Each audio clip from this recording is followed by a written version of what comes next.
Of our committee to hold meeting workshop on accelerated schools to order. At this time, I'll turn it over to Ms. Belcher to begin us with this workshop. Thank you, sir. I appreciate it. This afternoon, unfortunately, Ms. Jackie Haynes can't make the workshop. Her mother had a medical crisis over the weekend, so she had to fly home to Tampa. So today it'll be myself presenting along with essentially the first row. So I'll point them out. Kaylee Jones, who works on the Acceleration Schools team as the ELA coach. Also Ms. Spann, who's the principal of Simmons Pinckney. Ms. Lewis, who's a coach at Morningside. Mr. White, who is also the principal at Morningside. So we'll go through and we'll hear from some of them during the presentation.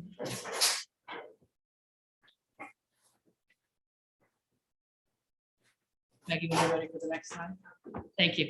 I'm going to start, first of all, reminding the board of the history of the Acceleration Schools, our initial vision and context, and then we'll go into specific progress reports on where we are right now around these four key areas of leadership, instructional infrastructure, climate and culture, which includes community engagement and talent management.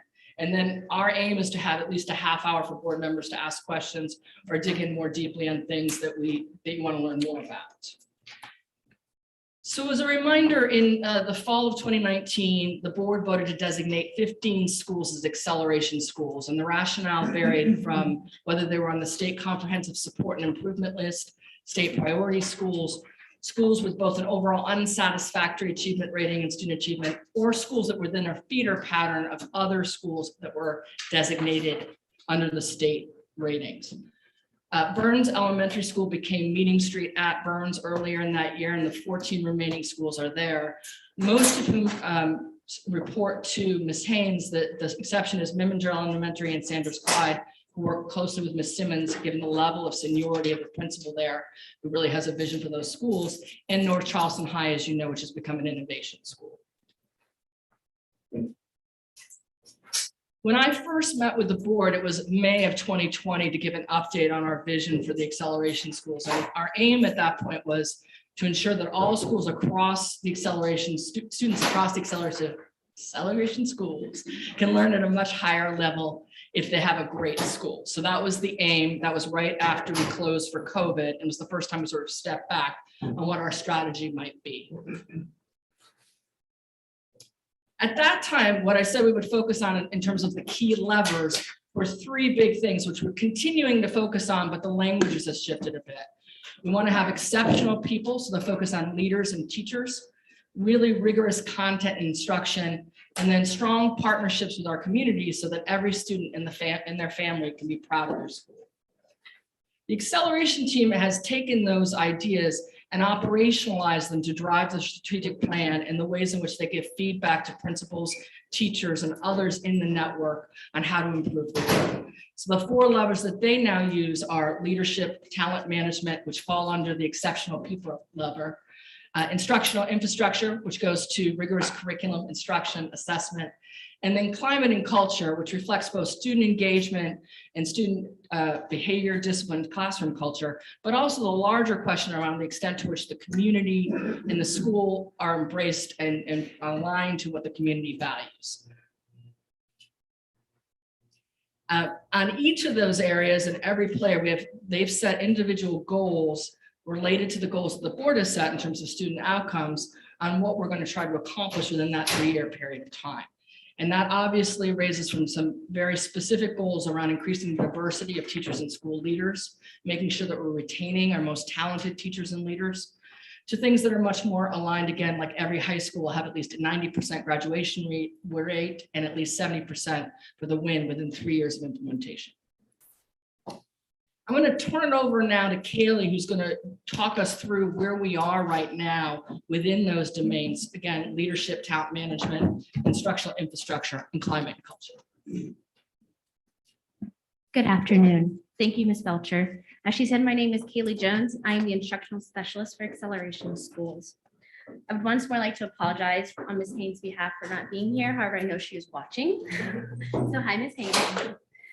Our Acceleration Schools team is small but mighty, and we're excited to share with you our story of how we're changing our Acceleration Schools.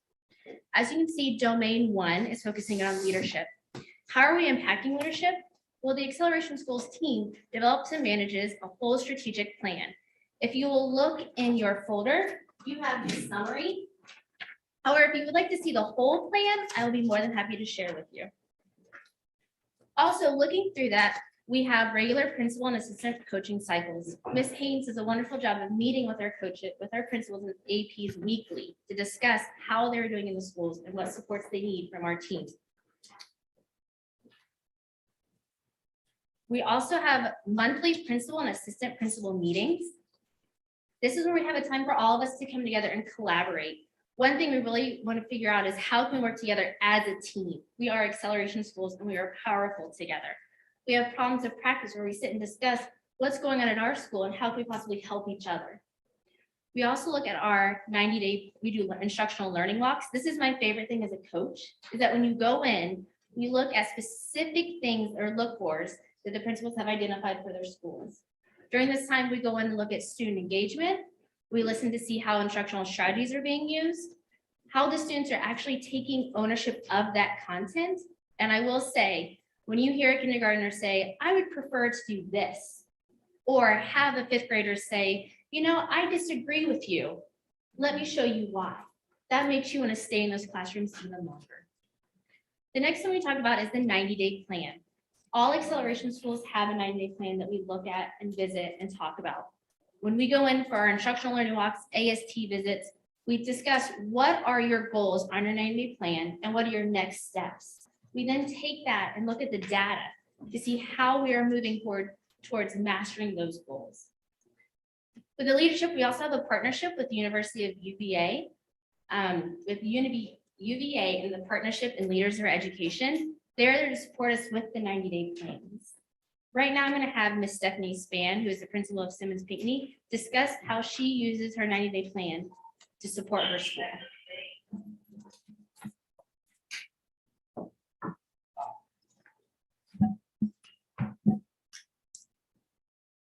Good afternoon, everyone. In July, this summer, after a week of training at University of Virginia, our team got to work. We came back to South Carolina and we had 2 days of summer planning. This consisted of teachers, psychologists, support staff, administrators, and we sat down to talk about what we wanted to see at Simmons Pinckney Middle School. This laid the foundation of our 90-day plan. We reviewed our map data, benchmark data, our spring 2021 panorama data, and of course, the grades in creating our 90-day plan. The 90-day plan guides our work. Our administrators and instructional coaches use this plan to guide our conversations, plan our professional development, and prioritize the data needed to measure our growth and analyze the gaps. So when we implemented a few of our action steps in our 90-day plan, such as creating a public scoreboard so that our students and our teachers can have transparency on what we're doing, we saw an increase of proficiency, meaning that the number of failures from progress reports in Q1 to report cards in Q1 decreased. The number of failures decreased by the work we were doing in our action plan. Teachers are being recognized by one another, administrators, instructional coaches, and leading educators for the work that they are doing in our PLCs. Teacher expertise is increasing as they collaborate to improve the practices in implementing the ELA and math curriculum. This is evidenced by the regular learning walks that are conducted by administrators, instructional coaches, leading educators, consultants, and Acceleration School personnel. We make a concerted effort to allow our teachers their unencumbered planning time. Therefore, our staffalty, that's what we call it, staffalty, because we want our faculty and our staff to be one voice. Our staffalty is incorporated into our plan through the summer work that we did. Regular PLCs, ongoing conversations with administrators and coaches. And our next step is to have our staffalty analyze our action steps and look to see what steps have been effective, what needs to be refined, and what will be the next moves that we will be making. These are the things that we consider as we want to move our scholars forward, even with the challenges and the residual effects of COVID-19. The 90-day plan has grown to be my personal touchstone to keep me centered for the work at hand. Even when the whirlwind of leadership can easily cause distraction, I have a plan at my hand that I can go back to and measure where we need to go. The thought partnership through UVA was one of my personal highlights for my own professional development. Having two people to have a transparent conversation with around the 90-day plan gave me a place to grow. They left me with tips as well as reflective questions that I can use throughout the year to improve my personal practices. The 90-day plan is a place of accountability for me and our staff team. It grounds the work and the conversations that are held on our campus with various members of our school community, the teachers, the coaches, the support staff, the administrators, our Acceleration School team leadership. The students and our faculty drive our work. The 90-day plan guides me and us as a team on how we get it done. Thank you very much.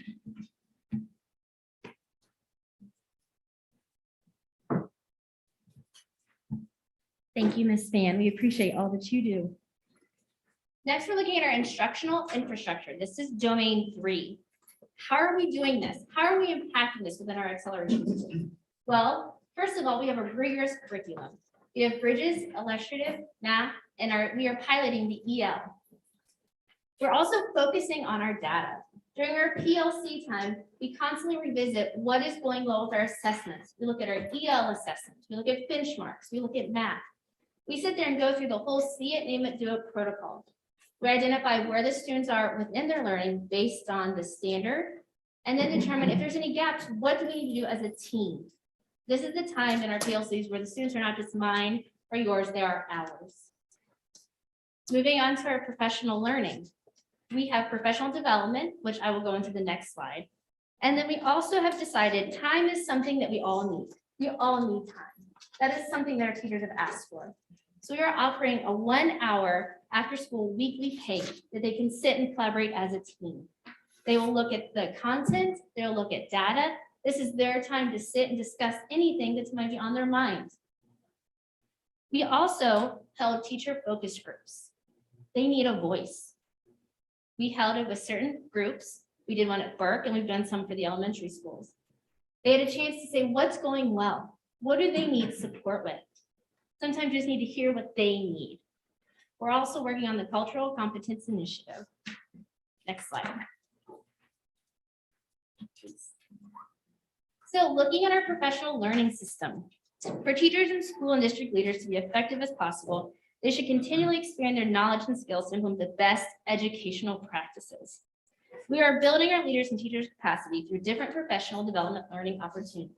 As you can see, we have them split up into math and ELA. We're lucky to have leading educators partner with us to help us build, but then also identify how to sustain conditions for teaching and leadership so that our students are getting what they need to be successful. Our teacher leaders have had over 20 hours of extra professional development.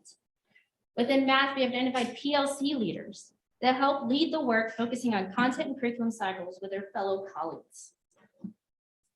To help build the capacity of our coaches, if you look in your folder, there is a purple sheet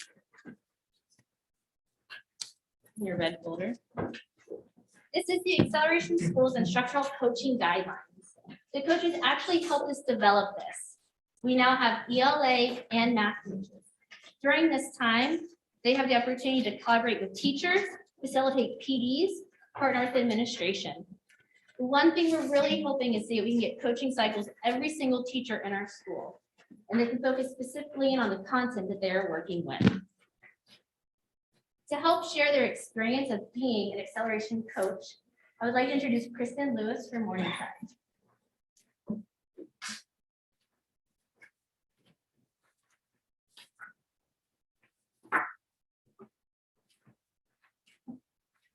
Good afternoon.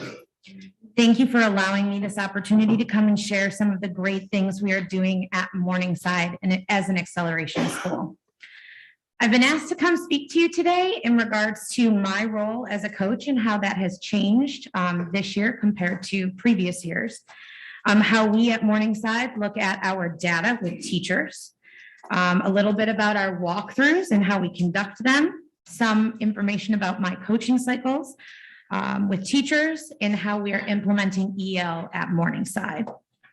So my role as a coach really has changed quite a bit this year. We have hired a new math coach at Morningside. Prior to that, I was the lone instructional coach at Morningside.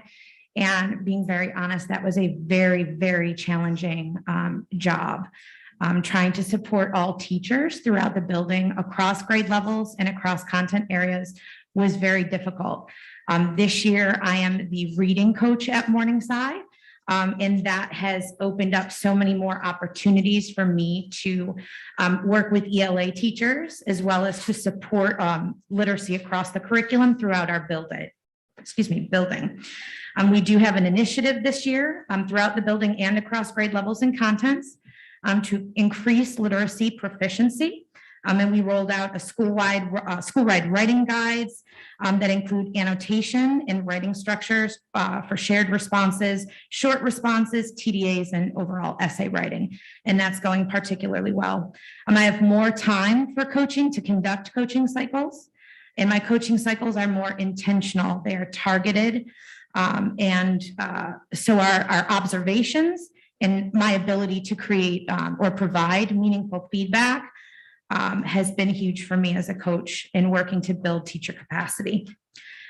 We often look at data at Morningside, and most of what I'm going to speak to about today will reference the EL curriculum, but the EL curriculum by nature is designed with the end in mind, right? So we look at, it's backwards design. We look at assessments before we even begin teaching. We internalize those assessments, the overall module, the overall unit. And so that has allowed the nature or the design of the curriculum has allowed us to really keep data at the forefront of all of our conversations in our PLCs. Teachers bring assessment data to PLCs and they make the connections between the assessments to the lessons. And when I say make those connections, I'm talking about literally drawing out those connections. When we meet in PLCs, in-house as well as with our leading educators cohort, we are literally drawing from performance task to unit assessment, end of unit assessment, to where these things and standards or the components will all be pulled from the lessons and all connect directly to the assessments they will take at each moment in the curriculum. In regards to our walkthroughs, we have the addition of Whetstone this year, which is tremendously helpful for us. This is a platform that houses all of our teachers' lesson plans. It houses all observation data. If I'm going into a classroom and our principal, Mr. White, has just gone into the classroom, I can look in Whetstone and that will allow me to see that maybe I should give that teacher a few more class periods before we observe him or her again, which has been tremendously helpful. I could see the notes that our administrators have shared, that feedback that they have shared with teachers to know what to look for. So that's also helped me as a coach. For coaching cycles because I feel that I have formed a much deeper understanding of the curriculum. I feel like that's through the professional development I've been provided through leading educators, as well as the leadership team through AST. I am better able to support ELA teachers in their efforts to implement the curriculum, and that's been most meaningful for me. Cycles feel less surface level, much deeper we go much deeper in our conversations. We talk about what we can leverage within the lessons to ensure that they're hitting, the teachers and students are hitting those learning targets. We talk about student data. We bring writing samples and entrance tickets and exit tickets. There are fewer classroom management issues that have arose this year in ELA classrooms because of the nature of the curriculum. I really do believe that. There's so many collaborative opportunities, so many community building activities, and we talk a lot about habits of character within the curriculum. that have really allowed the students to buy into what we're doing and make meaning for them. And in regards to the implementation, overall implementation of the curriculum, I feel like, again, I don't mean to be redundant, but in large part, I do believe it's because of all the support I've gotten as a coach. This year, I've been more supported, or I feel more supported than ever before. As a coach, this is my 4th year coaching in Charleston County.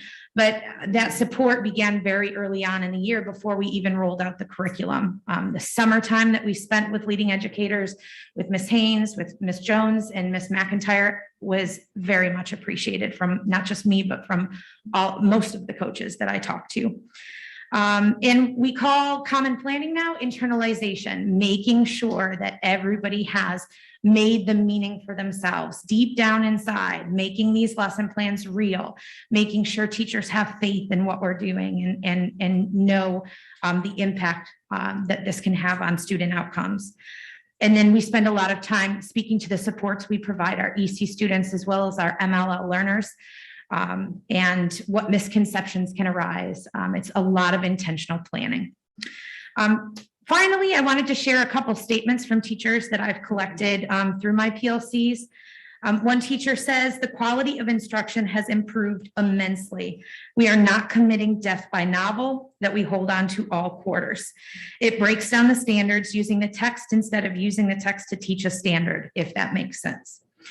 Another teacher says the quality of instruction and planning processes has changed greatly as a result of implementing the EL curriculum. Because of this, there is less scramble to having to prepare for lessons. Last year, the department had a great deal of autonomy. Sometimes with this kind of autonomy, it is hard to find great activities and create great structure with lessons that are truly effective. However, with this new EL curriculum, it is exactly what this English department needed. Again, thank you for allowing me to share the good things that are going on at Morningside. Thank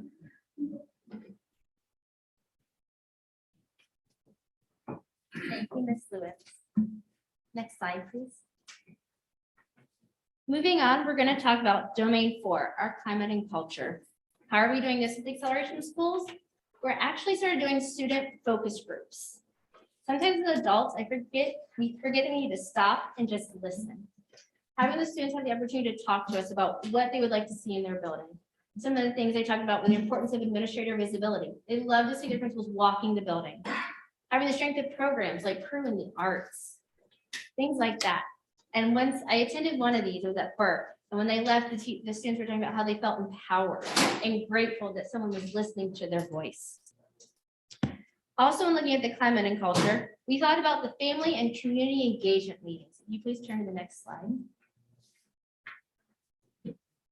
As you can see, we held 3 meetings. We had over 150 people attend these meetings. They were at Burke, North Charleston Elementary, and Hundley Park. For the attendance, 40% were parents and family, 40% were nonprofit and business community members, 26% were CCSD staff. Also based on the survey, we asked if it was helpful. They said 74% said it was helpful, felt more informed, 81%, and recommend others to attend, 87%. Next slide. Here are some major takeaways from those community meetings. Based on the data collector, we are going to review our strategic plan to include stakeholders' feedback. We'd also like to pull together an advisory committee that will meet quarterly to hold us accountable for all of the things that we have listed on our strategic plan. Some of the things that they did mention that we should add, that we don't really mention helping students and families carrying trauma and crisis and how these things can impact on closing the achievement gap. Also talking about how we are introducing the high quality curriculum like EL and how it offers some of the strongest lessons that they've seen in a long time. And then just a general comment was talking about how are we working out student supports? How can we get a mentorship program going in acceleration schools? I would now like to turn it back over to Ms. Belcher, who's going to be discussing our talent management domain. So I'm pretty pleased that like last time I think we presented, we hadn't had progress with really engaging the community. And in the last couple of months, that's been a big priority. And then specific to D20, Ms. Spann and Ms. Swinton at Berwick High School have been working with Ms. Haynes and Ms. Hederick to think about launching community engagement initiatives for the longer term view of D20, which I think will fit nicely with some of the work we're going to be talking about later in the meeting around reimagining schools. So there's some exciting synergies between the acceleration work and where we might be going in other aspects of the district. The talent management piece I wanted to highlight is like there's a lot of folks who are not on the acceleration team per se that actually support the acceleration schools with a significant amount of their time. One is that we get additional hiring support from HR around hiring season. We've had special hiring fairs for acceleration school teachers. Terry Nichols works very closely with Ms. Haynes as another mentor because she knows the district very well, but also can help us negotiate things around the talent that we may not foresee or know. The lovely and talented Tanya McIntyre has moved from our team over to HR to be a recruiter, but we hope also to be a specific recruiter around talents, right, Bill? That's right, I thought you'd like that. Obviously, as Kaylee talked through, along with Ms. Lewis, we've made a really significant investment in professional learning. We want folks who work in acceleration schools to feel like they're getting better at their craft at every level of the system, from the principal, classroom teachers, and support staff. Ms. Haynes, I'm sorry that she couldn't be here, but she also spends a lot of time working with the assistant principals who are leading major initiatives within the school. So while the principals right now are very focused on the new ELA curriculum, the assistant principals are often focused on the math curriculum. We've also made an investment, Buffy Roberts from Assessment and Evaluation, Emily Woody from Curriculum and Instruction, have made this a significant priority for their teams. They attend all of our UVA sessions, and Michael Carey on Emily Woody's team, Mike, are you right there? He also serves as a math coach assigned from Curriculum Instruction, working specifically with acceleration schools. So the level of investment in the acceleration schools has been significant.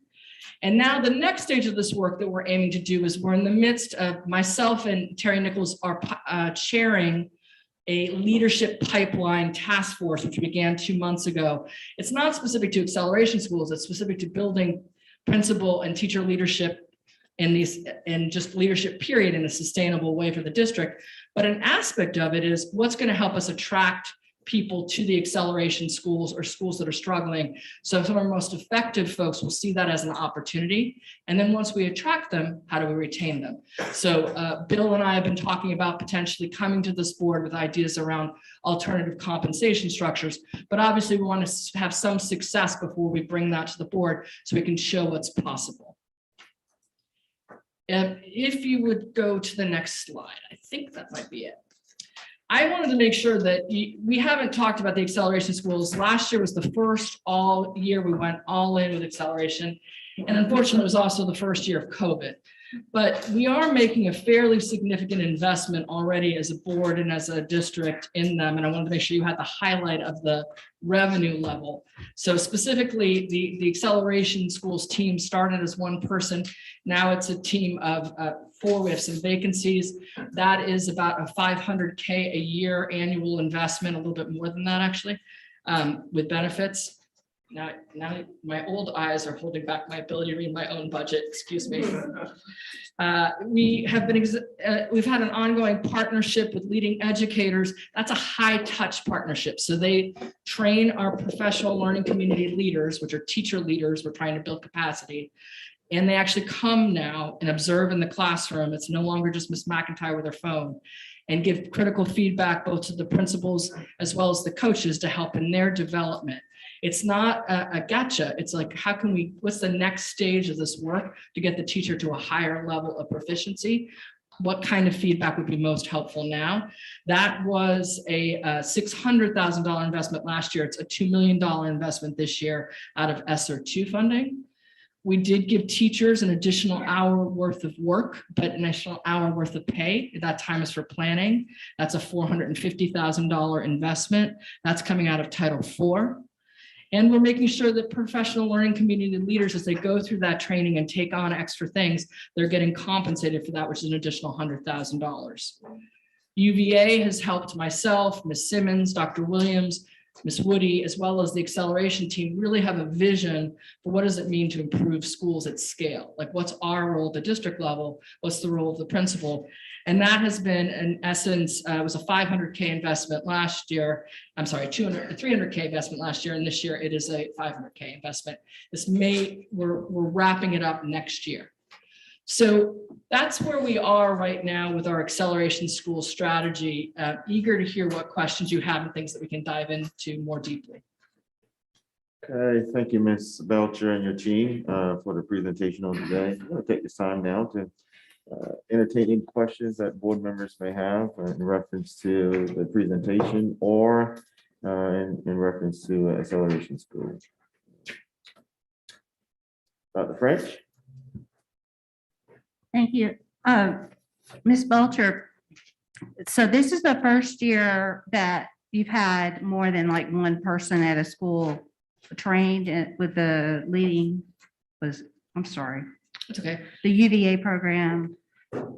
Last year was actually, I would say even the spring of 2020 was the very first time we went to UVA, and that was largely myself, Ms. Simmons, and Dr. Williams. And then last year, when Ms. Haynes came in, more the acceleration school team participated in a subset of principals. This year, all acceleration principals who report to Ms. Haynes are participating. Right. And so the instructional coach that was speaking before mentioned that she's not alone this year. So there's multiple staff that are being trained and supported by leading educators at each school. That's right. There's two vendors. So UVA is more turnaround strategy and the support and the domains that we talked about. It also probably is a higher touch for principals and district staff. Leading educators is a more significant investment and more high touch for coaches and teachers. Got it. They develop the training for the professional learning community leaders, and they're actually giving feedback on the curriculum implementation. And that last year they couldn't travel because of COVID and we couldn't allow them into schools. This year they're here on a frequent basis, going into schools and giving feedback. Right. Leading And then, PLCs. Yeah. so just to clarify, and yes or no, leading educators and UVA are separate or together? Separate. Okay, thank you. And then, but this is all to lead up to, should we expect to see significant improvement in student outcomes by the winter quarter? I mean, based on what we heard today from one of the principals, sounds like yes, but when do you expect this to actually show a difference in student learning? I think we should see signal. I mean, we saw signals of it last year. If you remember, when we were comparing like schools to like schools nationally with the map. Our schools as compared to similar schools in terms of economic poverty and diversity were doing better than the national average, even though they were still low achieving, low growth schools. So that's a signal that we were doing something a little bit better than everybody else. But to see real achievement, to close the growth and the achievement gap, we'll see some signals, I think, this winter. I'm optimistic that you should see it, but typically to see real game changing, it does take 3 years. And this would be in the middle of year 2. Okay, and this is the last comment. Just, I think that we'll be more interested in knowing, are students learning better at these schools than they did in previous years than as opposed to the national average?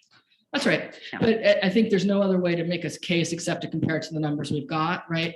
And we didn't give you any notice at all about the opportunity to go in and observe in classrooms. So I appreciate Ms. Hedrick being able to make it, but understand why everyone else couldn't. And I know you had an emergency. We do want to try to reschedule that so you can actually go in and see. If you are asking me, yes, I think we will see gains, but I'm afraid of overpromising and under-delivering. Okay, is there any other questions from any of the Ms. Coates? Sure. So specifically, as it relates to domain 1, those 90-day plans, we're on the end of the second set of 90 days. Are these action-based plans or outcome-based plans? And how much material from your first 90-day had to roll to your second 90-day because it wasn't completed? Ms. Banner, you're comfortable answering that? Thank you so much. So the 90-day plan, for simplicity's sake, one of the things I like to think about it is as semester plans. So we're coming up to the end of our first semester plans because each quarter is 45 days. So we're rolling it through that way. So it is not a contract, but it is a living and breathing document. So as we go and we get the feedback from our faculty members, and it will be helpful when we have benchmark 2 and MAP, that will give us a little bit more ground and criteria to evaluate what action steps need to carry over into the second 90-day plan. What action steps were in the first one? Now, that's a long conversation. I can buy you some coffee. You give it a flavor. Some examples of our action steps were, for instance, we said a public scoreboard.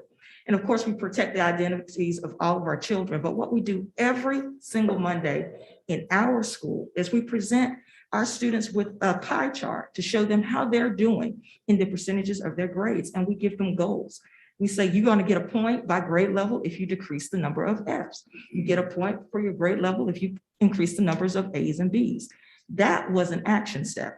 So by doing that, we did see some positive outcomes in Q1, just the first 45 days, decreasing the Fs from the progress reports to the report cards. So that was one. I'm sorry, Mr. Grant. I wonder if Mr. White also wanted to add, because we have another principal in the room who has a different plan. And Mr. White was in the UVA last year as well. Sorry, Ms. Bennett, did not mean to pick you up. It is open.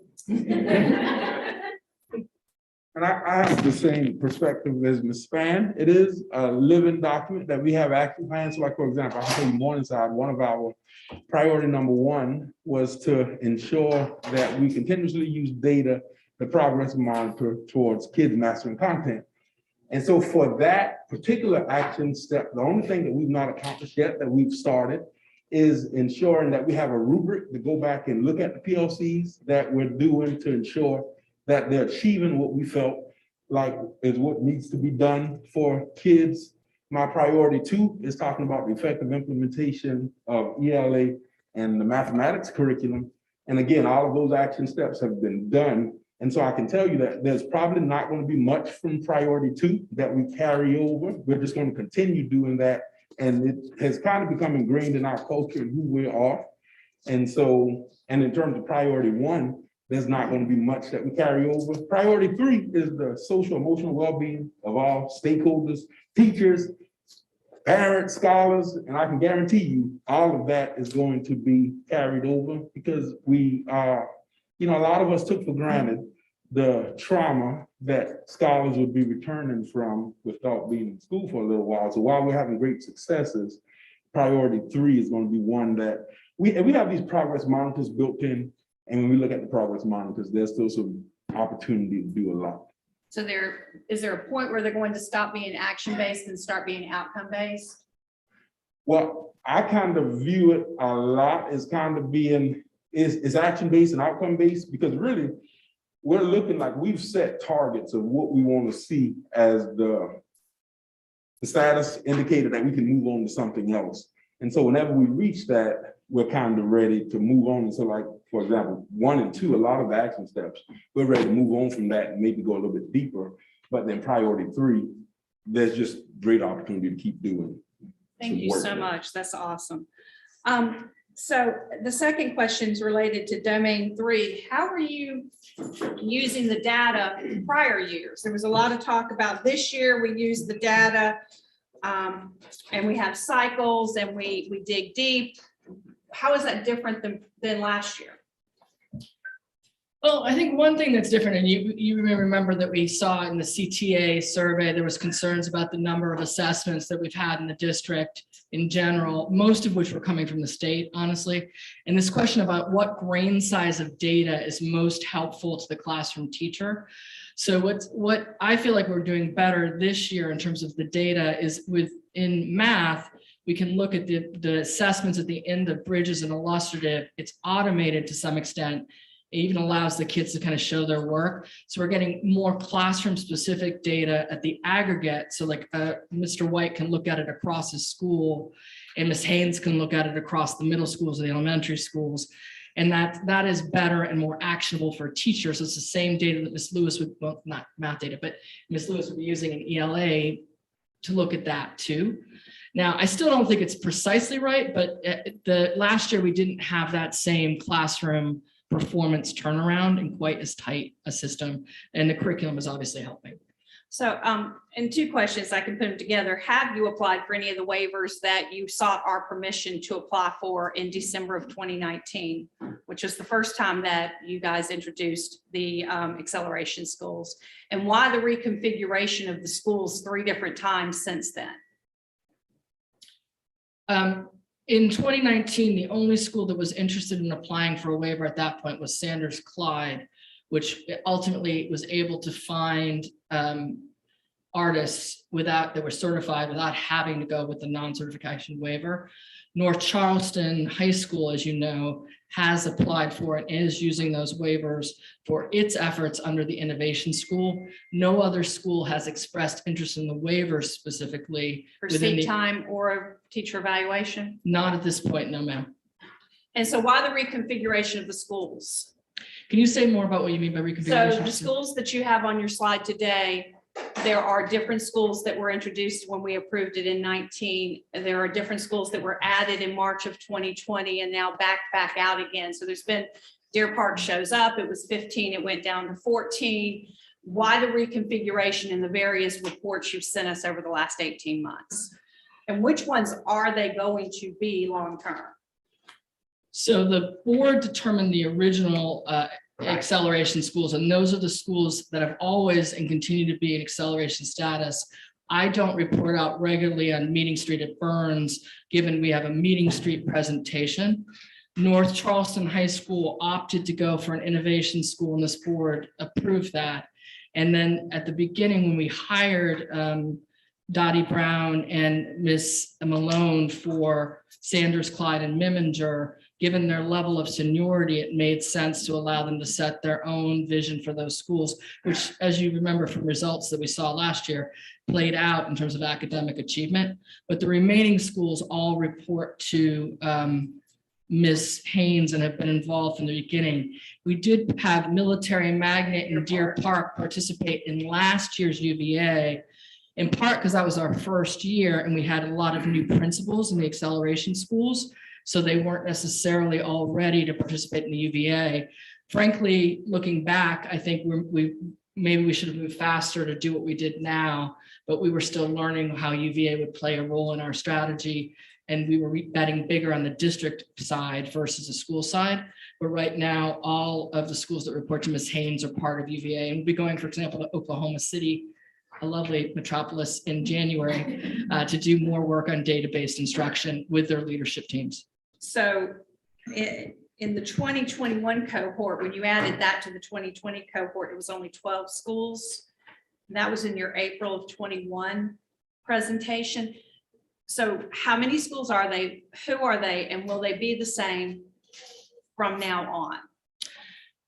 Again, the board designated the acceleration schools. Those 15 schools are still what we report on regularly. One is Meeting Street at Burns. One is North Charleston High School, which is an innovation school, just sent their report to you.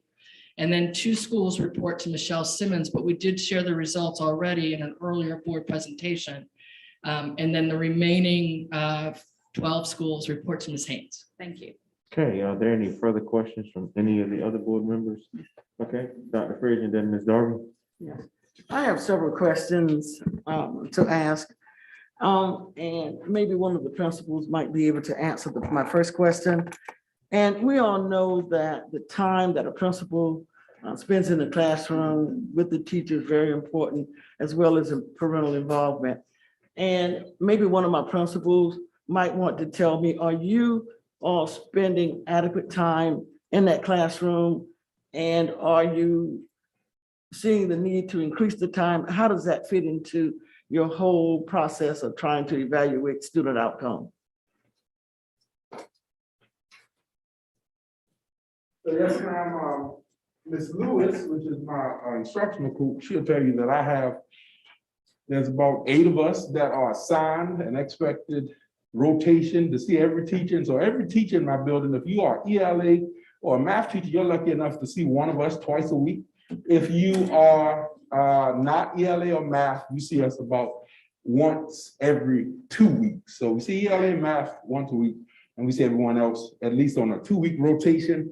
We use something called Whetstone that she kind of referenced, which I don't know how I lived without it before we have it, but you could pull up my whetstone right now and you'll see about probably almost 350 towards 400 evaluations that have occurred since the beginning of the year, that teachers have gotten actionable feedback, and we've kind of gotten smart with it now that multiple of us are helping teachers with specific things. And so there's an opportunity to put something called quick hits on there. And so even if I didn't have the opportunity to talk to Mrs. Lewis before I went in a class, I could look at the quick hits and know that for continuity of feedback, I need to tell Ms. Roberts that you need to work on pacing or something, or I can give them positive feedback that I know you were working on this. And so we definitely, I can tell you that Ms. Haynes has a very direct expectation that we go into class, but it has made a believer out of me, just, and even in terms of, we get some extrinsic or either just kids behave better because we're in there so often, because they never know when we're gonna come in and they get to see us and the teachers. So we have kind of transformed this from being about teachers teaching better to us all working together to get better. So that's from my perspective. Thank you so much. I want to deal with the time because I have two more other questions. Thank you, Mr. White. I'll be coming out to visit you to see some of your action in process. Tell me a little bit about the budget again, because we didn't get a copy of the budget. Will you send us a copy so that we can make sure that our constituents are getting the right information? And then, will we have the opportunity to see specific outcomes? And will we have the opportunity to include other schools? So I'm going to answer the last question because I didn't answer what Ms. Coach asked that question. I think the board made the decision on what was the designation for an acceleration school. We have not come back to the board to revisit that because the state test and the accountability system has been frozen for the last year or so with COVID. But I do think there's a strategy question that's emerging, like what do we want the acceleration school status to mean? Initially, it was a remediation strategy. But if it is something that's more of a support system, so Mr. Darby prefers to go it on his own, he has a vision for what he wants to do, and he applied for the innovation school. Perhaps if this is more of for a principal who has a vision around aspects of this, but wants the cohort, the opportunity to work with other principals, wants the additional supports, and wants the accountability, they might opt into the acceleration. I don't know what the right answer is, but I think that is something that's going to have to come to the board as we start to see our results of this initiative in the spring and decide whether we want to expand it or have it play a different role within the system. But again, that would be a board level decision. Your first question, ma'am, was about the budget. And the budget, right now we've spent the last 2 years approximately $5.2 million towards acceleration schools. Some of that is title dollars. Mhm. So Title I subsidized the leading educators' initial investment. Title IV is subsidizing the additional hour of pay for those teachers. And ESSER II is also subsidizing things like the Whetstone program and Okay, other things. but could you give us a copy of that Yes, breakdown of that budget? And then my last question is, maybe one of the principals might want to help me in explaining how do you engage your parents? Because we also know that in order to move our students forward, we need parental involvement. Any one of the principals. Thank you. As a principal and a parent, I understand the challenges that are faced. We understand that our parents have many things that they consider priority, and of course, their children are their first. We regularly communicate with our families through such things as Blackboard, during our call outs, during our emails. Many of our schools use our Title I funds to have parent advocates, parent educators, parent liaisons to keep in contact. In the fall semester, we did data conferences where we really reached out and wanted to explain the data to our families to make sure that they understood what the SC Ready, SC Pass data really meant to them and their child. So those are a few things that we're doing, and we want to continue to reach out. it's important that one of the things that our students do is to take that ownership. So here at Simmons Pinckney Middle School and through the rest of Acceleration Schools, we work on student ownership. And so that our students can own their data and also communicate with their families effectively. And so that we can all sit at the table. We will continue to reach out through fun things as such arts activities, as well as our data achievement records and making sure that they understand where their students stand. So our family data conferences in October and November were key to that initial implementation, and we will continue to be reaching out. I appreciate the efforts of all of those who have the town hall meetings and Acceleration Schools to have those community meetings, and as we go forward, to continue to reach out. Wonderful. And my last question, I think I have maybe another minute. We. Don't, but you're going to ask. All right. See, I complain about these long meetings, so I'm gonna take advantage of it. For information, I complain about these long meetings. They don't listen to me. So my last question is, my last question, well, first of all, I want to say thank you for the labor that you have given and the heart and commitment.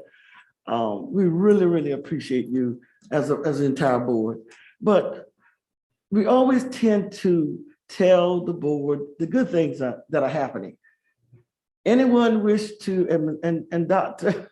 Postwood is not going to say anything to you. Anyone wish to tell the board anything that's missing or something that you would put on your bucket list that you think would be more vital to helping you to move forward with this initiative? I knew you weren't going to say anything. Okay. I knew you were going to say that. Okay, Ms. Darby? My only question is, I know about what we're doing with UVA. Are all of the acceleration schools taking advantage of that, of UVA, of that resource and that training? All of them had the opportunity this year, but Mrs. Coates was saying, Sanders, Clyde, and Miminger and North Charleston High School are not participating. Only the schools that report to Ms. Haynes at this point. Okay. And are there any other outside entities like UVA that are providing support or training or anything like that? Leading Educators is the other one, and it's more around the curriculum and instructional support and building teacher leaders in terms of instruction. And again, there was an option, but the ones that opted in are the 12 schools that we're talking about. We do subsidize from the Acceleration Schools budget. We've done some, please. Ms. Simmons is reminding me also that we do have leveraging leadership as well, we found through UVA. It was one of their recommendations. They do work around database decision-making, so looking at student work in the PLC, and they're working with another cohort of schools outside of the Acceleration Schools, but schools who maybe are at that borderline where we're worried about the student level of achievement, some of which are in some of the feeder patterns that we're going to talk about this afternoon in terms of D23, D9, and D4. D20. Great, thank you. Can I Okay. say about the challenges really quick? Is that okay? Can I go back to the screen? Thank you. I have a quick question. Okay, Ms. Coakley, then we'll come back to you. Okay, perfect. Ms. Coakley? Yes, thank you. And I apologize. In reference to, I think she just said that there were two other organizations other than UVA that we use. Is that what we just said, Ms. Coker?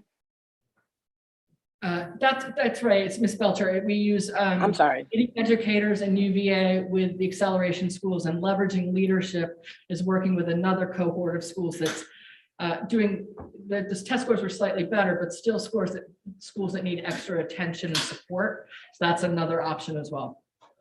Okay. Any particular reason we kind of just left those out and only mentioned the UVA, like in during this presentation, or is it just because they're? It sounds similar to other words we use, ma'am, but we did talk a lot about leading educators in this too. Sometimes we abbreviate it as LE in the presentation. So I think we highlighted it on the instructional infrastructures page. And then the next page where it goes into professional learning page. Sorry, ma'am. Well, it's the professional learning system page. That's all leading educators work. Thank you. Okay, any further questions, Ms. Copeland? No, thank you. All right. Okay, we have about 6 minutes left, actually 5. I'll be fast. Okay. So some of the challenges and lessons learned was the heavy lift of EL and bridges with our teachers. But thank goodness we had our coaches there to support them. We learned that we needed more staff to be able to help those teachers in the schools. Having our instructional coaches focus in just on ELA to really help them build their capacity and understand what they were doing, why they were doing it, and how to do it. Something else is we are a small and mighty team, but there is a lot going on. And Ms. Belcher has been an amazing asset to us, helping us working together, trying to figure out how to address the challenges at these schools. Budget ask, wait for it. If you have the money. That's just something that we do. It's Miss Haynes and myself, and we have Michael Carey. So we're really about 2.5 on a team since they're letting us borrow from the instruction. But it is a lot going on for us, and to see the growth. It takes about 3 to 5 years, and we are in year 2. And talking about the 90-day plan, that is something that we meet with once a month. We go to every single school. We talk about the 90-day plan. We see what's going on in the schools and how as a team we can support them.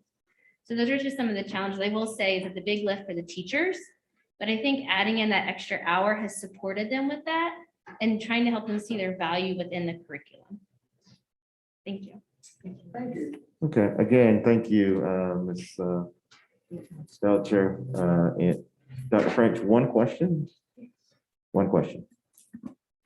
So it's kind of circular. You're investing a lot in teachers, for instance. What if those teachers are like, wow, we learned so much, we're going to move on to a better job? You know, how does this program impact turnover, and how does turnover impact the success of the program? Right. It's an issue. I mean, I think Ms. Malone said it better than I could when she shared the progress that she's made, that she had, a significant amount of turnover in between last year and this year. That meant she had to start over with those teachers. When we've had new principals, we've had a lot of turnover in these schools as well. Last year was fairly constant, which is a good news, or it was mutual consent where teacher and principal decided maybe this is not the right school because we're doing these things and that's not where I want to be.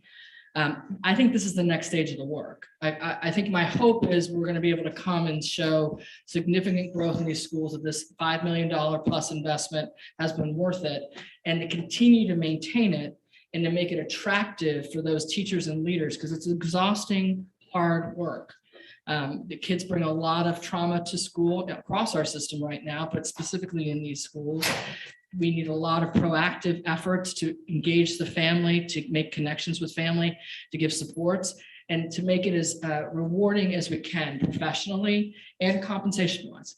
So thinking through what does that look like for people who work in those buildings? And I will say people, because the more that we have constancy of adults, the better it's going to be for those children.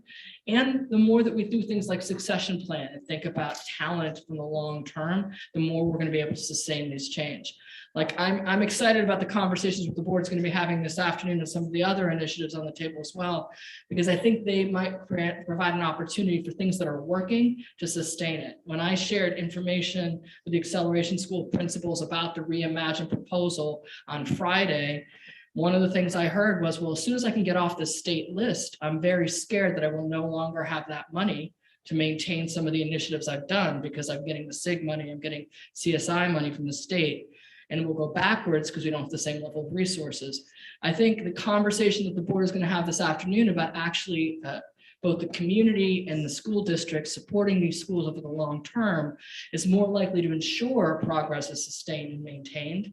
And that way it's a much better pitch to a teacher than a one-year bonus when we're showing a commitment around this effort over multi-year, so that they can feel confident. If I commit to working at Morningside with Mr. White, who I find to be an inspiring leader, I can feel confident that I'm going to maintain this. If I do my job well, I can maintain a significant compensation and don't have to have a second job at the local pizza shop where I often run into one of Mr. White's teachers. All right, thank you so kindly. Your timing has been perfect. In conclusion, thank you, Ms. Belcher and your team, for the presentation today on acceleration schools.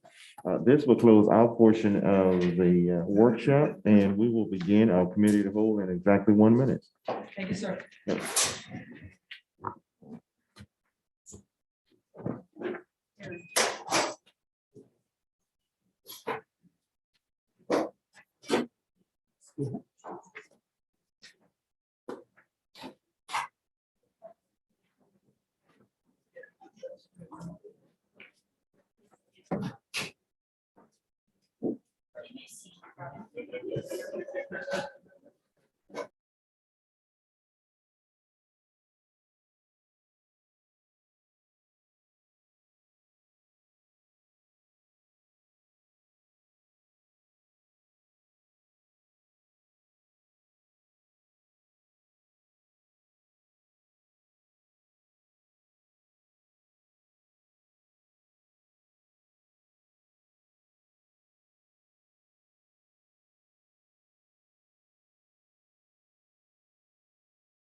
I'm going to call to order the December 13, 2021 Committee of the Whole.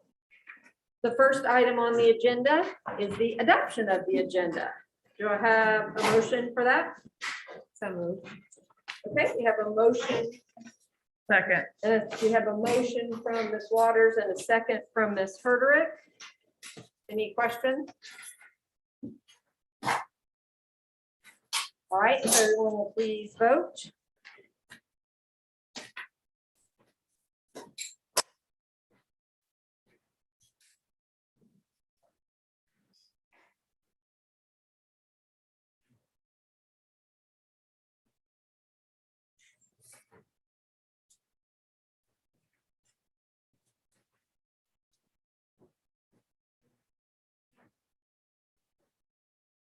And that motion passes. The next item is item C, election of the committee of the whole chair. Do I have a motion? I'd like to nominate Kate Darby as committee of the whole chair. Thank you. Second. Okay, so Ms. Waters and Ms. Herderick for a second. Any discussion or questions? Any additional nominations?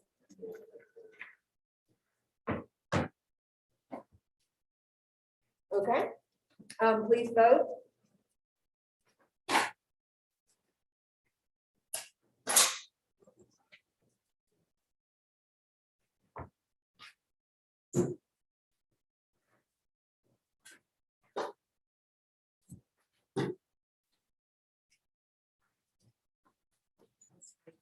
Mr. Arthur.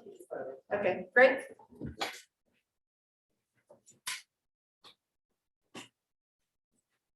Okay, that motion passes. Thank you. Our next item, item 3A is public comments. Ms. Waters? Yes. would you like to handle this? Thank you, Ms. Darby. We do have some in-person public comments. I'd like to first call up, sorry, we have two. Okay, I'd like to first call Ms. Lisa Ruda to take the podium.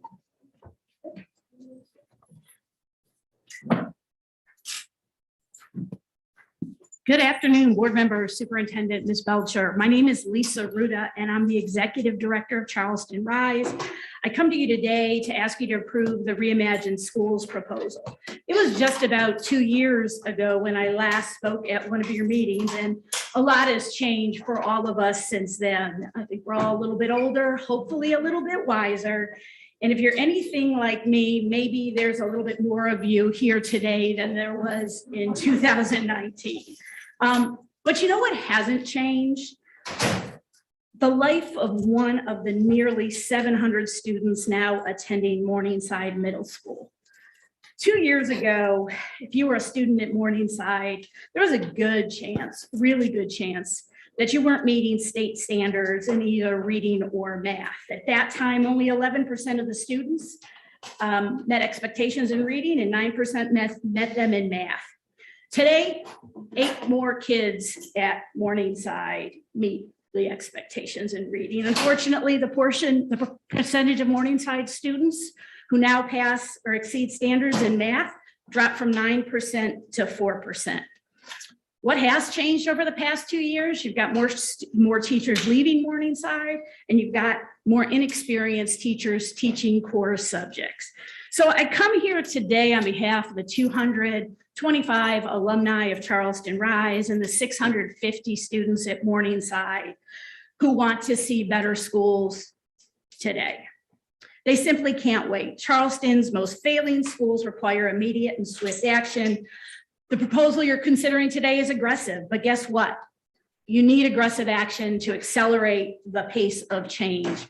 And while we know many are worried about outside providers whenever they hear innovation, what people need to know is the final say-so on who runs our schools rests right up with this board. The controls are there, and I ask you today to respectfully help our children today. Thank you. To improve our schools. Thank you. Next is Ms. Cheryl Cromwell.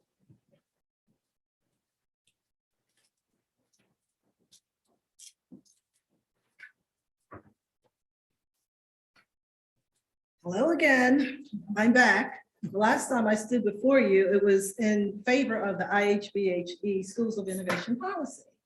And thank you guys for moving forward on that. When I think about why I stand here today, which is in support of the Reimagine Schools initiative, I see your IHBHE proposal is like a framework, an accountability standard for a program like Reimagining Schools. And so supporting that today and knowing that this proposal supports parents and the community's is important impact or important voice as part of the process is very crucial to the parents of Charleston Rise. As a matter of fact, we have some parents and a couple students outside right now. They've been there since 12 o'clock, holding signs, telling everyone that we want better schools. Parents care about their kids' education. Parents care about schools, and they just want better schools for their children. It's that simple. The other thing parents like that it matches with the Reimagine Schools initiative is that it allows for the opportunity of outside operators if that deems necessary. One thing that parents know is that we're subject matter experts when it comes to our children. We are Dr. Mom, Dr. Dad, but even as the doctor of our parents, sometimes our medicine isn't good enough. And so we have to seek someone that has more knowledge than we do. And so we take our kids to the doctor and we get additional support. And it doesn't say that we're not good parents. So today I just stand here urging you to move forward with accepting this proposal. Thank you. Thank you.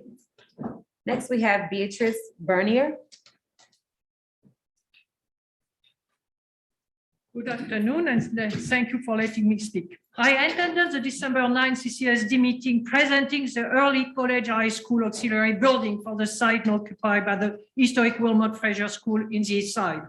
The academic concept for the school is exemplary, but its physical implementation is not.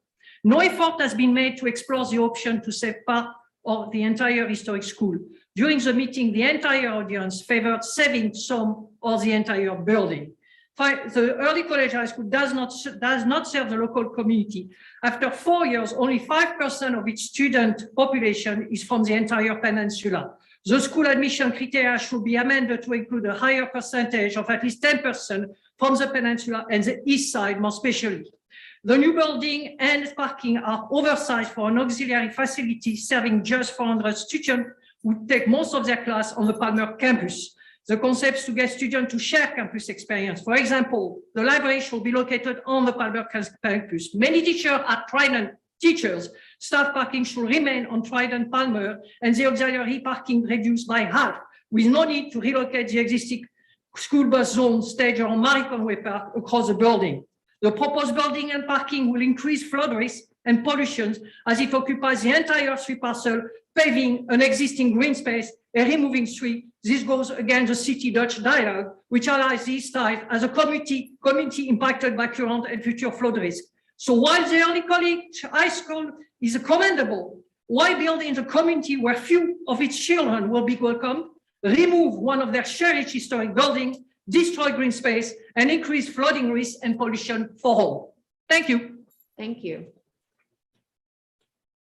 Next is Tony Daniel.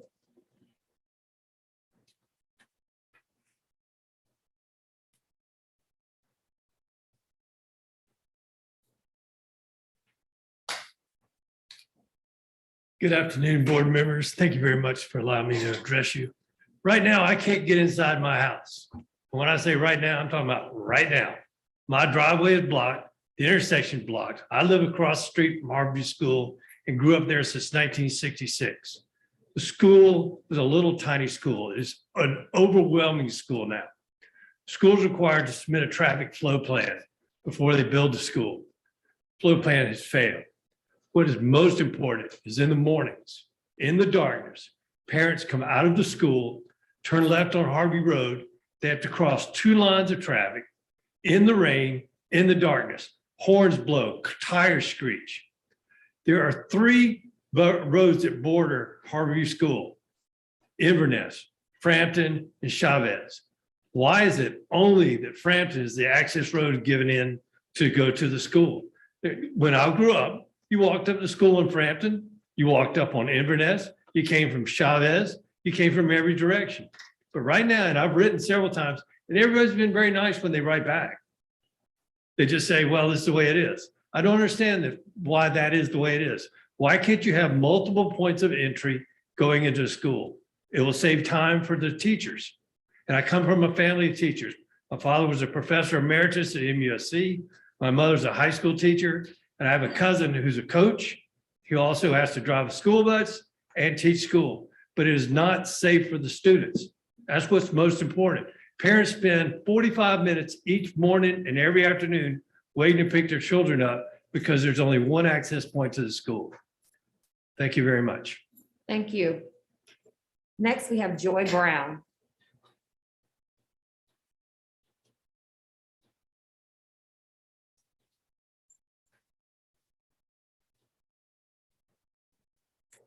Hi, I'm Joy Brown. I'm here today with concerns about the Coastal Community Foundation's Reimagine Schools proposal. Some of you may recognize me. I like to stay involved and informed. I've spoken to many education folks, and Friday was the first time anyone has heard about this proposal. No ad hoc committee, no public notice, and reading through this incomplete proposal has raised many questions. Where's the teacher and community input? How can you as a board be asked to approve a plan before getting any public input? Frankly, this proposal seems similar to the mission critical plan that met public outcry and objection. How do affected educators feel about this new plan? How do the families in the affected schools feel? The Reimagine Schools plan speaks to House Bill 3589. Policy IHBHE, second reading today, by the way, will outline the parameters for schools seeking innovation status. Why do we need third-party nonprofit management organization to carry out the jobs that can and should be carried out by CCSD? Mrs. Belcher mentioned during the workshop, not many schools are asking for waivers. So why the rush to hand off management to a third party? We need to be able to trust our school district. This Reimagine Schools proposal was quickly and quietly added to the agenda on a double meeting day, and that does not instill trust. I hope that you all will consider postponing passing this proposal until a complete and thorough plan is made. Thank you. Thank you. Our final in-person comment for today is Mr. Francis Baylock.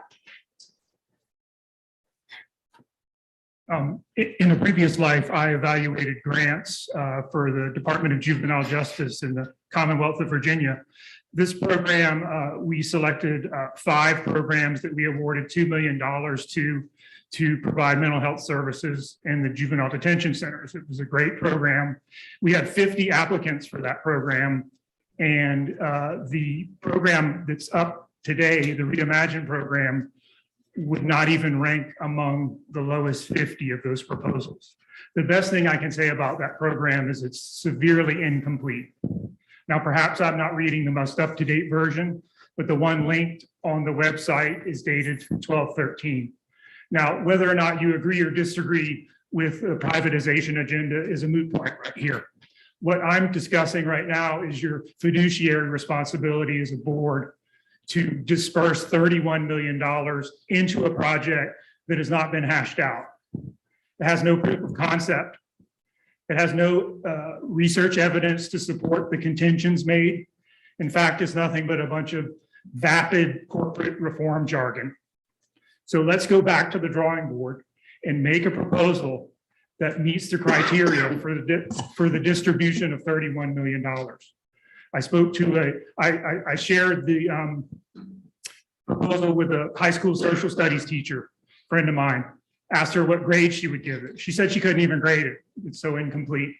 So whether or not this is a good idea is not what I'm here to discuss. I'm here to tell you that if you vote to move forward on this proposal as it stands now, you're being extremely irresponsible. Thank you. Thank you. The rest of the comments were submitted online. They're a mix of,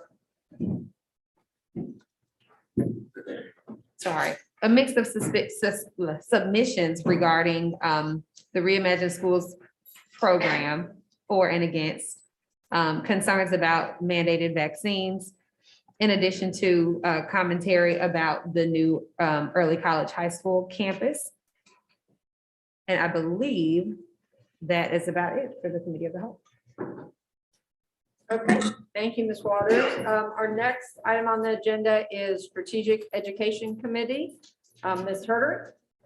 Thank you, Ms. Darby. We have 3 items today to discuss. The first is the paper and pencil assessment waiver. This is an action item, Ms. Roberts and Ms. Belcher.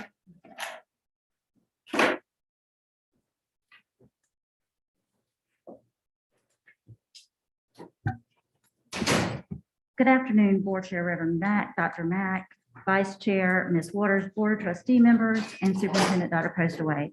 We're asking the Board of Trustees to approve the submission of a waiver request for paper pencil assessment administration to the South Carolina Department of Education and State Board of Education. If approved, this waiver would allow CCSD schools to have the flexibility to administer SC Ready and SC Pass on paper during the current school year, if deemed necessary. Do we have any questions? Dr. French. Yes, I noted in your letter to the state superintendent that you indicated that we have schools that have inadequate or possibly non-existent internet service. And that is the reason that we're requesting this waiver. I find it very disturbing that we have not been using our ESSER money right now to leverage in any way that we can to make sure that every school in our district has adequate internet service so that students all have the same access to resources on the internet, not just for state testing. I mean, this is one of the ways that we could address disparities in our school district.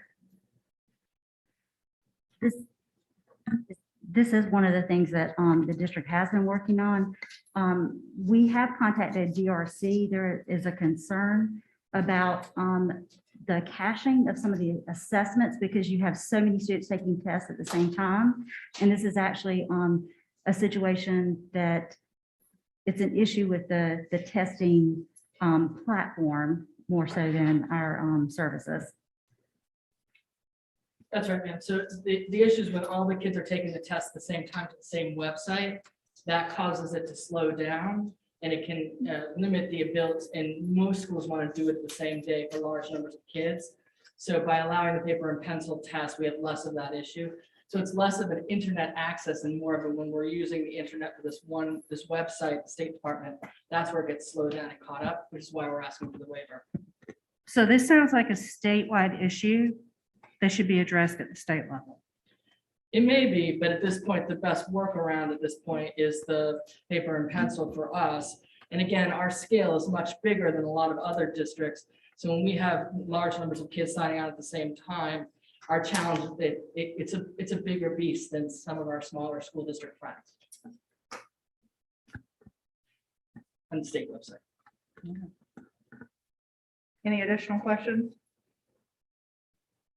I move to approve. Second.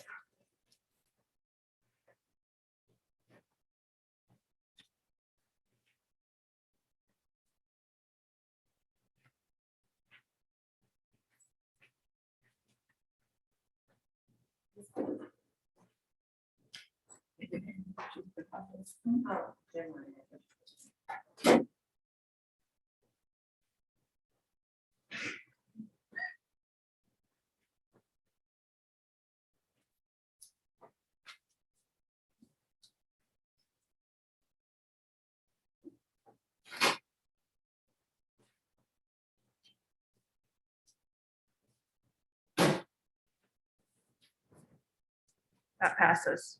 Next up is item 4B, a focus on student achievement, student well-being. Ms. Belcher.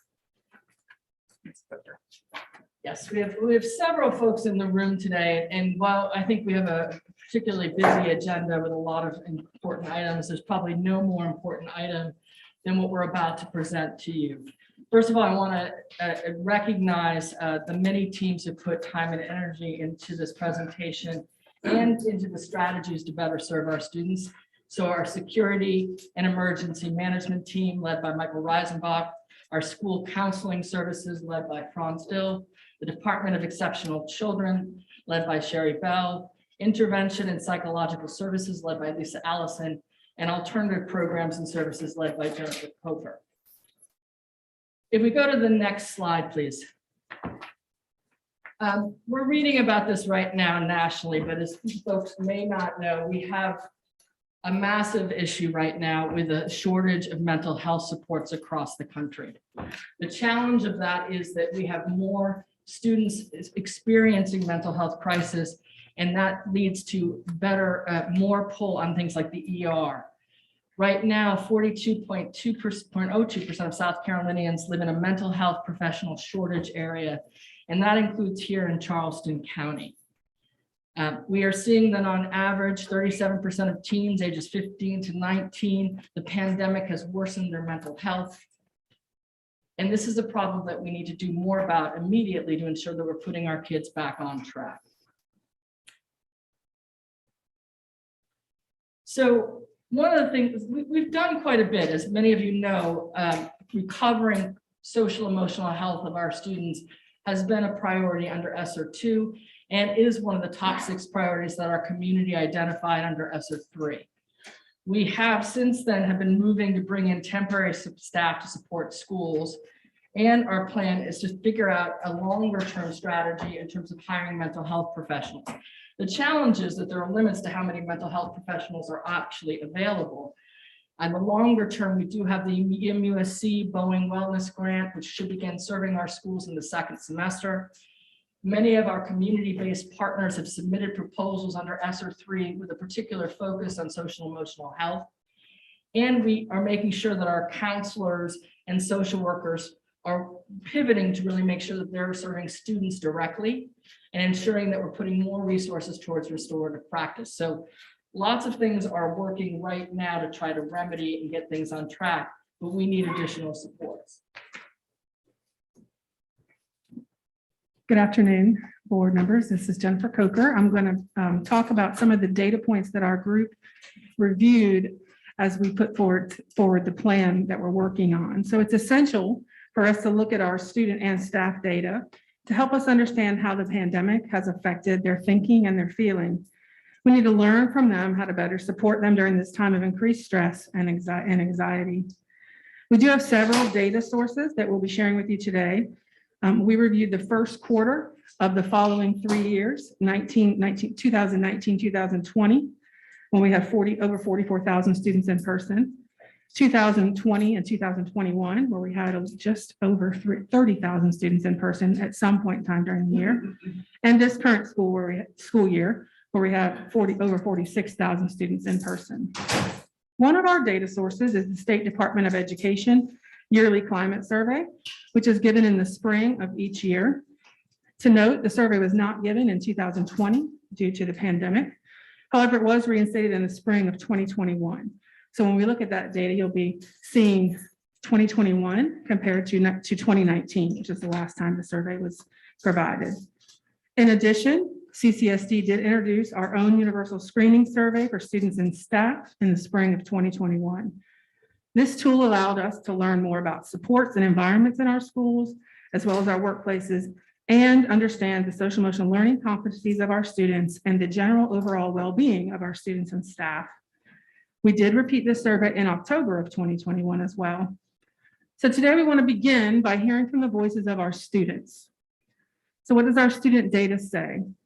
The spring 2021 student data survey indicated that over 90% of our students feel physically safe in our schools. This is crucial for us and was an increase from 2019 because we must have physical safety to then provide psychological safety.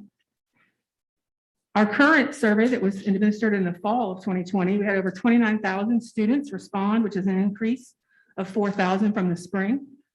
And that was in grades 3 through 12.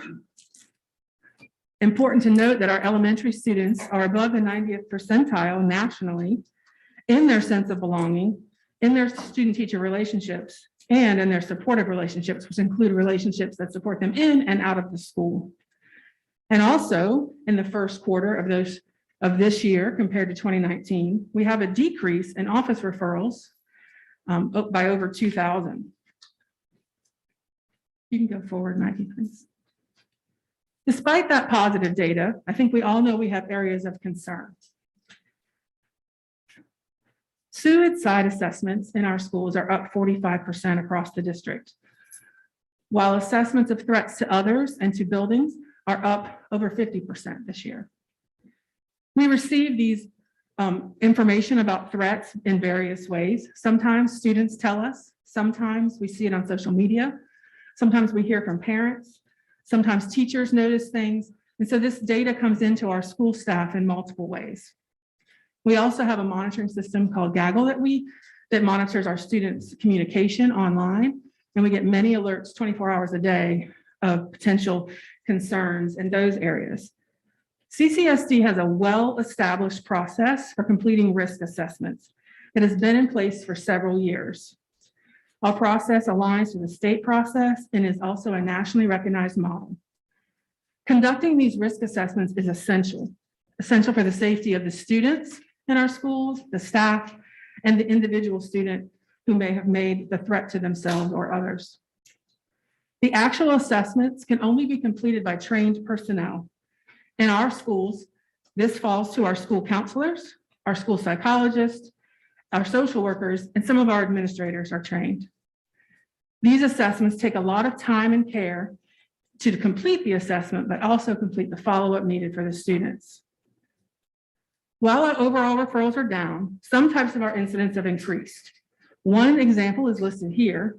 In our middle schools and high schools, our fighting referrals are up 18%. In addition, we're seeing our secondary students, which would be grades 6 through 12, are scoring below the 20th percentile nationally in several areas from our fall survey. School climate, student sense of belonging, teacher-student relationships, and supportive relationships. Go forward, please. So what are we hearing from the voice of our students?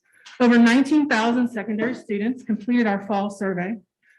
The picture of the words at the bottom, there's a free response question that asks them, what can we do to better support you? The bigger the word, the more it was mentioned by students. They need us to understand. They need us to listen.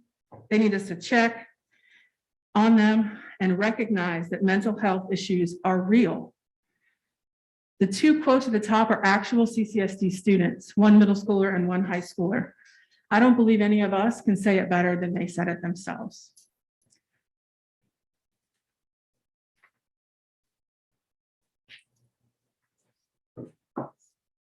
Hello, everyone. My name is Lakia Johnson. I have the unique opportunity to work in two departments. Half of my week is spent under intervention and psychological services under the leadership of Lisa Allison, and the other half of the week is spent with Department of Alternative Programming and Services under the leadership of Ms. Coker. And I'm happy to present the voices of the providers as well as the staff and teachers. Can we have the next slide, please? So most recently, November of this school year, school counselors, school psychologists, and social workers were asked what their top challenges this year have been. And they reported that the top challenges are the increase in student needs. Actually, there's an increase of about 85% of them reported that as being their number one concern or number one challenge. The second was an increase in parent referrals for student support. 52% identified as that being the top challenge. When we look at the needs, we look at the number of referrals that we're receiving from behavioral specialists. Over the past 5 years, the behavior team has processed and supported an average of 52 referrals per school year. So far this year, the team already has 30 open cases, which is a 73% increase. Clinical counselors for 2021 school year, as of November 3rd, they supported 44 students individually, either on caseload or for brief interventions. This year, they've experienced a 27%. Right now, they have about 56 students that they are providing individual support on either a caseload or for brief interventions. And going a step further, looking at our exceptional child therapists, our clinical counselors there. As of 2021, for 2021, as of November 30th, they have supported 20 students individually on caseload or brief interventions, and that's 10 new referrals during the beginning of the year. Right now, they have about 17 new referrals during the opening through November 30th. That's a 20% increase in caseload and 70% increase in referrals. So this survey also indicated that school counselors and school psychologists and social workers are spending on average only 30.8% of their time each week providing direct services to students. And additionally, 31% of providers identified decreasing community referral options as a significant challenge. Next slide. So as Ms. Coker explained previously, we do have 2 additional surveys that allow us to hear the voice of our teachers and staff. South Carolina Department of Education Spring 2021 Teacher Climate Survey indicated that 98.3% of our teachers feel safe during the school day. 87.9% of teachers reported that students behave well in class, which is an increase of 10.1%. CCSD also conducted a survey spring of 2021 as well as fall to all teachers and staff. Based on their responses, over 97% reported that the work that they do matters significantly. 85% think about what others of different races, ethnicity, and cultures experience on a daily basis. Over 76% believe relationship between students and adults are respectful. Again, that's just providing some information or insight on the school climate. Next slide. So again, the survey provided insight on teachers and staff perception of the overall social and learning climate of schools, as well as their overall professional well-being. Based on the results from the spring and fall 2021 survey, more than 50% of our teachers and staff responded favorably for both school climate and professional well-being. However, when we compare fall 2021 results to spring 2021, there was a decline of about 6% in professional well-being and a decline of 8% on school climate. It's important to note that although there was a decline in both areas, the results align with the national trends, whereby professional well-being fell at the 30% compared nationally, and school climate fell at the 50% percentile. So taking a deeper look at the teachers and staff professional well-being, over 80% of teachers and staff indicated feeling overwhelmed and or frustrated within the week prior to completing the survey. Over 60% of teachers indicated needing additional professional learning about social emotional learning so that they can support their students. Next slide. So again, over 3,000 teachers completed our social emotional learning survey. When asked specifically, what can school and district leaders do better to support your well-being? Teachers shared that leaders must recognize mental health is important in both staff and student bodies. Proper education and positive outlets for both students and staff should be provided. Additionally, teacher and staff pointed out that students are dealing with profound mental issues, and there is a significant need for more counselors and school psychologists to address this crisis. Next slide. So how do we plan to address the needs? Next slide. First, in the first column, we have to identify what the areas of need. And that is responding to stress and anxiety within our student body and staff. Acknowledging traumatic experiences and supporting students navigate through those experiences. Being aware of threats to self, threats to other, and responding to those. Finding support to decrease fighting that's occurring in the school. Being aware of truancy and ways to support families and students. Being aware of substance use and supporting them, as well as being aware of the crisis that the pandemic and mental health, have on our students. And then also being aware of family and environmental stressors and responding to them. So additional support is necessary and is needed right now. We need trained professionals that are able to assist with substance use treatment, immediate crisis response, strategies for stress and anxiety, small group counseling, and skill building groups. One-on-one trauma-informed therapy is necessary.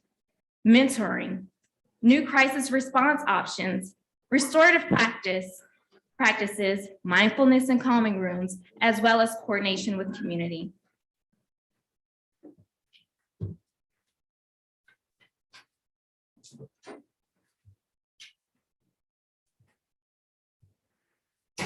So how do we address these needs? Well, first, for our staff, we need to listen.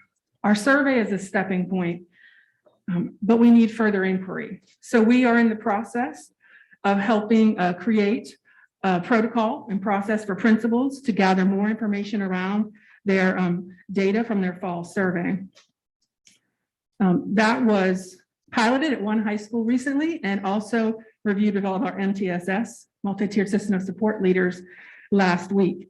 So our final version, we're ready to go to principals this week and utilize in the beginning of the year. Another one of the things that we did, that you all did, is listen to the teachers. If you saw back on that screen of the words in the bubble, it was the same as for the students. Teachers were asking for time, e-learning days, work days, something where they could have time to catch up and to breathe. And as a board, you've given that to them in the second semester. So you've helped us take a step to address the needs of our staff. We've also been offering listening circles weekly for staff. Every Wednesday, we have a time available that is advertised for staff members to come and just talk and to feel supported and not alone in what they're going through at this time.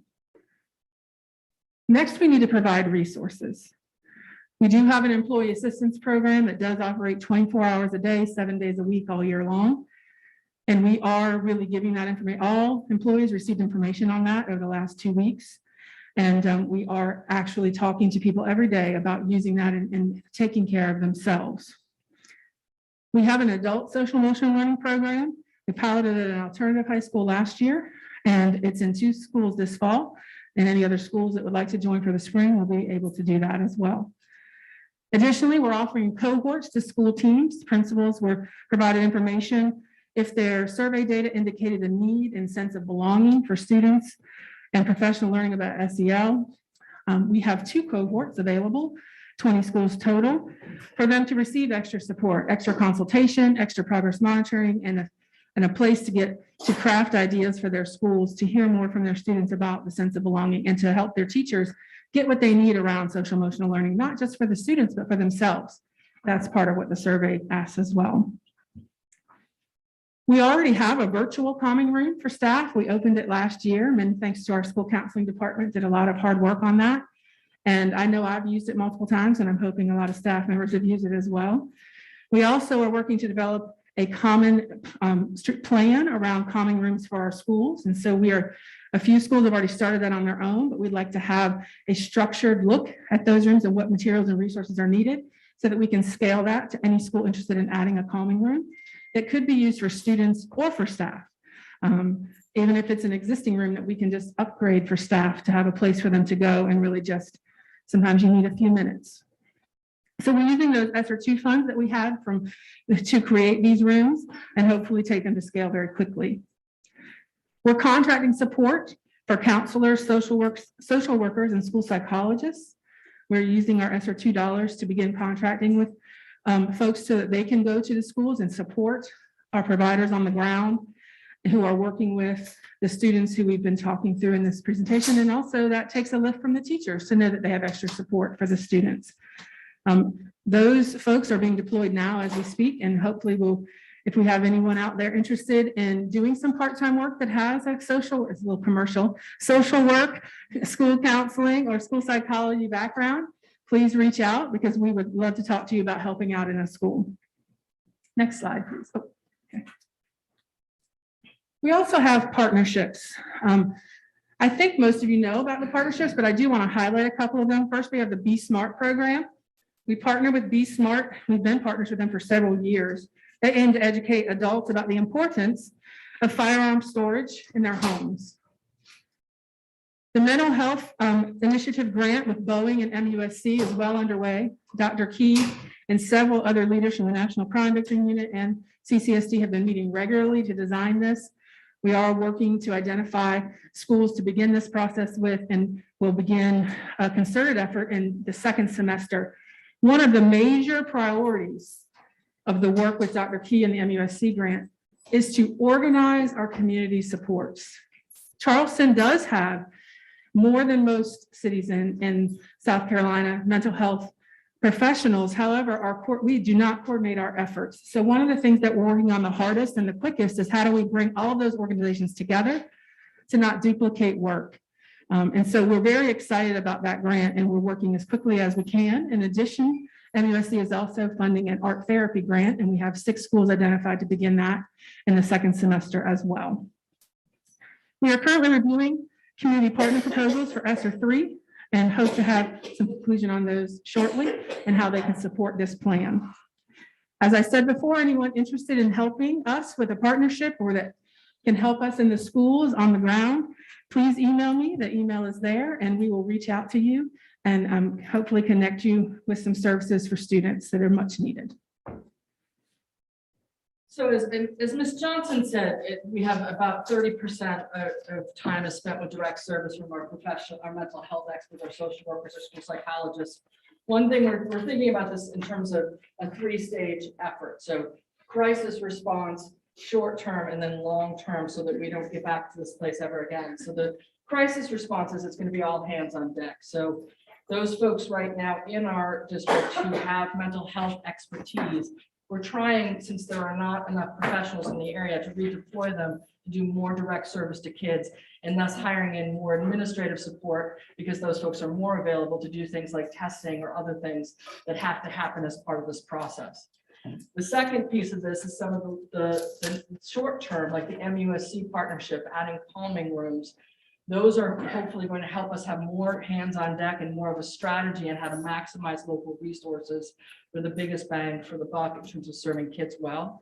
And then longer term, thinking about how do we build more space into our calendar for teachers, more space into our weeks, so that there's space for adults to get back into perspective, because when the adults are not emotionally full and overwhelmed themselves, they're better able to support the kids.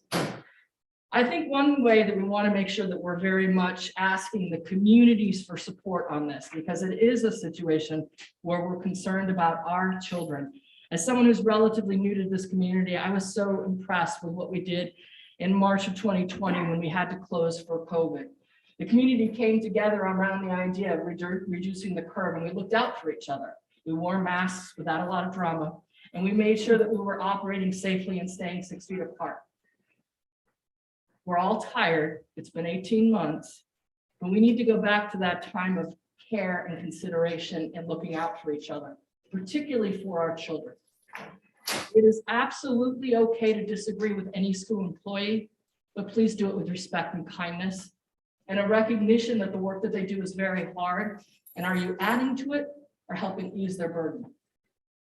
We do not allow our employees to argue with you. Please don't argue with them. Let's try to treat them with kindness and respect. Because one thing we want to make sure is that we don't lose some of our most talented educators at the end of this year because of how difficult it has been, because that will only hurt the people we most care about, our students. That's our presentation for today, and we're just asking for board support and continuing to prioritize this within our ESSER 3 funds. Thank you, Ms. Belcher, Ms. Coker, Ms. Johnson. We'll start with questions. Dr. French. Thank you. One question I had is I've still been kind of waiting since the summer workshop to hear a proposal to get more restorative practices, professional development for our schools. Ms. Coker, can you get that? Absolutely. We are in the process of training actually a lot of schools in restorative practices. We are up to 13 schools who are in some phase of restorative practices. Ms. Belcher talks about it a lot in her weekly memo to principals. Principals are reaching out for various aspects of restorative practices as well. We are doing 3 high schools with student listening circles in January to help those schools gather information. And I can send you the list of all the schools who have asked us to become school-wide, that we're working through a plan. Every school will look a little different. That's wonderful. And I hope that we'll have the resources to support any school that requests that, since we have the ESSER funds especially. Yes, ma'am. And we also have Title II funds associated for restorative practices. And so we're using those currently for any school that asks. And bringing in, if we need additional trainers, we had one large high school that we couldn't handle ourselves because of the amount of staff. And so we did contract with some trainers to come help us. Ms. Coakley? Yes. Good afternoon. So thank you. I saw the puzzle pieces. Yes, please. Sorry, I'm in the car right along. I saw the puzzle pieces in the common rooms. So first of all, I want to say thank you. Ms. Thank Coakley, y'all can for you putting. speak? Ms. Coakley, sorry to interrupt. Can you speak up a little bit? Thank y'all for putting this together. First of all, I saw the puzzle pieces. So the calming rooms, I'm very pleased that we're going to be working on that. Listening sessions coming up as we address these staff needs, and also as we continue to address the concerns. How are we being notified of the of like if we of the immediate needs and concerns as they're being addressed?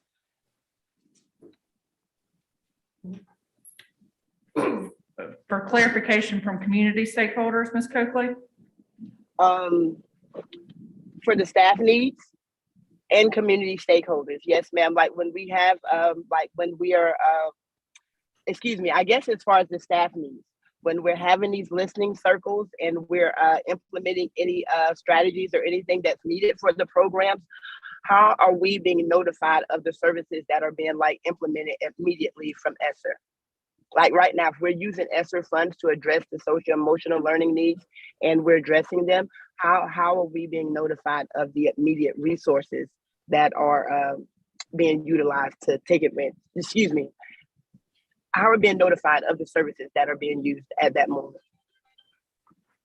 Thank you, ma'am, for clarifying. We did add under ESSER, as part of our ESSER 2 proposal and in ESSER 3, we did have a significant investment for adding new social work positions, adding new counselor positions. Frankly, our challenge right now is actually finding those people. So it's not, we have not moved forward with spending anything in ESSER 3 as of yet, because we still have opportunities within ESSER 2 in terms of investing in the space. The challenge is there's not sufficient professionals in the area to hire. But part of what I know Mr. Hammer plans to do next month is step back on the larger question of our investments towards the ESSER programs. So that'll be shared at all in January. Is that right?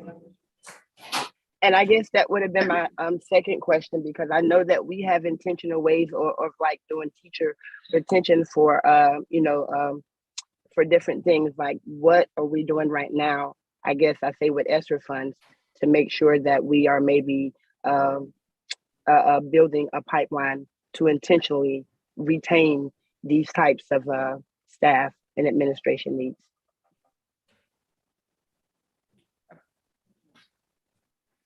So we did add social workers and school psychologists for this school year, and all those positions are actually filled. We were able to hire all of them. ESSER 3 money we have not begun to use yet. So what we have remaining in our ESSER 2 funding, we had set aside some money for social emotional learning curriculums at our high school level, but what our high schools are asking for are people on the ground. So that's why we're made the shift to hire temporary employees to help in the guidance, counseling, social work, psychology area, because those are the areas that they need support. So we did make that shift. It's still contracted services, so it was an easy shift to make to meet the needs of our schools. Does that answer your question, Ms. Coakley? Yes, ma'am. Thank you. Yes, sir. Ms. Coates? So, and this is a question actually came up a couple of weeks ago. Have we successfully created an unencumbered planning period for every teacher every day? So the answer Just is me, or did all the air just get sucked out of the room? no, the answer is no, because so many of our teachers are having to cover for substitutes. And at the elementary level, we were not able to fill all the vacancies that it would have required to have the specials or whatever for students to go do while other teachers get planning. So there is some designated planning time, but it is not yet sufficient. And too many times the planning time has to be used for a teacher to cover another classroom. Now we pay teachers for that, but that's beside the point. They don't get the planning time that they need.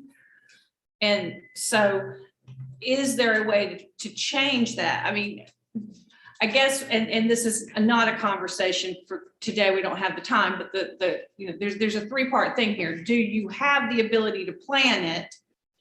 Then you question, do they have the ability to execute it because of surrounding factors? And I haven't quite figured out the answer to that yet, but that's something I would want to know is, and if you don't have you either have the ability to plan it and it keeps getting interrupted, or there's long-term sub issues or whatever, or it's not, we don't have the staff and the ability to plan it, period.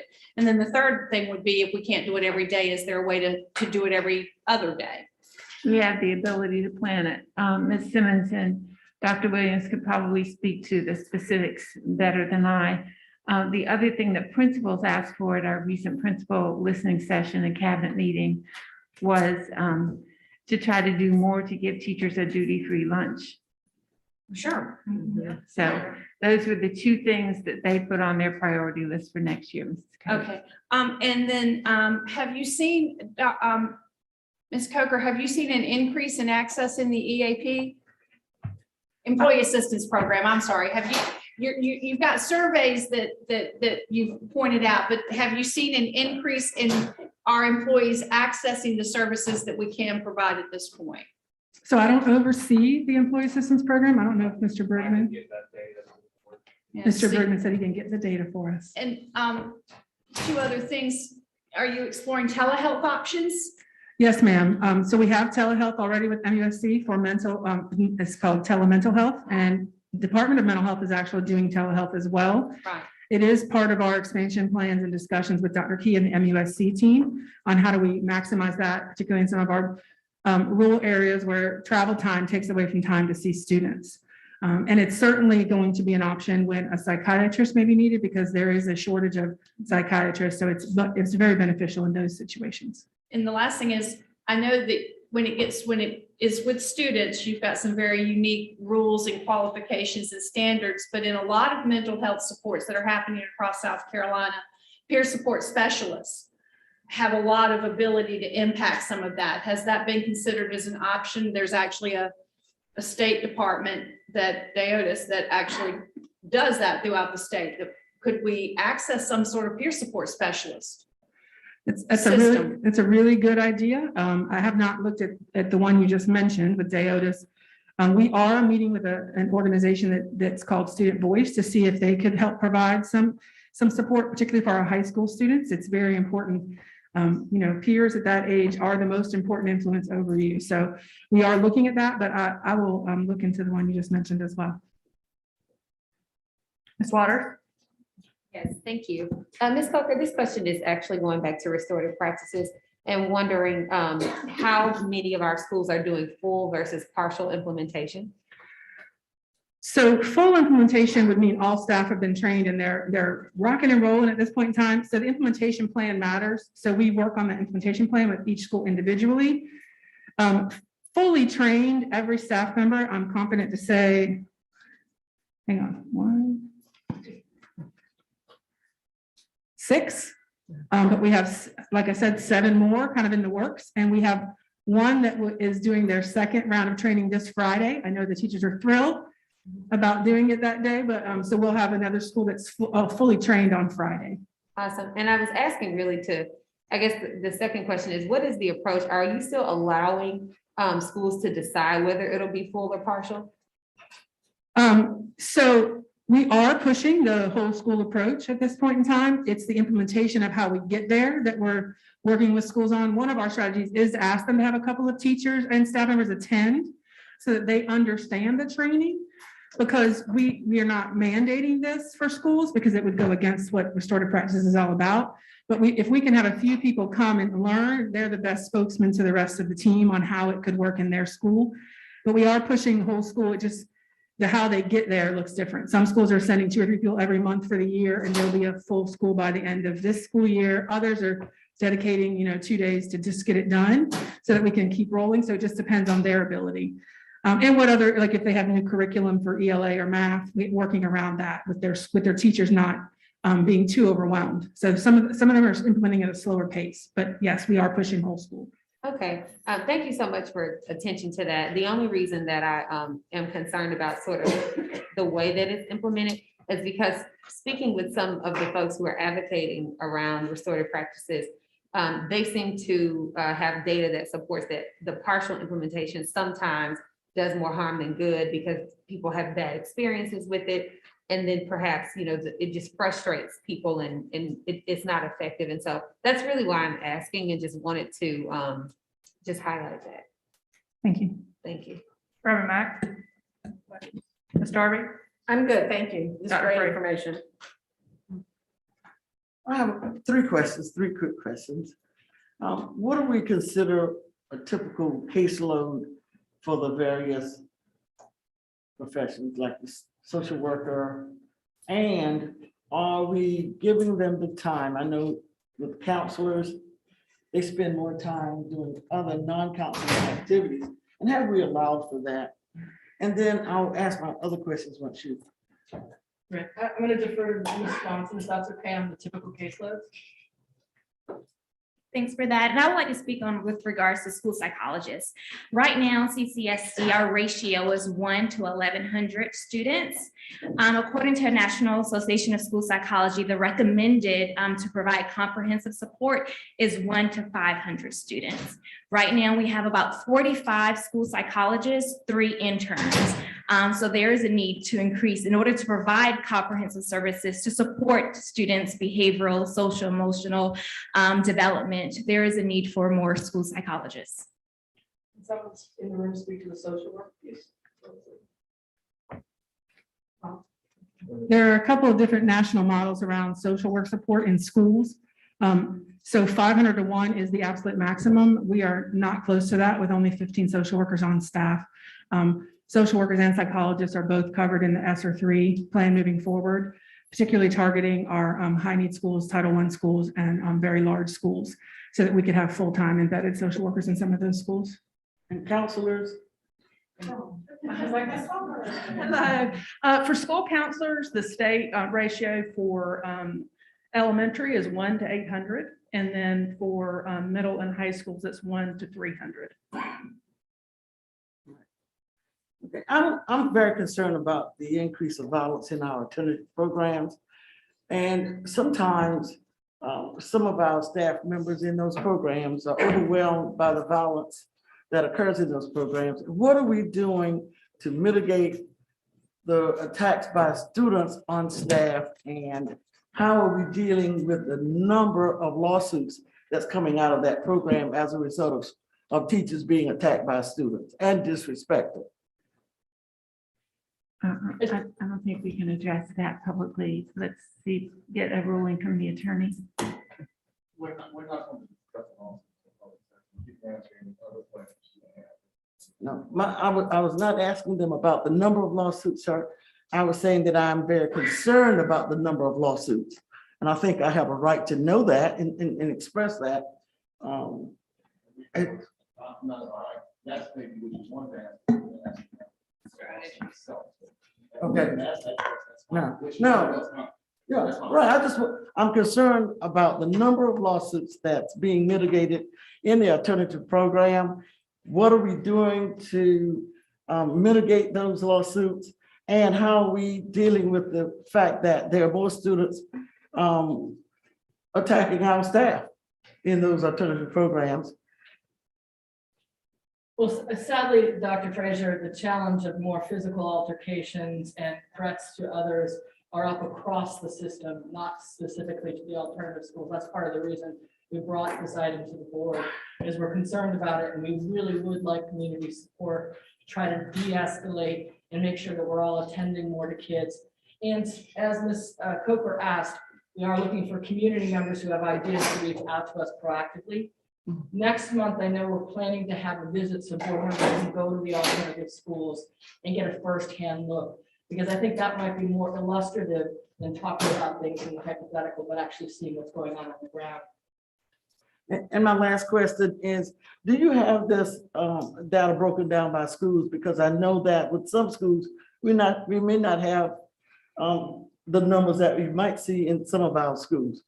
We do have it broken out by schools, and we are prioritizing to the point that you raised, as we're doing more administrative backfilling to allow more of our counselors and social workers to do direct service to kids. We're prioritizing on those schools that we're seeing things at where they're higher than others.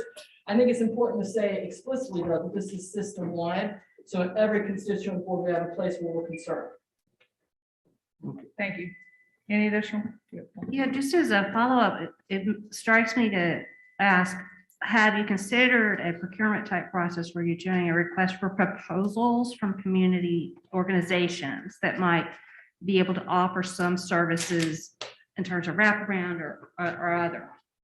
Some of the proposals that were submitted under SSA are absolutely right in that space, Dr. French.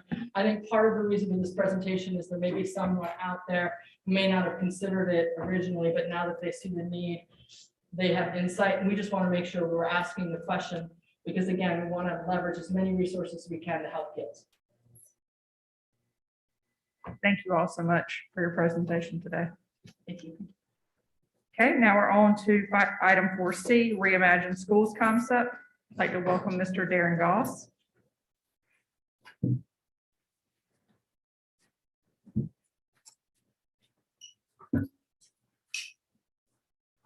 Good afternoon. I'm Darren Goss. I'm the president and CEO of the Coastal Community Foundation. And before I start my presentation on the proposal that you, the school board, has received last week, I just want to make a couple of comments and observation for sitting in this room over the last couple hours. Number one, I think we owe every teacher, every administrator, every school staff person, and frankly, this board, a great deal of admiration and respect for how you have managed and handled the last 20 months and all of the things that you have quite frankly, the honor, if you want to call it that, of presiding over for our school district. So thank you very much for all the hard work that you're doing and that you consistently do all the time for our children. The second thing I want to mention before I jump into the proposal is that I think the fact that the moment we are in really requires us to think broadly, to think boldly, and to think big about how we handle and manage not only the immediacy of recovery from COVID-19, but the long-term impacts that will have on students, in particular, the students that are proposed in this proposal for the long term. And then the third thing I would say in introducing my board chair, Herbert Drayton, who is here with me this afternoon. Herbert is a Eastside Charleston resident, born and raised here, a business owner here in Charleston, and leads our board at the Community Foundation. We both have had the privilege of growing up in Charleston and attending Charleston County Public Schools for our publicly provided education, and have a great deal of respect for and commitment to public education that's readily available for all students. The last thing I'll say in terms of context is that I'm a grand uncle. So between several schools in North Charleston, West Ashley, and James Island, I have approximately 10 grand nieces and nephews who attend schools in Charleston County, and I have no shortage of Saturday morning or Sunday afternoon conversations with them about their experiences in the schools, as well as with my nieces and nephews about that same experience. Next slide. I just want to take a few minutes to just crystallize what our proposal is asking you, the school board, to do before I jump into all of the dynamics and answer questions that you're going to have for me, and I'm sure you will.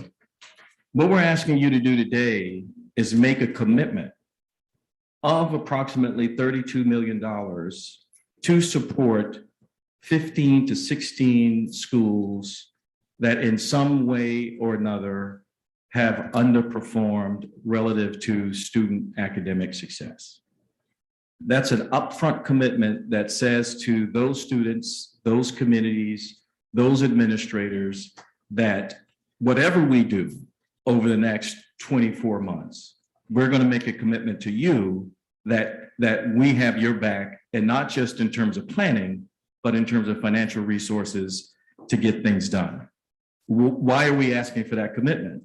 Because we're also asking you for a commitment to seat a commission that will see to it that the first voice is heard and the last voice is heard in determining the future direction of any of these schools are the community, the parents, the administrators. I think I heard someone say earlier that they're well, we know parents are a student's or a child's first teacher, that the first and last voice is heard in shaping any proposal or any recommendation for school reform comes from those particular community groups, those people that are most affected by the work that you all do on a day-to-day basis. This commitment of resources in this process that we are putting forth to you is really designed to address two structural issues with the way we fund schools and the way we frankly, to no fault of anyone in this room, the way schools are supported, and that's Act 388 and the school choice bill. They're great on the surface, but quite frankly, we know through history over the last couple of decades that they have unintended consequences for these schools in these particular communities. And so we want to address that as well. In the end, and I'll go through the proposal and take 10 or so minutes to do that, what we're asking you to do is make an upfront commitment, an equity commitment in the future of these schools. We can go to the next slide. So here's what we know. And we start with the premise that all students are capable of learning, regardless of where they come from, who they're born to, and where they live. We also know that in economically challenged communities, learning environments must be tailored to the unique circumstances of those children. We have heard that through all of the presentations today and countless presentations that have been made to this body over the last several years. We also know going into this, and we've seen the data, that students who were behind before COVID-19 in these respective schools have only fallen further behind and need dramatic intervention, recovery, and support.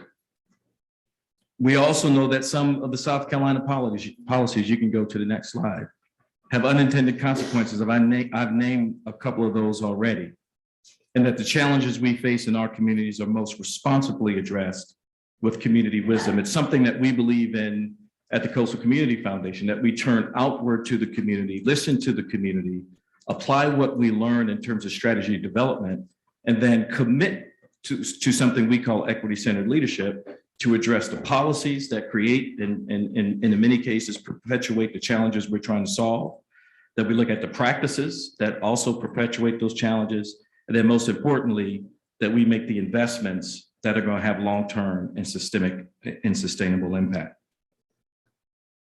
What we're proposing here is no different in my mind than this concept of whole school, whole child, with the exception that we start inside out. We start with parents, we start with community, we start with students in mind as we seek to create or identify ways that we will reform or turn around a school. So what are we actually proposing? Next slide, please. We're proposing that you create community commissions that focus on on very distinct feeder patterns in North Charleston, in Johns Island, and Hollywood, and in downtown Charleston. That these commissions would include CCSD school elected leaders, that they would include parents or guardians of students, local school educators, the administrators that actually operate the school building, that they would include a combination of the faith community, the small business community, and at-large members of the community who have a vested interest in the state in seeing that these schools do what we want them to do in supporting our children.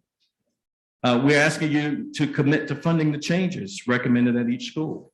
one of the things that we're very clear about as a funder is that if we put a community through another series of 5 or 6 months of planning, and on the back end of that planning, say that they have to come back and they have a 50-50 chance of getting a fraction of what they've put and dedicated their time and energy to, that's probably a non-starter for these communities all over again.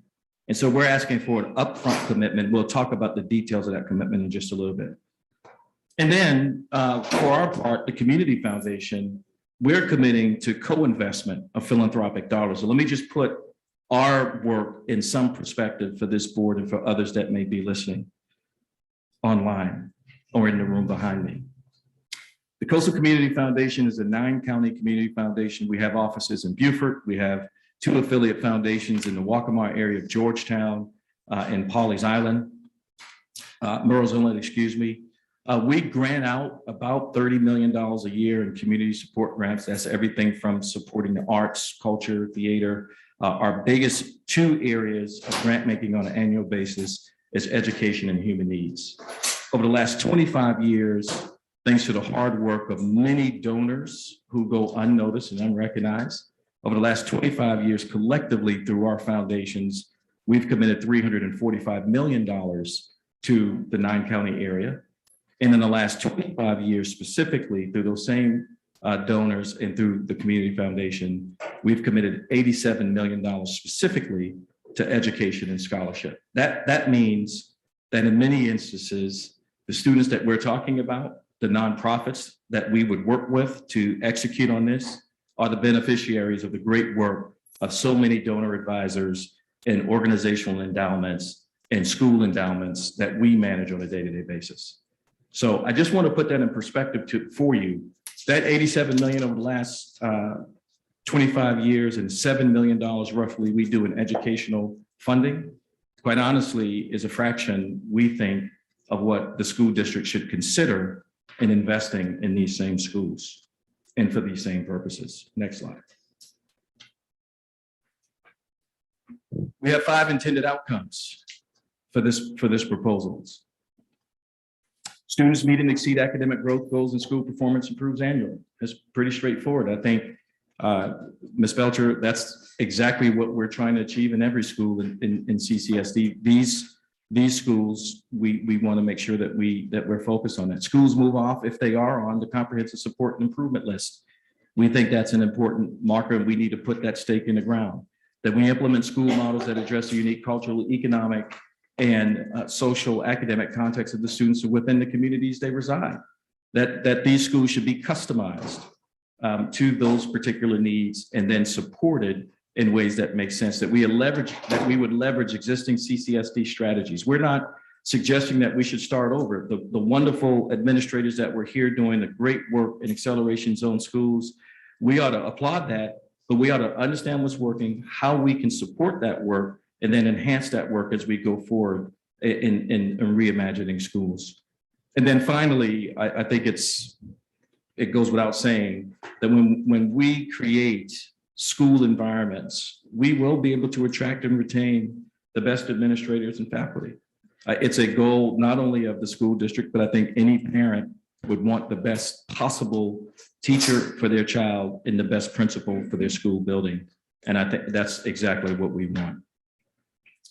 The other feature about the Reimagine Schools proposal is that we suggest that we should do this work in feeder patterns. Next slide, please. And why feeder patterns? Fundamentally, you can read the slide, but fundamentally, when you think about reform and when you think about transformation and you think about the communities in which the schools, these students will come from, it's okay to look at innovation in one school.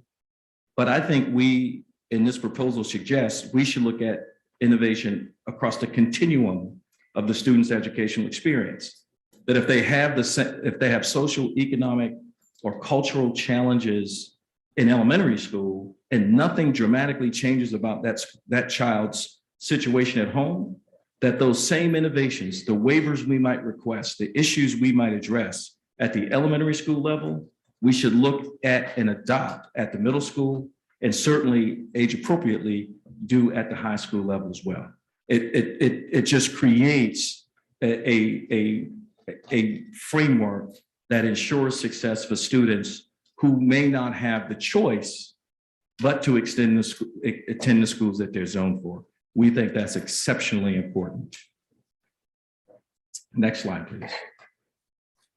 We think there are two keys to success in this is community engagement and innovation. We talked about that community engagement up front. We talk about community engagement in many ways and in many instances, but what we mean by community engagement is that these commissions are structured to address the unique cultural needs of these students.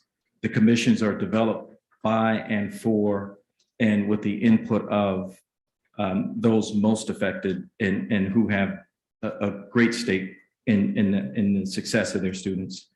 And then the second piece of this is the innovation piece, that the financial investment up front by CCSD is a commitment to those parents and those teachers and those students. And then the philanthropic support to sustain that effort for the long term is there as well. But then we think there's a structural innovation to this as well, that the autonomy waivers that a school might request, they don't have to, but they may request through Act 20, the regulations that they might seek to do, the integrated supports that we know that schools may need, that's all factored in to what will make that school successful in the long run. Next slide, please. Very quickly, I just want to run through the commission process, the timeline and key players. Maybe you'll have a chance to ask some questions of me, but to define key roles, the possible outcomes, estimated funding, the feeder patterns which you've seen, and then I will wrap up with the ability for you to ask me all the hard questions in the world you want to ask me about this proposal. The Innovation Commissions, next slide, please, are time limited and time limited community CCSD engaged bodies that will plan, design, and create school innovation and student performance plans. There will be one for District 4, a joint commission for District 9 and 23, and one for District 20. This will take place over the next 2 years. And again, on the bottom of that slide shows you the makeup of the constituent, the commission. And I can entertain any questions that you have for that. The next slide really just deals with the timeline and how we have this set up. The D20, D23, and D9 would start as quickly as we can get this approved. They would do plans through next summer of 2022, and then full implementation would begin, we hope, in August 2022. And we'll talk about the budgeting for implementation and change management. Year 2 would be the D4, and you'll see that there are 2 proposed feeder patterns in D4. We think that would require a little more time in spacing and sequencing, and then we could absolutely take what we've learned from the first commissions to implement in D4. Next slide, please. There are a couple of key roles and key players to execute on this. One is a third-party technical advisor. With respect to this role, what we're talking about is someone who is not a school operator. We're talking about an organization that is equipped and has experience with working with school districts to create turnaround plans. And that would, quite frankly, act as just that, a technical advisor to the Innovation Commission. They will not direct, they will not prescribe, but they will provide information, data, research, policy, both from South Carolina and federal, to help these commissions determine the best school models to support their work. Community hosts, another critical key player in making this happen, are nonprofit organizations. Folks like, quite frankly, Charleston Rise, who was here earlier today, Engaging Creative Minds, Tri-County Cradle to Career, a multitude of organizations, Community Solutions, Charleston Promise Neighborhood, to name a few, that really, we believe, would be critical to ensuring that the voices of those parents who are not on the commissions, the perspectives of those people who have a vested interest and stake in the outcomes of what is recommended to you, show up. It's a two-way accountability. The community host is there to ensure that those voices are reflected and represented. They're there to also ask the question of, hey, we ask the question, what are you hearing? And then they say to this commission, this is what our parents are saying, even if they don't feel like they have the power or authority to say it, a good trusted community host can speak on behalf of a constituent group. And so that's the role of the community host. The next key role is the role of the convener. And overall, see this as a project manager. I'm someone who's going to ensure that the trains leave and roll on time, that anything that is done and committed to by the school district is actually executed, manage the contracts for community hosts, technical advisors, and then manage the communication process between the Innovation Commission, the CCSD Board of Trustees, and superintendent and the community at large, a critical role for this process. This next slide kind of shows you what it looks like in action. Quite honestly, these commissions stand up. Stage one is really about establishing the commissions and doing what we call at the Community Foundation, reading reality truthfully. Again, you have the technical advisor, you have the community host, you have the 10 to 15 members of commission. But I would say that all these meetings, commission meetings, would be in public. My good friend and colleague, John Simpkins, who runs MDC Inc. in Durham, North Carolina, says that in a process like stage one, we have to learn in public. Learning in public creates a sort of accountability for all of us to take action responsibly on things that need to be changed. And that's a part of the process of stage one. Stage two is really about design and ensuring that what is designed and ultimately recommended actually has what parents, what administrators, what folks really want to see in their particular schools. Stage three and stage four, for all these commissions, would only be implemented once the school board approves the plans. Once those plans have been budgeted, Mr. Kennedy, and we understand that we can support it. And then we would start the stage three process, which is change management. That we know that any school reform will take and require some upfront costs. Some of that we know we need to start early on in the process, and then full implementation stage four in evaluation would be some costs there associated with that as well. Next slide, please.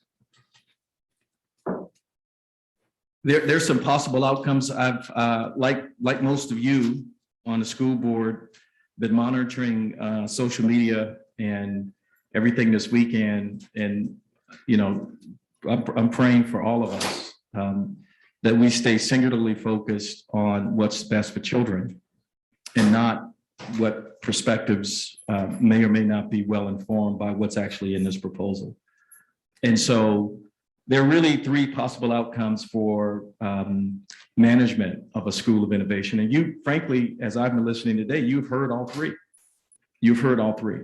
So what this proposal is not proposing is something new and different than what the school district was already doing. Matter of fact, the high school I graduated from, James Allen High School, is now James Allen Charter High School.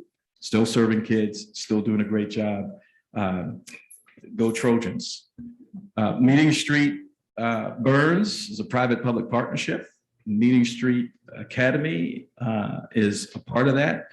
And quite honestly, what you have on the screen are the options. And, oh, by the way, Mr. Darby and others that we heard today are doing some rendition of a district-managed innovation. Mr. Darby is the most recent example, but from what I've heard from Acceleration Zone schools and others, you're doing it. All this does is codify it and say, let's just have these conversations publicly and honestly, and say that there may be management options that we need to leave on the table when it comes to managing some of these most challenging schools in the school district. Next slide, please. One of the things that I think I've seen that has gotten the most, I think is the most misunderstood concept in this whole proposal is the Innovation Management Organization, an IMO. an IMO really provides us as a community a capacity that doesn't exist today. And that it, to me, I believe is complementary to the good work of Ms. Haynes and Ms. Belcher in Acceleration Schools, is that when you have 15 schools and you heard the time and attention that they're putting into the current schools, that you may need another capacity to help support, manage, and provide for those schools. And that's what an IMO does. I have seen organizations like these firsthand in Baton Rouge, where the community created this on their own, aside from the school district, and it didn't turn out very well. It was competitive, it was challenging, and now 10 years almost later, they're starting to partner intentionally with the school district because they know they need to do that. Should have done that on the front end. What we're suggesting here at the Community Foundation is, instead of doing that 5 years from now and creating a competitive type situations, let's do it complementary. Let's go in with our eyes wide open and say, what do we need to do to provide CCSD the capacity to manage schools in ways that make sense for those particular schools? Not all of these schools would be a good candidate or would want to be assigned based on a commission to an IMO, but we certainly believe, as the seed investor to this community strategy, that it's something that the school board should consider. Let me just give you an example real quick of a couple of organizations that the Community Foundation has seeded over its 47 years of existence. Anyone here ever heard of the Center for Heirs Property Preservation? 25 years ago, that was an idea brought to us by community members and CCF with the support of the Ford Foundation, seeded, created, and actually housed that organization for its first couple of years. Anyone here ever heard of the Low Country Food Bank? Another one that we've seeded and now is doing considerably good work in terms of capacity for our community. What about 180 Place? All three seeded, supported, and continues to be supported by CCF in this community. And simply because it was a gap in capacity that we needed to fill at the time, I see the IMO as no different. Next slide. Here, the role, you have this. I think it gives us the opportunity to support the work of any school or any commission that wants to be assigned. And I welcome the opportunity to get into more details. The next couple slides just shows the feeder patterns. Please go to the next slide. These are all proposed through a combination of conversations with school board members, research, what we saw through our work with Mission Critical, what we know with the data that quite honestly was just shared here, that these schools need focus, attention, and broad community support. Next slide is District 9 and District 23. The next slide would be District 20. And then the next slide is our estimated funding requirements.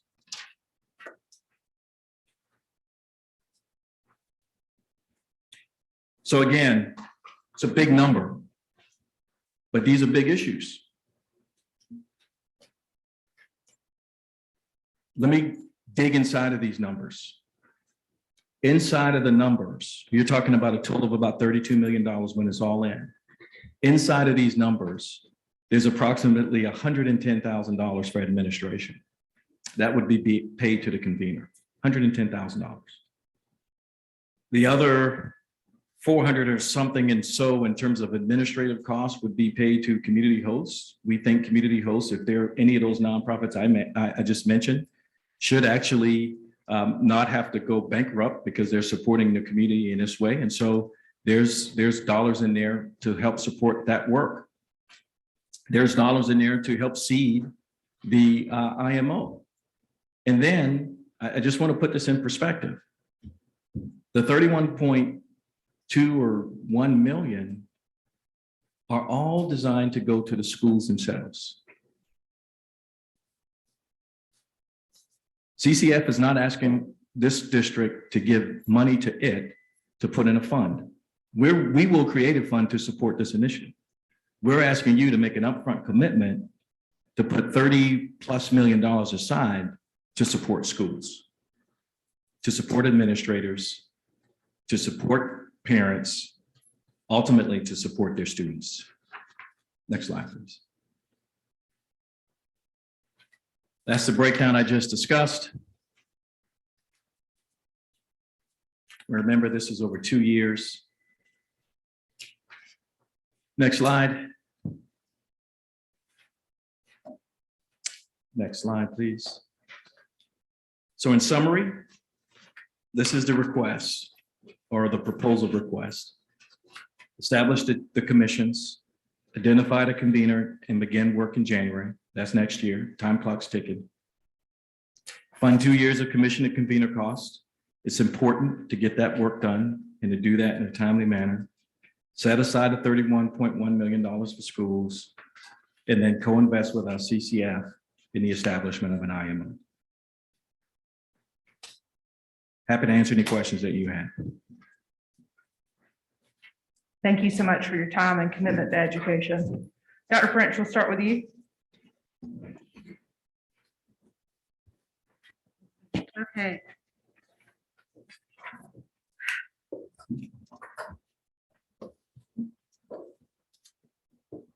So I guess one thing that I wanted to clarify, and so frankly, this proposal is very vague in terms of exactly how you want to expect us to spend any money. And this is a huge ask. There's no student outcomes listed. There's the goals in this are very eloquently spoken, but I don't see any metrics of success, nothing. So, yeah, I definitely have a lot of questions. But one thing that you're saying today, which I could not determine from your proposal, is are you asking us to give you $32 million? I'm asking you to set aside $32 million to support the ultimate work of commissions. That will, Dr. French. But I'm asking if you're asking us to transfer No, no, $32 ma'am. million to control of CCF. No, ma'am. Okay. That's good. Frankly, a program of this size, I've talked to school board members from other parts of the country, would take months to hammer out. We have months for our next budget. You know, we can talk about what does this mean? What do we think that we're going to commit to in time for the budget next year? And so I was frustrated to see this put on the agenda at the last minute and this rush that we have to start in January. Yeah, let me. I also just want to say, a lot of everything that I read in here is work that that our staff have the capacity to do. And while we are not doing it and not doing it well, we could be. And I think that we should be doing some of these things. These commissions that you're asking to design, I would much rather heavily invest in making our school improvement councils highly functioning.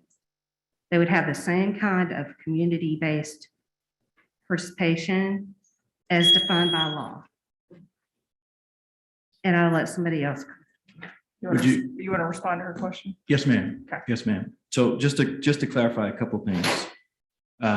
As it relates to the outcomes of the commission process, Dr. French, the reality is that as a result of that process, commissions which will be staffed by administrators, your school improvement council folks, designees that school board members, once we figure out that process, would appoint to the commission, would actually come up with, here is what we want for school A in regard to a school model or reform plan. Within that plan, embedded in that plan, and consistent, if they use school waivers under Act 20, HB 3589, they would be required to outline how student achievement would improve, I would take it a step further and say that we would hold ourselves accountable to say, give us a timeline and a frame of reference to Ms. Belcher's point earlier. It does take time to reform schools, so that work takes some time, but we are in no way suggesting that a school plan in the allocation of any of that 31.1 million would happen without a clearly defined set of metrics for student outcomes, for school performance, et cetera, et cetera. That just wouldn't happen. And I wouldn't be asking you today to approve something like that. The reality is we're asking you to set aside the money so that when that does happen, those dollars are there for implementation. The other thing is, and again, with respect to the staff of CCSD doing great work under Ms. Belcher's leadership, I remember Mission Critical in 2019. I remember because I was there, and I remember I the do fact. too. Yeah, I was there too. I remember the fact that the school district needed to get this work. We're staffing, that's being staffed up, quite honestly. And I couldn't remember my count, Ms. Belcher, but probably 5 or 6 other schools waiting in line to get some of this stuff, and a need to do the community engagement stuff on the front end. So I don't think it's contradictory to, again, I think it's complementary of the work that the school district staff is doing, and hope that you would support it. Thank you. Ms. Green? Ms. Coakley? Yes, ma'am. Thank you. Good afternoon. So thank you, Mr. Goss, for that. I want to kind of agree with Christian. This is kind of some of the same work that we are supposed to be doing. And so I'm confused as to why we're asking CCS to do this. Also, in reference to IMO, can you explain that a little bit further for me? The management organizations, like the structures and exactly what they're supposed to do, how they're composed? Yeah, let me go back and address the first part of your question, Ms. Coakley, and that is that the CCSD school district staff would in no way be outside observers to this process. Quite honestly, it would be imperative for the school staff, in particular Ms. Haynes and Ms. Belcher and others in this building, to in stage 1 and in stage 2, including the finance folks, to understand what the ideas are coming out of the commission, how might those ideas conflict with what's already happening, really to reconcile what people may or may not know is happening with what they wish to happen. I think that's a part of the learning in public that we need to do, and we owe ourselves as a community.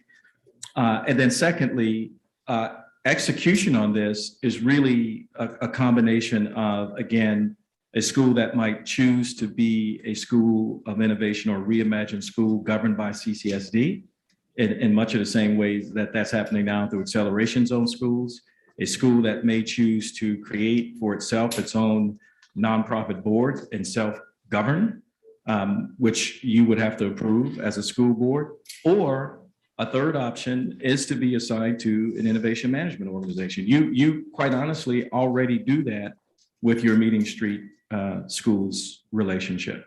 And so there's no difference. See the IMO in much the same way you would see your relationship with Meeting Street schools. Okay, and I just like to say, and I guess I understand that part, but it's one of those things to where, like, when we say unintended outcomes, well, the strategic planning and the acceleration school, that was kind of like an unintended outcome. And what do we learn from that is what we're doing right now, is that we're introducing something else that the community didn't know about, that they had no input on, that's been quickly, and I just hate to say, incompletely and just hastily put together, and a lot of money at a last moment. So when we're still trying to pick up the pieces of, being transparent with the community, here it is again that we're presenting something else, and we're getting another unintended outcome before we even initiate a proposal, if that makes sense. And this is what this seems to be to me. And if anything, why exactly, if we do it, why does CCF have to be the one involved? Let me answer your last question and say that, and I answered this question earlier to someone who asked me this question, why is CCF involved? About 3 years ago, we did exactly what we're asking you to do. We turned outward. We were a large organization making a lot of grants to a lot of organizations that not necessarily were serving the needs of the community at large. And so we turned outward. We went and we listened to now thousands of our stakeholders across the 9 counties, use that information, Ms. Coakley, to identify some very specific strategies that dealt with our own internal policies, our own internal practices, and our investment. We're asking you to do the same thing as a public organization. We also use that strategy and that information and continue to go back to our communities to learn from what we've done. In that process, we've committed now close to $30 million in ESG funding through our portfolio to women-owned and Black-owned, minority-owned investment managers. We've created a more equitable funding process where our grants have become more accessible. Why CCF is involved is because we think as an organization that we should listen to communities first, prepare and present opportunities for organizations like yours to do the things that need to be done for a community. And quite honestly, we think as an organization, we've earned the credibility and the reputational capital over almost 47 years and almost $350 million to be standing before you today, making this request.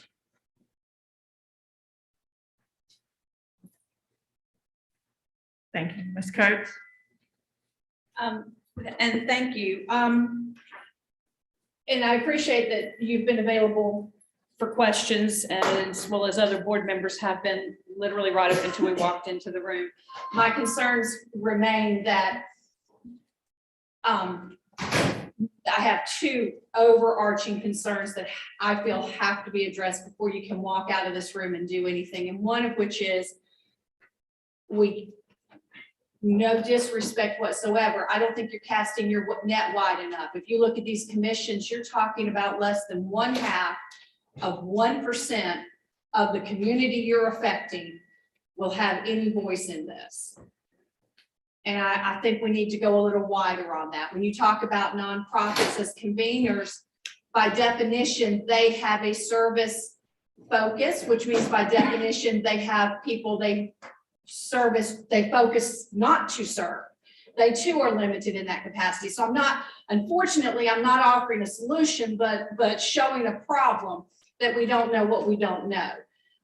We could come up with some creative ways to do that. There are some great minds that have put this together and some great minds on this board. We could put up something that says, hasn't served on a commission before. We could put up something that says, the conveners have to have a certain a skill set as opposed to certain things. There are ways we can do this, but I just don't think you have cast your net wide enough when there are 6 seats on a 10 to 15 commission table that are reserved for other. And you're talking 125,000 residents of North Charleston. You're talking 70,000. That's an awful small number of people that get represented. It was one of our key issues with Mission Critical. I think the second huge thing we've got to address and be very transparent and clear about is we can't just throw this up in the air. I'm sorry, may I? We can't just throw this up in the air. There are some things that are not going to get approved. There are some things that cannot happen, or there are some things we need to have this district consider and put on the table or take off the table before we create a false expectation. One of which is can we accommodate a set of schools that want year-round school while another set does not? And if you can, how do you accommodate a secondary attendance zone? Because much like our Montessori schools, if you're unlucky enough to live in an area that doesn't want that, we created a secondary system. I don't know that that can happen by August of 2022. We can't start school before a certain day. I think this is fantastic. I have no concerns about whoever wants to make this better, because it's clear that some of us have been here a long time and haven't. But I think that's a concern, that you go out and say, what do you think this should look like?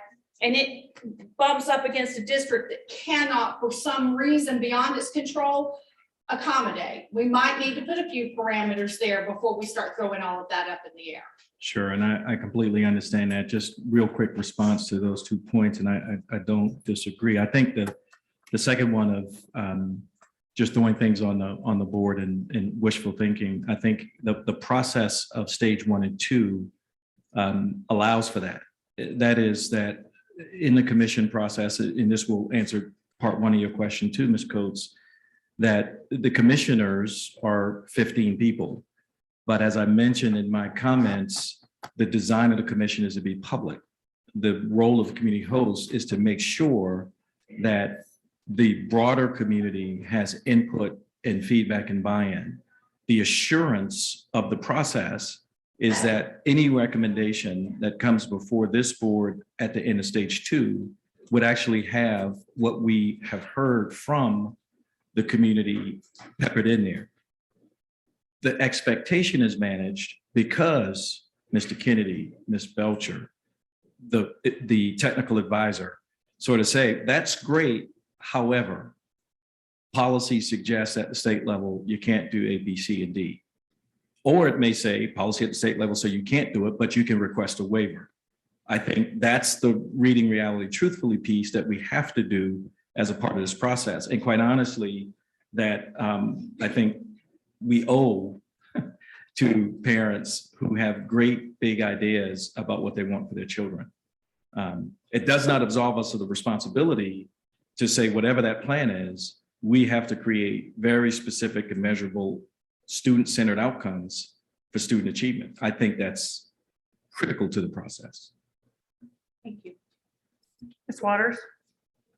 Thank you, Ms. Hardwick. Thank you so much, Darren, for the proposal. And one of the things that I think is most promising about the proposal is that it sets aside money to help fund schools that, because of the funding formula, just are so underfunded because they're under-enrolled. And so for that reason, I'm really interested in seeing what additional funding and additional support developing these turnaround plans can do.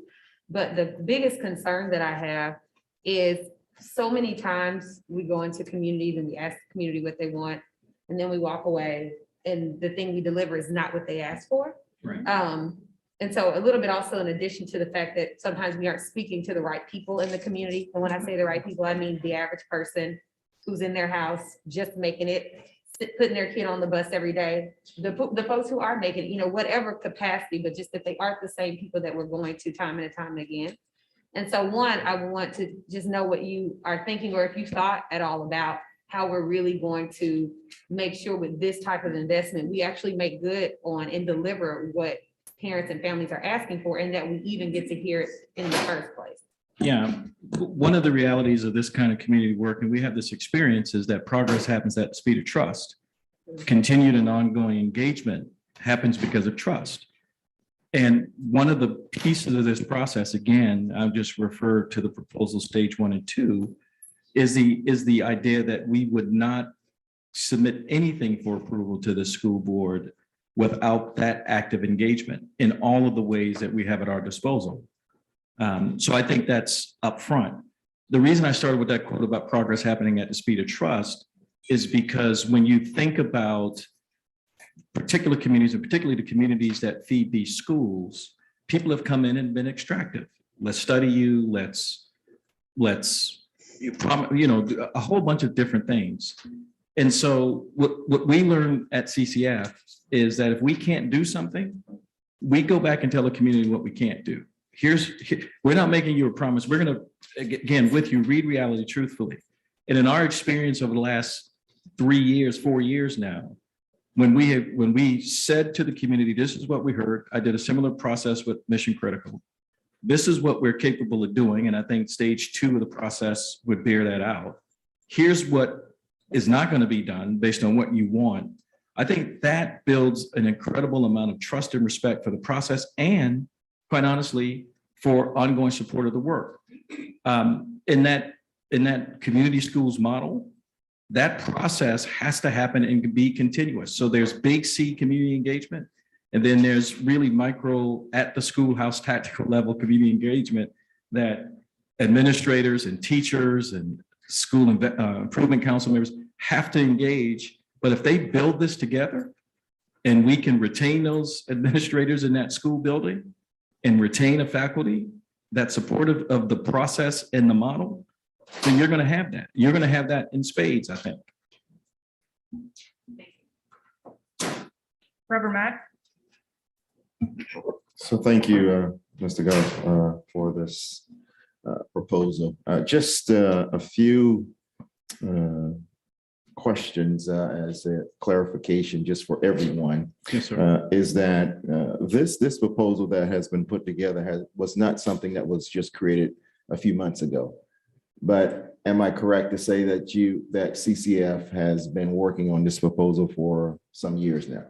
Yeah, I will tell, just to clarify, when we established our civic engagement agenda back in 2017, a board approved it in 2018. Education is one of 3 of our top priorities. So since 2017, really, CCF has been working to do and work, quite frankly, with the administration to support its efforts in improving schools. So that's affirmative. The second thing I would say, Reverend Mack, and I think people know this, is that we have been big sponsors, supporters, and advocates for HB 3589, Act 20, Schools of Innovation, because of the potential it gives for administrators, for school districts to do exactly what we've been talking about and have that sustained over the long haul. We've been on this path before COVID-19, and we are committed to seeing it through COVID-19. This particular proposal was submitted to the school district in August of this year.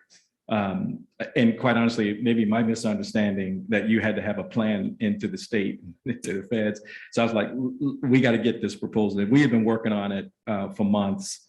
And so this was something that we submitted very early, literally midsummer this year. So is it also accurate to say that in this proposal that the commissions that to be established will be a build out from community input, involvement, discussion as to what they would like to see happen within these schools with their scholars moving forward? Is this part of the bigger pieces, the hearing the voices of the parents and the teachers and the staff and administrators and this commission piece? Is this accurate to say in this proposal? I think that's absolutely the center of this proposal. Okay.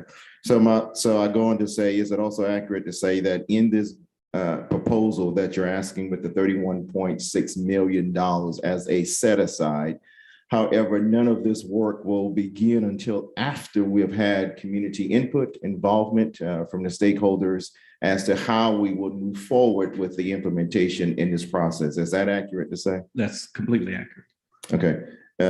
Is it also accurate to say that the board will still be the manager over this piece and that CCSD will be heavily involved in this process, particularly with our staff and administrators and helping to implement this process as we move forward after hearing from the communities and the stakeholders and putting together what this commission will look like moving forward? Is that accurate to say? Yeah, Chairman Mack, I don't know how we do the work without constant engagement of the CCSD staff. Yeah, okay, thank you.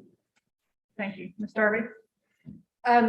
Thank you for being here today and answering all of our questions. I think just to follow up on what Reverend Mack is asked, and in the entire 7 years I've been on the board, as we have talked about schools of innovation, acceleration school, a lot of people are concerned that we are giving our schools away. We're losing control of our schools. It's our responsibility to be managing those schools.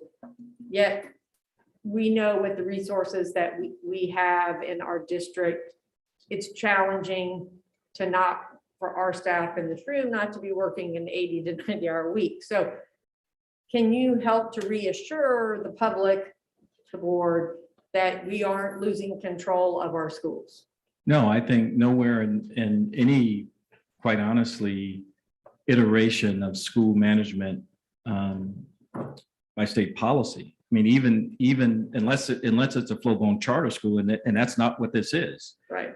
You don't lose control. As a matter of fact, you are ultimately, the 9 of you and Dr. Postaway, you ultimately responsible for the outcomes. And so whether that school is district managed and run, IMO managed and run, or some other iteration of a nonprofit run school consistent with your School of Innovation policy, ultimately, and it's right, parents, community stakeholders should look at you and say, show me the results. And I think that's the strength of this, is that the fact is you don't lose control, you don't lose accountability, you actually gain capacity to do that work in a way that's complementary and enhances the good work that Ms. Belcher and her team is already doing. So no, I don't think you lose the accountability. I think you actually gain the capacity to do what I know you want to do anyway. Thank you. Dr. Frazier? Thank you for the proposal. My question to you is, and I have been listening to some of my constituents, Mr. Goss, how do we tell our constituents that those who have been listening and have applied for ESSA funds, that we're not allowing you to come before them in accessing those funds? And that's my first question. Sure. But my comment is to this board and to the public is that we have not been able to move the needle forward for poor children. We have to do something. We cannot continue to sit back and wait on this opportunity to come before us and not act upon it. So I want to thank you. I, for one, support it. I hope my fellow board members will join me in doing this. We have to do something, but I certainly would like to know how we're going to tell the public that we can trust your organization, that we can trust the decision of the board, and that we can trust the ESSA process to make sure that you're not getting an edge on the other people who are waiting to be approved. Yes, ma'am. That's a fair question, and I appreciate the opportunity to address that, because many of the, if not all of the community organizations that have requested ESSER 3 funding are grantees of CCF. We actually support those nonprofits, and in no way would CCF put itself in a position where we were competing for dollars against nonprofits. So let me just underscore where the dollars we are asking for would go. First, the bulk of the money would be set aside up to that number for schools. A certain percentage of that for change management, which we know we need to have at least $1 million per school to do implementation. That's the bulk of it. The other 500 and something thousand dollars are administrative costs, 580,000, I think, specifically. And if you look inside that number, there's dollars allocated to our nonprofit community hosts, many of which we've already described would be the beneficiaries of that, because we appreciate that nonprofits need general operating support. We're committed to doing that. And if we're going to ask them to step outside of what they currently do in support of the school district, I think it's appropriate for them to be compensated appropriately. Some dollars for the technical advisor. Again, that's technical. I think it's approximately 300,000. And again, that's a 2-year process with the technical advisor. And then, as I've stated, literally a fraction of what we're asking for is to cover some administrative costs. Quite honestly, for my office, if CCF is otherwise involved in this process, it's not even CCF, for the convener to actually pull all of this together. And so you're talking about, if CCF is the convener of this, you're talking about $110,000 out of an ask of almost $32 million. So we're not skipping the line on anyone.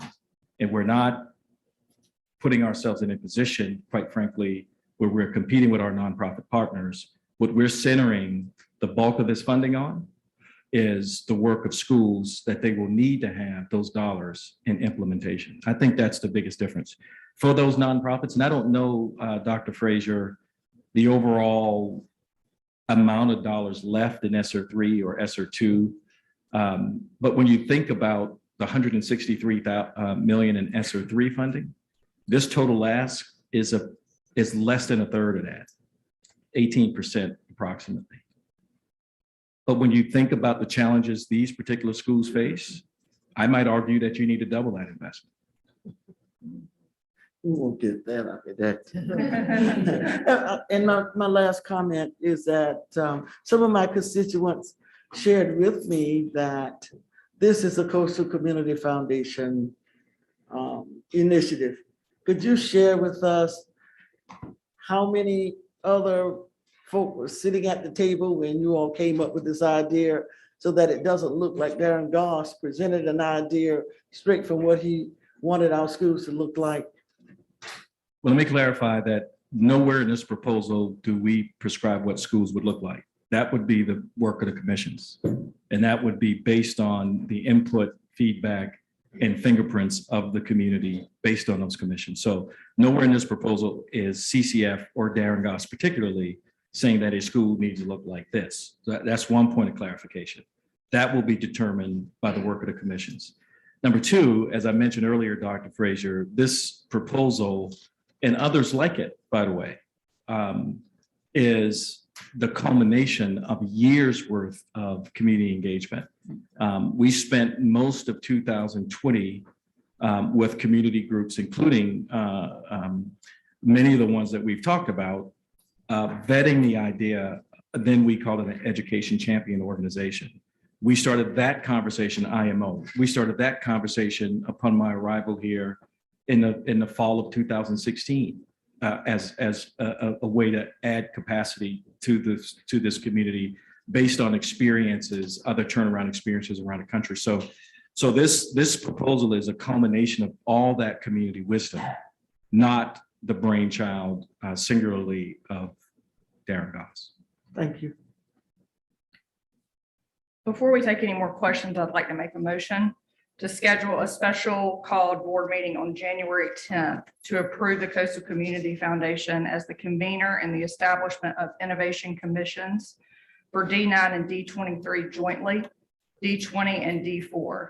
In addition, fund the commission and conveyor costs of $805,000 and set aside up to $31.1 million for the full implementation of Reimagine Schools, with the understanding that the Coastal Community Foundation will raise funds to support and sustain the effort.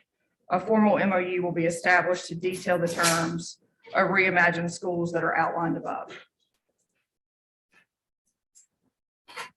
May I clarify? I have a question. Mr. Harvey, did you second? Gotta get a second. I did. I seconded. Well, one question is, you said you basically prescribed that we will meet and approve. Can we modify that language to meet and consider? Because we can't to say today, we're definitely going to approve it at that time. I appreciate that. All right, so can you make sure, does Julie have all of that? Did you approve that? Huh? Did you approve what? Yes, meet and consider.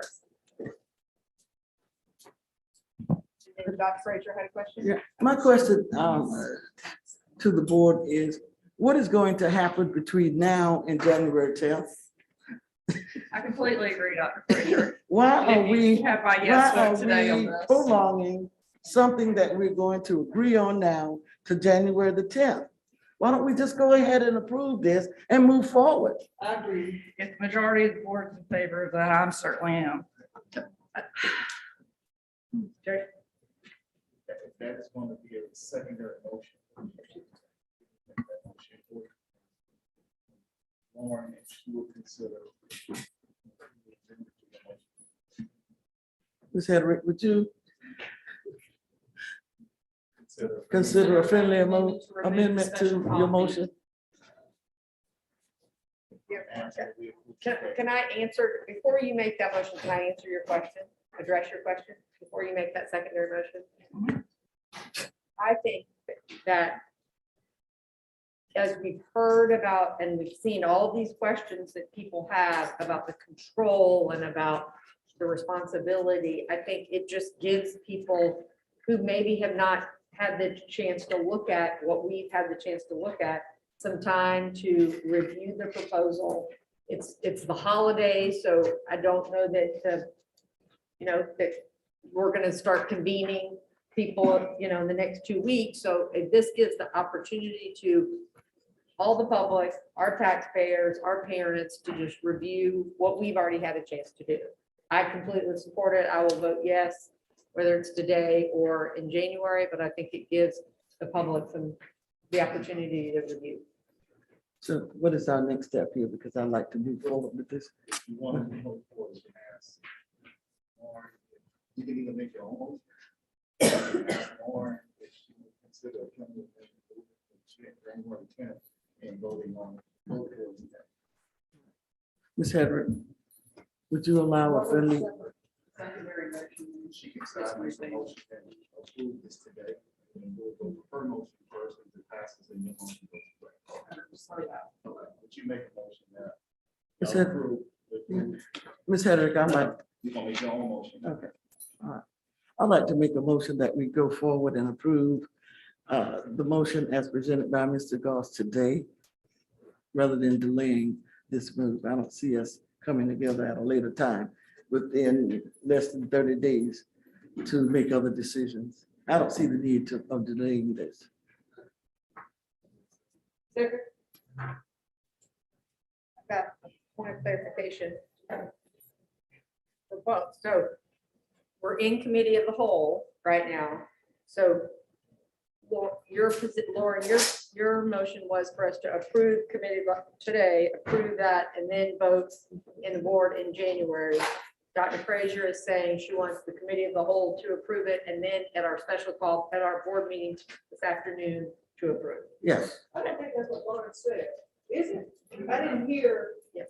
You have to be proceeded. Yep. You have to go to the next meeting. Her motion is approved. And it has to go on at your next scheduled meeting, which is right after this. Oh, yeah, that's not a good moment. If it's not second and approved, then your motion is back on the table. Yeah, no, it's not approved. It's not. And you second. So we are just approving it for this step, just from the committee of the whole. Right. Okay. And then, yeah, okay. Yes, but Dr. Dr. Frazier's motion is we vote in our board meeting today. Lauren's is that we vote at a special call board meeting in January. Okay, all right. Dr. Franchot's question. Okay, I have a couple of questions, but does a motion of this type require 2 readings? No. Okay. So I've been trying to get a word in edgewise to say, I have some reasons that we ought to wait. For instance, we're talking about approving potentially today for this commission to be set up. We have no idea how the members are going to be picked. That has not been described to us. And the motion would be to establish a formal MOU on the implementation. So who would be involved in forming that MOU? He outlined who would be on the committee. He didn't. Okay. So for instance, this is adding a different layer to what we already have in place, which are school improvement councils. School improvement councils have a very similar makeup to what you're proposing on this commission, but they are prescribed by law to include, admin, teachers, parents, and community members, and then some of those have to be elected. I don't know how you're going to pick the people for this commission. An obvious nonprofit group to be involved in a school improvement scenario of any type is the PTA. That's never come up in this conversation. I definitely have a problem with a commission that's going to go back to a school improvement council and say, or to a school and tell them, we want you to do this.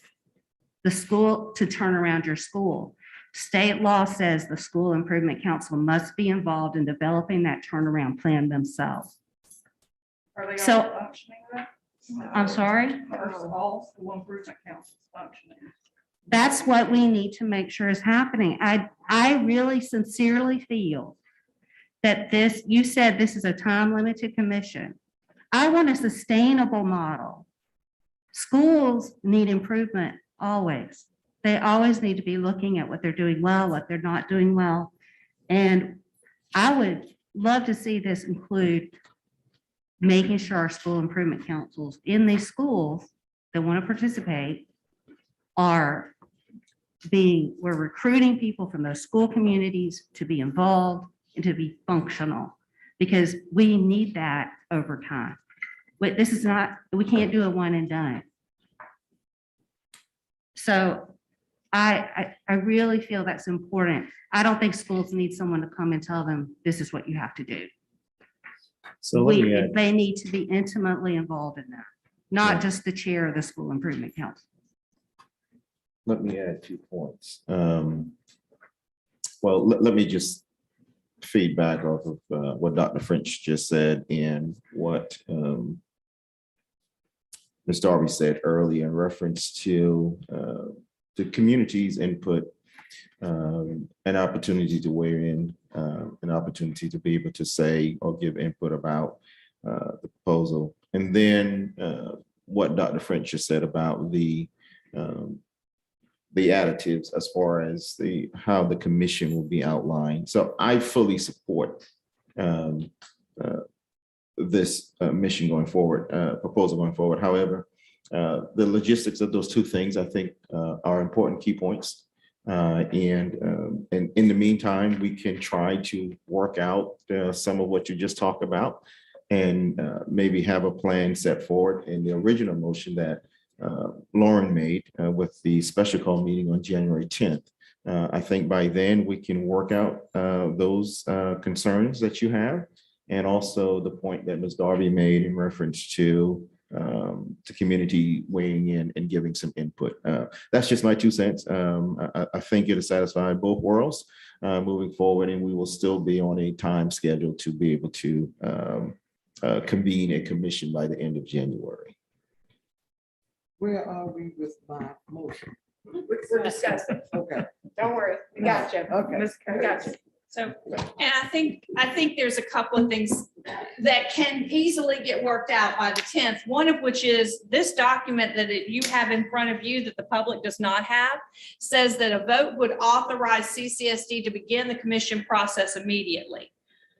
We would literally have commissions being created, or could. I mean, I'm not saying that one of the things we have to do to build trust is have our words match what is written down and match what happens. Right now, those 3 things aren't even matching up. And getting to January 10th would just clear that up with a sentence. But my fear is people in D20 are going to wake up who may not have kids in school yet, who may have left our school system because of issues, but want to engage in this. And they're going to wake up on January 2nd and find out a commission to make these decisions exist, and they never even had an opportunity to decide if it's something they wanted to participate in. I don't think waiting until the 10th and cleaning up a little bit of that while we're doing our due diligence as a board, which is we created a committee process that said we would put things in the public arena for better or worse, and then vote on them 2 weeks later. We always said, we've given you an opportunity. The committee of the whole has kind of led you to believe what we're going to do. We're going to have a board meeting in 2 weeks, and you have an opportunity to reach out to your elected official and weigh in on that. It's nobody's fault that December doesn't allow that, but I think this should have a time frame of more than 30 minutes between approval and implementation. but I do support it. I'm not at all concerned about the fact that a commission could well come up with an IMO. I'm not concerned about public-private partnerships. I support all of that. We're an elected body that probably should put this into the public arena in a formal manner and then vote on it in a short period of time. Better said than I said. Yeah, and I guess just. Darren, do you want to add respond? that Darren, you want to make a motion? You're the only one that ain't. Hold on, Dr. French. Yeah, Dr. French has a question. Dr. Frazier's motion doesn't include the nuance that Ms. Herderichs does, where we're going to work out these details and have an MOU. She's basically approving what's on this paper, which actually, Ms. Coates, is publicly available. It was on the public side. So I know that some people have reviewed it, maybe not as many as ought to. But that I do prefer the motion that was originally offered. So Darren, do you want to? That means we have to vote this one doesn't pass. Hold on, got a question. We got a motion, got two motions. On the second motion, so call the vote on the second motion. You had the second motion. Did you call the vote on the second? I'll vote for Dr. Frazier. Read the second motion, please. Here's the thing. Did the second motion not include the word from the first motion? Is the only right? No. The second motion only said she wanted to. Yes, let's go Okay, ahead. Bob, wait, hold on, Dr. Frazier wants to change that motion. Can I change the motion so that we can include the language that Board Member French included and whichever? Yeah, Ms. Herderich's motion, but you want us to vote on it at the board meeting this afternoon. Yes. So then you, okay, I got that. Got that, okay? I do want Darren to clarify his timeline and that he's not over the next 2 weeks or 3 weeks going to form a commission in secret. No. I don't think he's gonna do anything in secret. I just think he might do it before the general public wakes up. Let's just make that clear. Yeah. Want to enjoy Christmas like you guys. Yeah, good. Okay, so we've got a motion on the floor.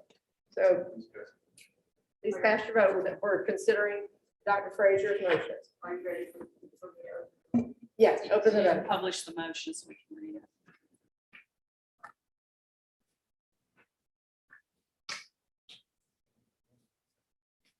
No. Oh, yeah, that's Joyce seconded that, Julie, just so you know. sorry. You can fix it. That's okay. Can I ask a question? Oh, yeah, Ms. Coakley, you have a question? Yes, who's actually going to be forming the commission though? So it's gonna be a joint, the board, the school district has okay and on all of that. So the community foundation will guide that process, but we have say so in that process. Is that right? Yeah. Correct. Joyce. So community foundations are going to pick and then we choose who they pick?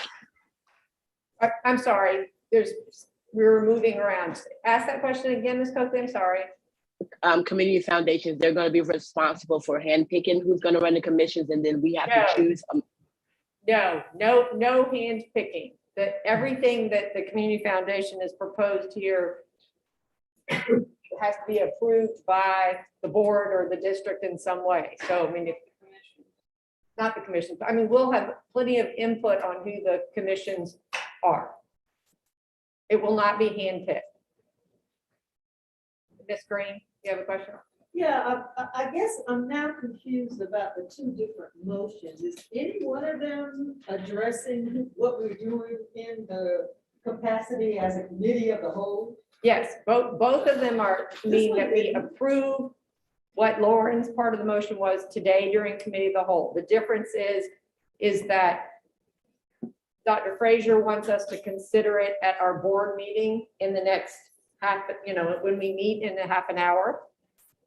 Lauren's original motion had us considering it as a board at our January 10th meeting in an effort to get some more community input and review by the community. So when are we voting on the proposal as a committee of the whole? Right now. Because this doesn't say anything about now. It says motion to consider today at the board meeting. Right, that's Dr. French, that's Dr. Frazier's motion. So If this is not approved, it will go to my motion. There you This go. will be taken off the There you agenda. go. That's At the the part, board that's the meeting. part that's missing. Right.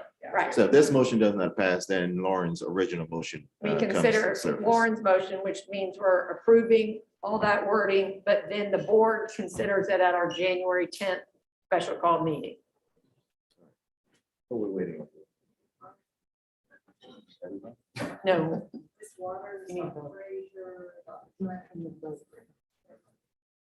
Okay, everybody vote. There we go.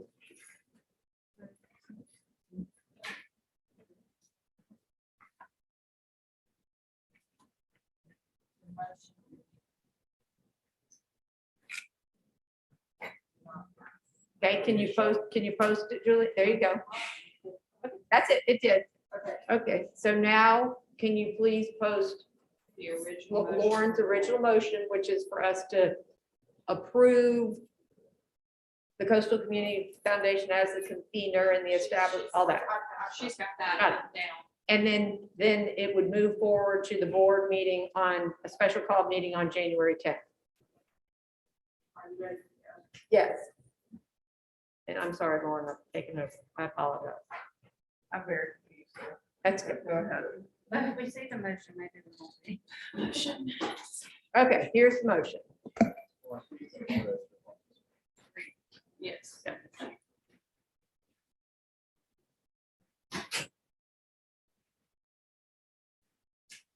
That is my motion.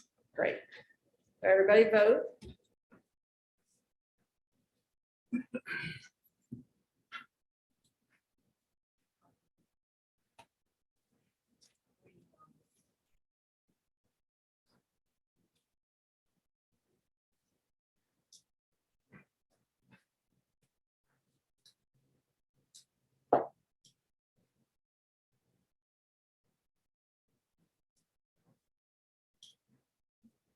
Okay, so that motion passes.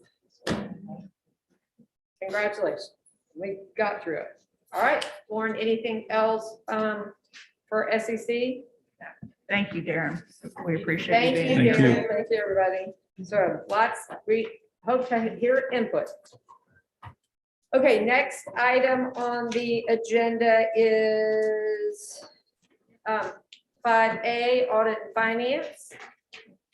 There are 3 action items and 4 information items that will come to the board meeting for this afternoon. If you guys have any questions about anything, we're here. Ms. Kennedy and I are here. Okay, so those will be on our agenda this afternoon. Dr. French? Should we ask question now or at the board meeting? Okay. Okay, any other questions? Okay, next item is 6A, legislative update. I think we have a legislative updater here in person. Thank you. Thank you, Mrs. Darby, Chairman, members of the board. I appreciate the opportunity. The South Carolina Legislative General Assembly has completed their legislative session this year. I'm happy to say. They left by redrawing the district lines for both the House and Senate. And due to the population increase, Charleston County will receive an additional Senate seat in those drawing of those lines. There's also a change in the Senate leadership as well, due to the passing of Hugh Leatherman, Chairman of Finance of Florence. The next in seniority was Harvey Pillar, who's from Cherokee County, and he resigned as Senate President and became the Chair of Senate Finance. Senator Thomas Alexander from Oconee County was elected by acclamation to be the Senate President this year for next legislative session. Also, the House this past week approved H 3126, and that's prohibiting vaccine mandates by employers, which are both private and, of course, the local jurisdictions as well, including school districts. So that bill did pass, and it would more likely get referred to a committee when the General Assembly reconvenes this year. I also I think you have in your package a policy and legislative update that I pulled together. And I won't go through each and every one of them, but just for your consideration for a legislative agenda coming up for the 2022 session. And as well as what was outlined for the legislative committee, I have put together the pre-filed bills for both the House and Senate, as well as the pending legislation that we discussed maybe a month ago. That's still in status when the General Assembly returns, because we're in a 2-year session. Any questions? Do you have any other copies of the 2022 presentation you're giving? This one? Yes, I can't seem to find mine. Which was it? What was it in? I apologize. Just in the stack, it's on top of the manila manila folder.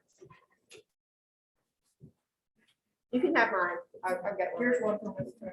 Thank you. And let me know this too. What I don't have is the resolutions that were passed by the South Carolina School Boards Association. I think they have some amendments to them. They should be ready this week. So once I have those, I'll give them out to Dr. Taylor and she can distribute them to the board.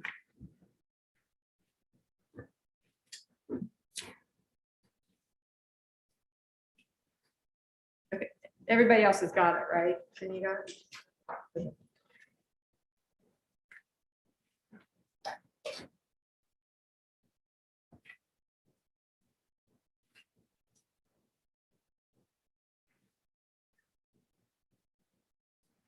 Anybody have any questions? Yep, Dr. Frazier. Yeah. Could you give us an update on any executive orders or get back with us on executive order 14050 and executive order 13985? Give that to me again, Dr. Frazier. Executive order 13985 signed into law 1/2021 and executive order 14050. Okay. It is my understanding at the legislative conference that we just attended that there will be trillions of dollars coming into the state of South Carolina, and that school boards need to be aware of this money coming in so that we can take action and move forward. So I think if we could get some additional information on what that means in terms of money coming into our schools, it might help us to make some decisions. I think you're referring to the American Rescue Plan money. And so let me research that and get back to you on the details. All right. That 14050 is a work-based learning and equity in schools executive order. Okay. Is it an executive, do executive orders die at the end of the session? They die at send up, but this is the second half of that. Okay. Right. All right, Dr. French, did you have a question? I did not. Oh, I'm sorry. I thought I saw your hand up. Anybody? Are these all of pre-filed legislation as of today? Because I know there's some threatened ones out there that I don't see on here. How updated is this House pre-filed? So this is this past week, the House had their pre-files, they call it pre-file section dates that they use for pre-filing bills. The Senate, since we were already in a session, they just filed their bills.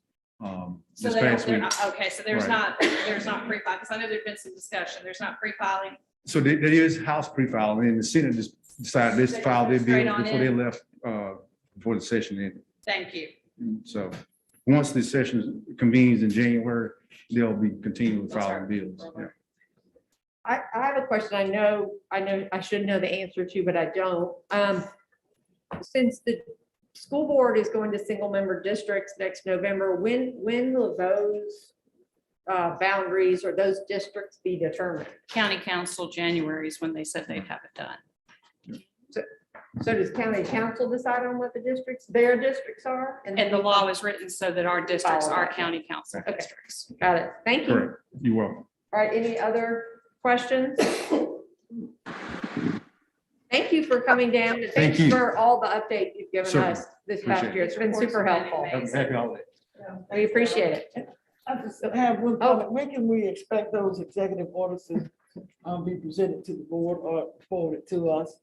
I'll find about it this week and I'll make sure Dr. Taylor has it, can get you the information. So Thank you so much. you I certainly had a will. quick question also, real quick. Ms. Coakley? I was looking, yeah, in reference to legislative updates. I was looking at some, House Bill 4605, 06, 07, and 08. Can we get something on those, please? Okay, repeat that again. What number? House Bill 4605, 06, 07, and 08. We can get that.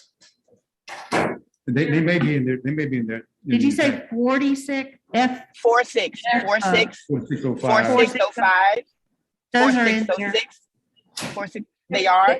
Ms. They're in the Okay, packet. they're in the handout. Thank you. What that means is they have already been pre-filed. Right. Okay, thank you again. Thank you. Okay, next item on the agenda is an item that Dr. Frazier wanted to put on here about the School Boards Association withdrawing the membership from the National School Board Association. So I think you had a question about that, or? Yes, since that time, I have had the opportunity to attend a legislative update and found out that this may not be a permanent move, that we may look forward to revisiting the decision in the future. Okay, so this isn't a permanent move by the South Carolina School Board System. Okay, Dr. French? Oh, well, that is good news, but how would that impact your ability to attend in January I at the don't National think- School Board I don't Association? think it impacts that at all. I mean, I think that I was told that you should be able, or staff or board members should be able to attend the National School Boards Association. Okay, so have we confirmed that with the NSBA? Because I have also heard that the NSBA has told school board members they cannot register for and attend these events unless their state school board association is a member. And so I think we need to make sure we know that, because it does impact her ability to participate, and I think that's valuable. Okay, Right, we can, that is a correct statement. Because the South Carolina School Board Association withdrew the membership from the national, then so the membership fee, then Dr. Frazier, if Dr. Frazier was to attend, she can attend as a non-member, which is another fee above the membership fee. But however, because the South Carolina School Board Association removed their membership from the national, it is why you cannot attend as a member, but you can as a non-member. That's the case. That's the way it's set up. And I would support reimbursing her for that. I'm sorry. I would support funding her because we already oh, voted we to would send pay, it. we would, the district. would pay for She that. gets 1/9 of the board's total budget to attend any out-of-state conference, so that doesn't affect Because, that. okay, so she could register just, I know her registration was canceled. She can just register as a non-member. Is that what you're saying? That's exactly what I'm saying. Okay. Can I chime in and ask a quick question too? Because I also wanted to attend even before the last meeting because I didn't know we had to vote on it. So right now it was in limbo whether or not I could attend also. Because they withdrew the membership. Reverend Mack? So Ms. Coakley, as Dr. Frazier submitted her name to attend, all approval for out of state has to come through the board. So that is something that apparently at this point, I think the conference is set for January 20th, is it not? Yes. So at this point, I think our next meeting is when? January 10th. January 10th. So Reverend Mack, if I may, we could make a motion to amend the agenda as we open the board meeting, if the board would so want to do that. yeah. Dwayne, can we do that to amend the motion for the board meeting to add her request? So hold tight. So Ms. Coakley is just bringing this forth to us now as a request and the discussion with the School Board Association. So Ms. Coakley. Actually, I've sent emails about this before, and me and Dr. Frazier and I actually went on the last trip together. We actually both had already discussed that we both wanted to attend this meeting. So after the last meeting, when I didn't know that we had to get a majority of the vote to ask to be able to vote, to go, and we voted for Dr. Frazier. I did send an email to Julie, and the email sent back was actually I corresponded to her in reference to them withdrawing that, and I thought maybe I couldn't go. So I actually sent her another email within the last week corresponding that. And the last email was, it was questionable right now because it had been withdrawn. So when we open up our next board meeting, Ms. Coakley, when the agenda is being asked for an adoption, at that point, we can amend the agenda to include your request to attend the NSBA in January. Thank you. My question to this, Reverend Mack, is that I was notified that I'd have to pay my own registration fee. Is that something that stays? So the board just in discussion this now, we'll take this back up at the next meeting, that they will allow you to attend based on those merits. So the action that was taken before stands. Okay. All right. And that was board action. Okay, any other questions on the School Boards Association piece? Okay, so the next item is determining the agenda items that are moving to the potential consent agenda for our meeting, our board meeting this afternoon. And from my notes, it looks like just 4A, the paper and pencil assessment waiver. We'll move forward to the consent agenda. Was that a unanimous consent? I'm sorry? Was that unanimous consent? Yes. No, it wasn't. No, it was not. Okay. Was 4A? It was not. Was not?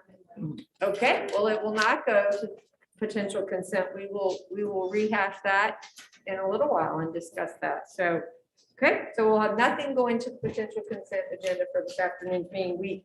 Item 4C, the Reimagine Schools concept will be on the January 10th agenda. And it's on our agenda for today, but we'll move on past that. So do we need to take a vote to pull that, Dwayne, or is that understood? Good.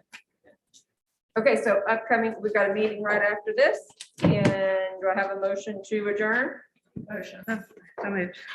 All in favor? Aye. Meeting adjourned. So Julie, how much time do you need? Well, I got a question first. Yeah, we know Julie needs about 15 minutes to switch over. So we do have where a meal has been prepared for us for holiday celebration. So in the meantime, I think it'll be probably a good time for us to maybe go over and do that. And then come back over and reconvene at about 5:15. Okay, that gives Julie plenty of time. That's a miracle. That's All a right, Christmas miracle.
2021 board meeting to order. Entertain a motion for the adoption of the agenda and the request of the consent agenda item. I'd like to make a motion.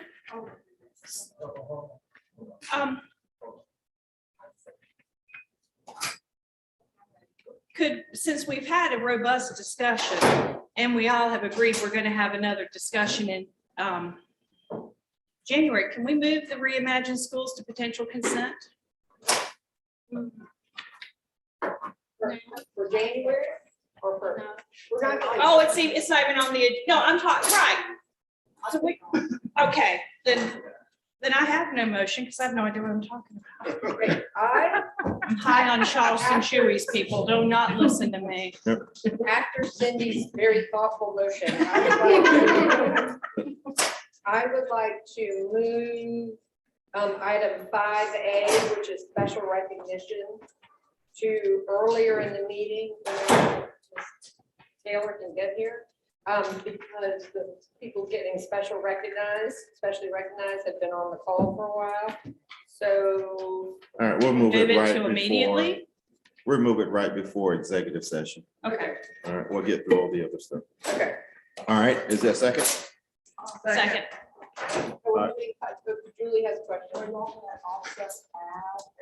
Erica Cobley's. Yes. Eric, if you go out and go back in, it's item 1E Okay, with Ms. Cope. It's on our agenda. all right. Thank you. Oh, yeah. And if somebody could help us get Erica Taylor. She's coming good. Thank you. All right, that motion has been moved by Ms. Darby, second by Ms. Coates. Are there any questions?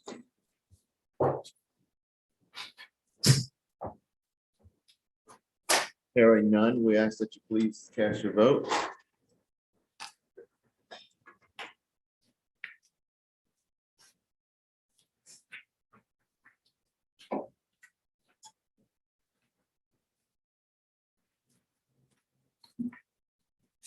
We're voting on approval of the agenda, Dr. Fraser. Can I just vote? Yes, aye. Aye. Just refresh. Ms. Coakley, how do you vote? Then you say aye. Or you can, for you and the board to do anything. All right. That motion passes. Item 1C, Ms. Darby. I would like to move to approve the appointment of the following agenda liaisons for board committees: Dr. Kristen French for Policy Committee and Lauren Herderich for Strategic Education Committee. Moved by Ms. Darby, second by Ms. Waters. Are there any questions? Hearing none, we ask that you please cast your vote.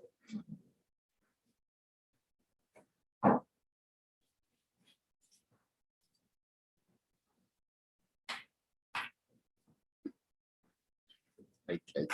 I tell you, I just can't.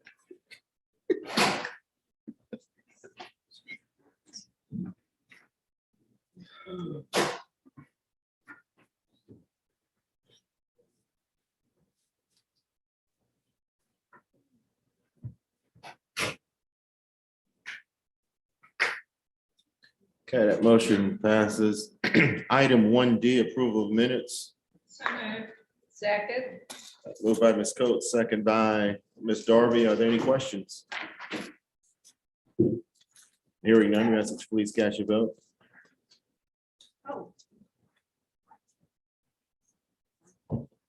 Dr. French? I did actually have a question. So we were talking about the registration fees. We don't know what the registration fees are for non-members.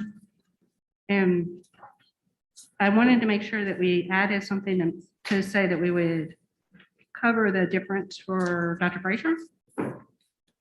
Because our original approval was very specific about that amount. Okay, we can, yeah, we can, So we can just address. a friendly amendment to. No. We can address that when we deal with Ms. Coakley's attendance. Oh, I thought we were on that item. I'm so sorry. Approving minutes. All right, are we waiting on anyone? All right. All right, that passes, item passes. Item 1E, So I'd like to make a motion. I move to approve that Erica Coakley attend the NSBA conference in Washington DC in January. And that we make sure that we cover the full registration fee for Dr. Frazier if it's more than the original fee that we approved. But we don't need all those words probably. okay, is that second? The motion was to approve Erica Coakley to attend the NSBA conference in Washington DC in January. And she added that we cover Dr. Frazier's fee as well. And I remember that was already approved. All right, moved by Dr. French, second by Ms. Waters. Let me just remind board members, according to policy, that you do have 1/9 of the budget that is approved to attend. So be mindful of the conferences that you choose to attend because you may assert all of your out-of-state spending. So just be very careful. It may put you over the threshold. If you want to attend another conference before the year is over, before the budget year is over. But Julie normally sends that out to let us know our spending.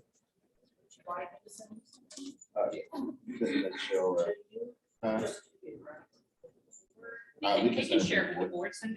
Yeah, so everyone can see. Just so we can make sure that we're covered there. So you can pick and choose the conferences you want to attend, so you won't go over the threshold. Sir, I'd like to also add that it also adds that you can request board members who don't go out like yourself to loan. You're gonna call me out like that? That's what you're gonna do? To loan you your 1/9. Yeah. So you remember, I still have to vote now, so don't call me out now. All right, okay, all right. We have technically already approved the full funding of Dr. Frazier. Right. Yeah, my main concern was with the registration fee. We specified the amount. And there might be a difference. Dr. French just wanted to make sure that now that we're non-member fees, that's covered in the minutes, that's approved for her to attend. So when you guys come back, we'll like to hear the legislative updates as to what transpired there in Washington. You got it. We have already contacted some members to let them know that we will be on task. Okay. Dr. Frazier. Remember, Dr. Frazier, so you don't like long meetings. Now you got to vote when it pops up. All right, that motion passes. At this time now, before we go into executive session, we have moved item 5A up for a special recognition. Dr. Taylor. Good evening, Chair Mack, Vice Chair Waters, board members, Dr. Postlewaite. We are so excited and honored to have the Wando High School Marching Band with us this evening, and they're actually joining us virtually today. Tonight we have joining us Band Director Bobby Lambert, Wando Principal Dr. Sherry Epplesheimer, and other outstanding leaders of the Wando High School Marching Band. Early in the fall 2021 marching season, Wando's marching band was recognized for its excellence, delivering a strong performance at the 2021 Bands of America Regional Championships, capturing first place overall with a score of 84.6 with their show, Cabinet of Curiosities. In addition to first place overall, the Warriors also won the overall awards for outstanding music performance and outstanding visual performance during the finals portion of the day-long event, and swept the caption awards in the Class 4A preliminaries, including outstanding visual, outstanding music, and outstanding general effect. This was Wando's third regional title and the first appearance at the Bands of America in Jacksonville. Less than 1 month later, the Warriors took the field at the South Carolina 5A State Championship and captured the state title, sweeping all captions during outstanding music, outstanding visuals, and outstanding general effect. The Warriors have competed in the state competition 13 times since 2004 and won the championship each time they competed. The 13th win sets a new South Carolina State marching band record for the most wins of any program in the state of South Carolina. To conclude the marching season, Wando competed in the Bands of America Grand National Championship at the Lucas Oil Stadium in Indianapolis, Indiana. The Warriors placed 13th overall in a field of 99, I repeat, 99 high school marching bands from across the country.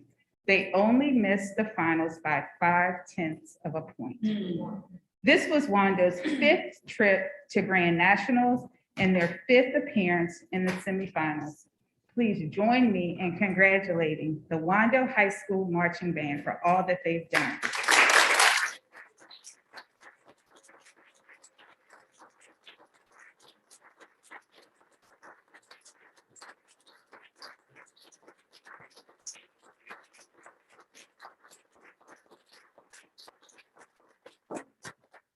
Thank you, Reverend Mack. That concludes tonight's special recognition.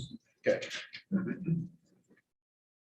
So it gives me a great privilege and a great honor to stand before all of our viewing audience and also the staff here at CCSD as we recognize one of our very own who has excelled in her personal career and has moved in another level in her educational component and on her credentials. One of our very own who has worked alongside with the board, has been communicating with us and for us and making sure that we're staying in line, but she's also led in other areas and other facets as well. So it gives me great honor on behalf of the Board of Trustees to recognize our Chief of Staff, Dr. Erica Taylor, and her achieving her doctorate degree. Let's give her a round.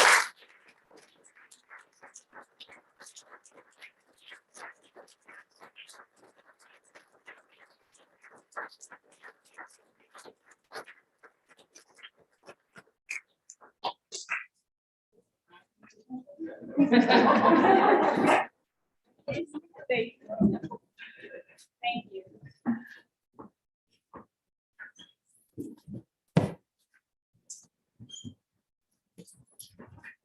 Okay, all right. Now we will entertain a motion to go to executive session. All right. Those of you that are not a part of the executive session discussion, we ask that you please excuse yourself at this time. And we will notify you when you can return.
We're going to reconvene back into open session.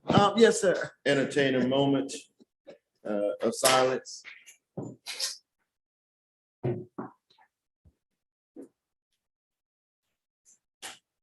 Ask that you please stand for the Pledge of Allegiance to the flag.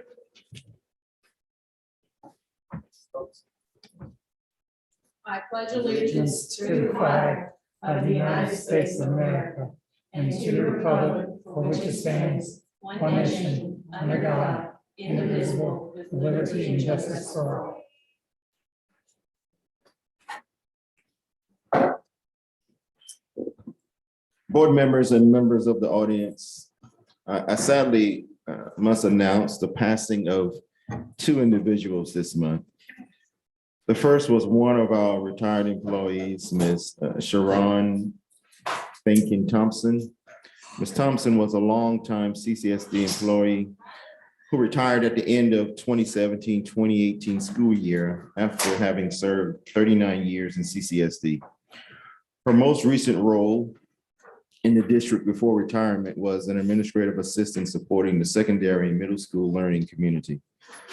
Ms. Thompson's celebration of life was last week. She will be greatly missed. Please join me also in remembering Ms. Erica Coakley's mother, who recently passed. We extended our deepest condolences to her and her family and pray for strength and comfort for them in the weeks and months to come. Please join me in prayer as you remember Ms. Thompson and Ms. Coakley's mother. Gracious Father, in your hands, O Lord, we humbly entrust our brothers and sisters. In this life, you embrace them with your tender love. Deliver them now from every evil and bid them eternal rest. The older order has passed away. Welcome them now into paradise, where there will be no sorrow, no weeping or pain, but fullness of peace and joy with your Son and the Holy Spirit forever and ever. Amen. Amen.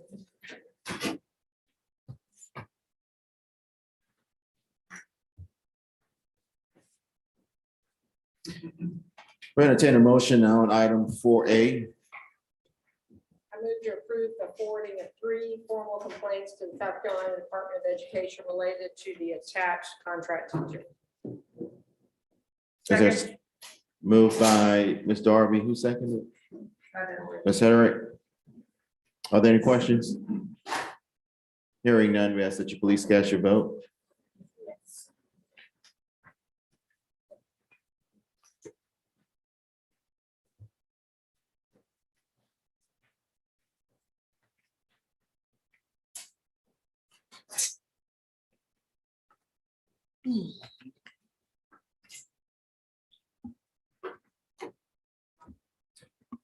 Ms. Darby?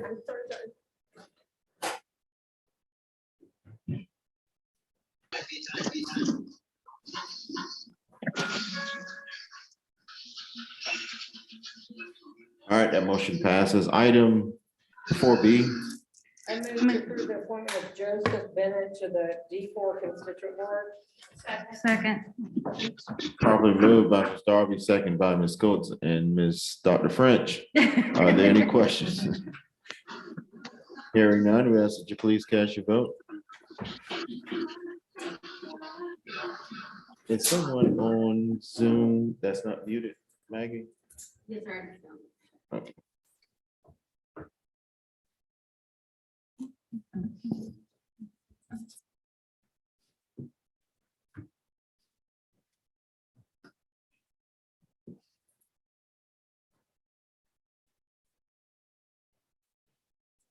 Oh, sorry.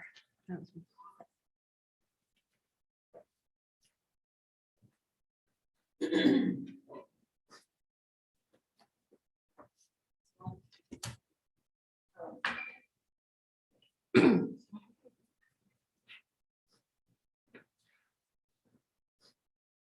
Okay, who are we waiting on?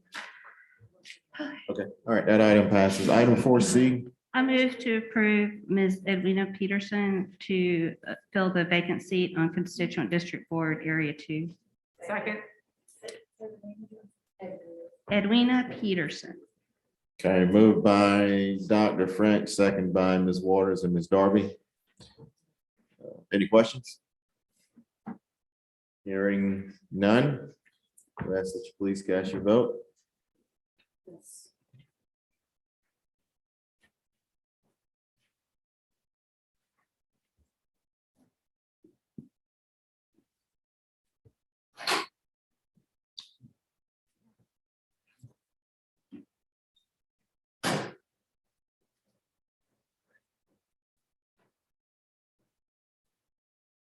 That item passes. Item 4D.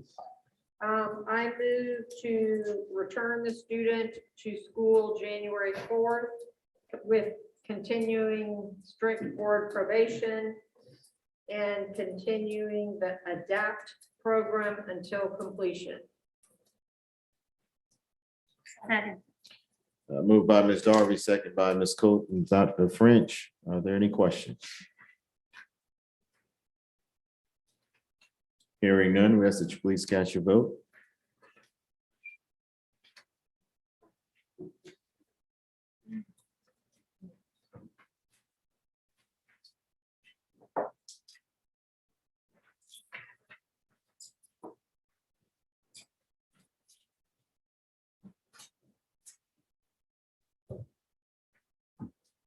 Ms. Copley?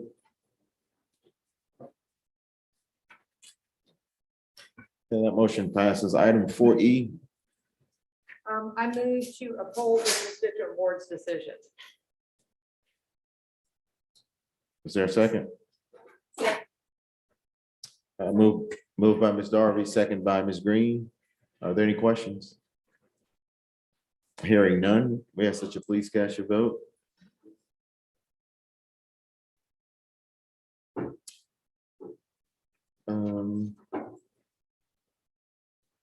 Mr. Reichenbach, can you prop that door right there open so we can have some air circulate through here? Yeah,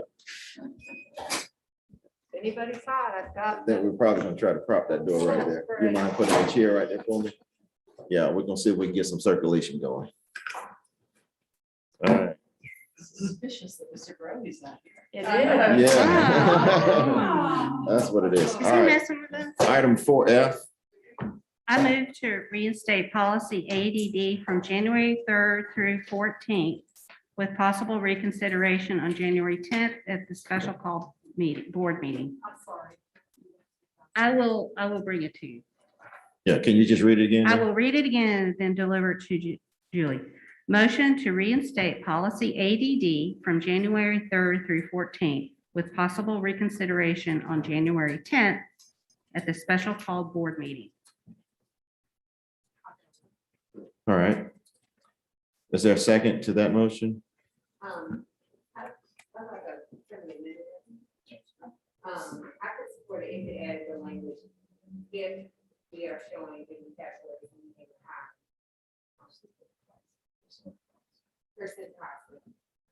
Pursuing the policy. Yeah. So if I understand you correctly, your amendment would be if by January 1st, we are in the, what would be better, the Friday, December 30th, Charleston County is in the medium or high category pursuant to policy. December 30th is what you're saying. And I could second that. Oh, well, that's, yeah, so that's the amendment. Okay. So you'll second it if I add that amendment. Did you get it, Julie? I think so. Okay. Okay, so it's been moved by Dr. French, second by Ms. Waters. So just to be clear, what we're voting on, we're voting on, hang on. Oh, okay. Yeah. So on the screen, just so you know, we're discussing a motion, item 4F, ADD, made by Dr. French and seconded by Ms. Waters. So we're saying that upon the returning of school for students on January 4th, that day will be mandated to wear the mask until the 14th. And on January the 10th, at the COW and special call meeting is when the board will reassess the ratings that has been reported by DHEC according pursuant to policy. Is that correct? Yes, and then the amendment was that this is subject to data we would receive by Friday, December 30th. Or 31st. Is it Friday would be the December 31st, right? Yes, that's right. Right, because they usually report on Thursday. They usually do. Yeah, Friday's the 31st. Right, so Friday, the 31st, I'm sorry. I do want to point out, I did say January 3rd because some staff are returning, right? That's a professional day. So I think that it would be prudent to have the policy in place on that day The too. mask mandate to start on the 3rd. Right. Okay. All right, just want to make sure everyone's clear. January 3rd till when? January 14th. January 14th. Yes, please. Absolutely. Reinstate policy ADD from January 3rd through 14th with possible reconsideration on January 10th at a special board meeting. If by December 31st, Charleston County is. It doesn't really flow, but You have to flip those. I need to. Yeah, put the special call board meeting at the end. Okay, all right. Okay, yeah.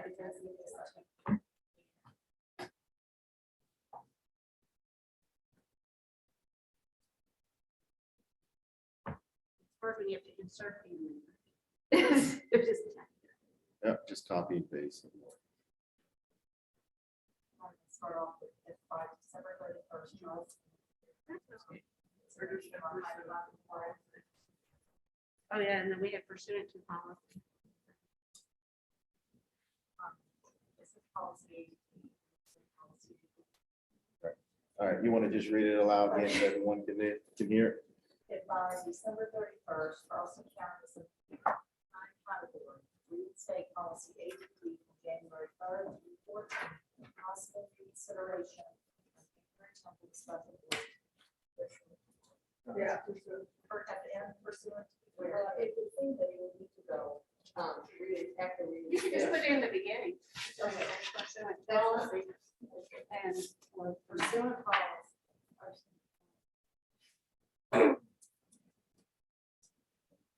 All right, any other questions about the motion? All right, hearing none, we ask that you please cast your vote.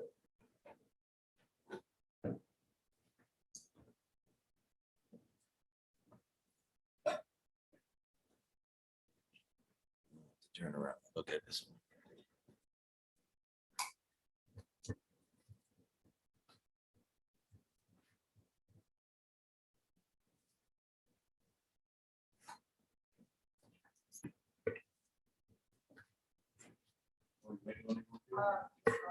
Ms. Darby?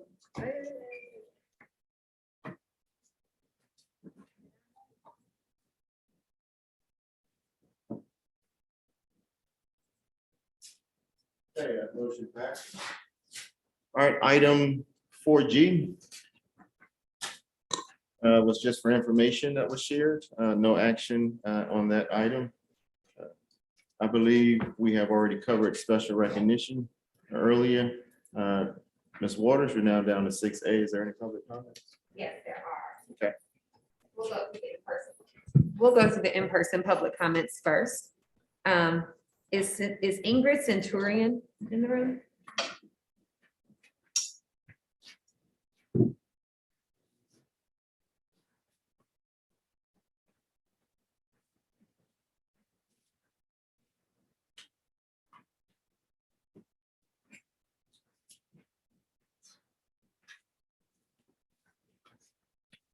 Yes, I'm Ingrid Centurion, and I grew up an at-risk child. My father died when I was 2 years old, and my mother was a waitress. She had to go to work. She was never home. And so I want to share that because I went to public school. And there are a lot of issues we have with public school in South Carolina.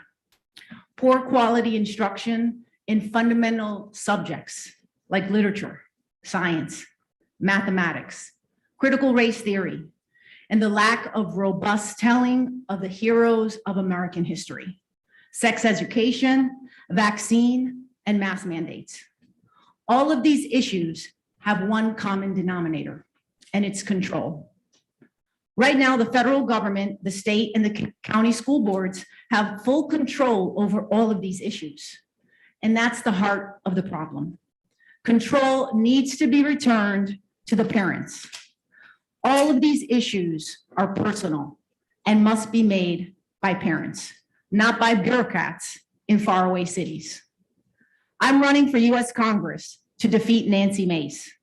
And while I do not believe the federal government has any constitutional role in education, the reality is that it does, funding as much as 10% of local education budgets. So my first priority is going to be to eliminate the Department of Education.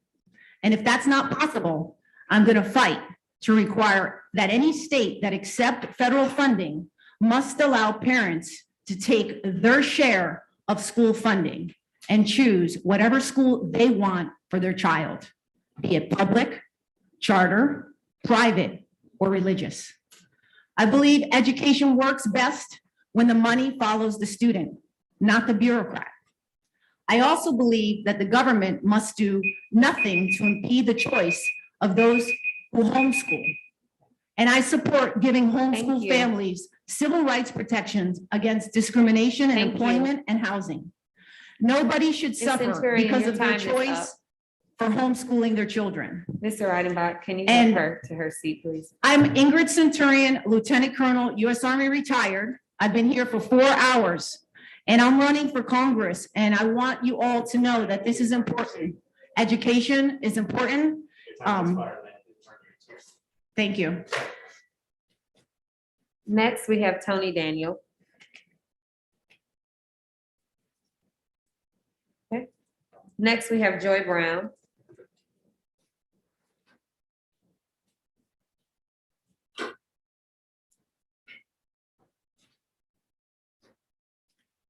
Hi, board. Thank you for taking the time to listen to me again. Not that you have much of a choice, I suppose, but and I wanted to thank you all, the ones who voted to postpone really making this decision on the Reimagine schools. I'd like to thank you for taking a step back and taking the time to really get our feedback. That means a lot.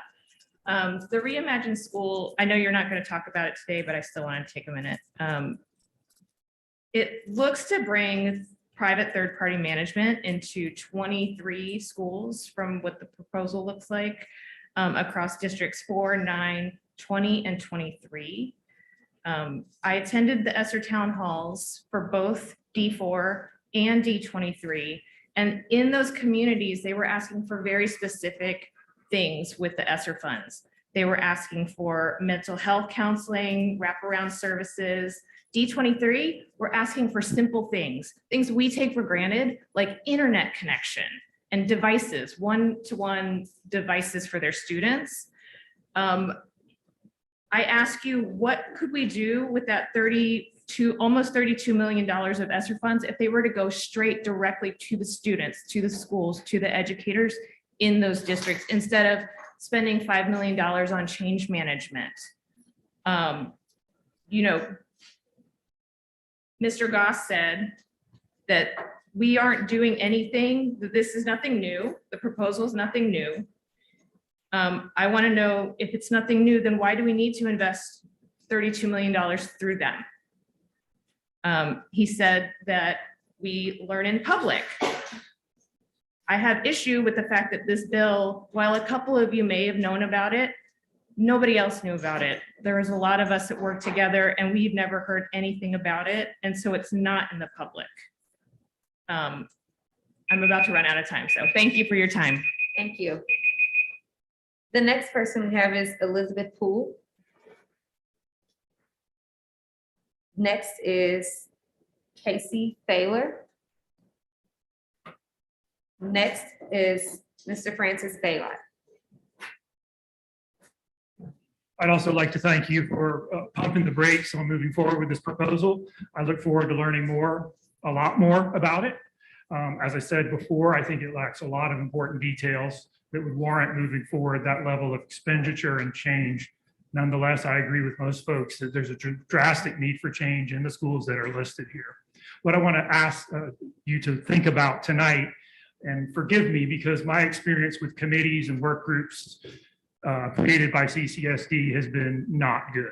For example, the D10 mission critical group put forward a plan that was ignored completely by CCSD. Other work groups have been shut down or ignored when they came back with proposals that were counter to certain agendas. So what I'd like to see, and I think what a lot of folks would like to see, is legitimate feedback from the community and make sure that these commissions are transparent about their activities. They publish minutes, they elect chairs, they follow Robert's Rules of Orders. They make sure the public is well aware of scheduled meetings with enough time for people to get down here and attend the meetings or wherever they are. And that the meetings should always be open to the public and the press. Please consider writing those specific requirements into the policy as it's approved, because what's written right now by Mr. Goss does list who may or may not be on those committees, but it doesn't give that specific instruction of how the committees remain open, transparent, and clear about what they do or do not do. And if those committees come back with asking for, private companies to come over and take up for schools, then the community is entitled and has the right to do that. But what I want to see is transparency. And what I want to see is us rebuilding faith in CCSD and doing the right thing by communities. Thank you. Thank you. Tara Wood. Okay. So that's it for the in-person comments. We did have online submissions that were in some ways a little different from the last ones. We did get input about the vaccine mandate, the potential vaccine mandate, mostly against. We did get some support for the early college high school bill. And I just want to make sure I get everything. I believe that is it. Oh, and for and against Reimagine schools also. Thank you, Ms. Waters. At this time now, we'll have the audit and finance item 7A. Mr. Kennedy. Thank you, sir. And so for this evening, we have our external audit firm, Green Finney. We'll present the results of the fiscal year 21 financial statements, which were submitted to the state on December 1. That's the mandatory statute requirement date, not to exceed. And in November, at the November Audit and Finance Committee, the auditors briefed the audit committee. So they're here to give a full presentation to the school board. The person that's going to make the auditor that's going to make the presentation is Emily Sobchak. She's an audit partner with Green Finney, and so she has a PowerPoint that she's going to present and then take your questions. All right, thank you.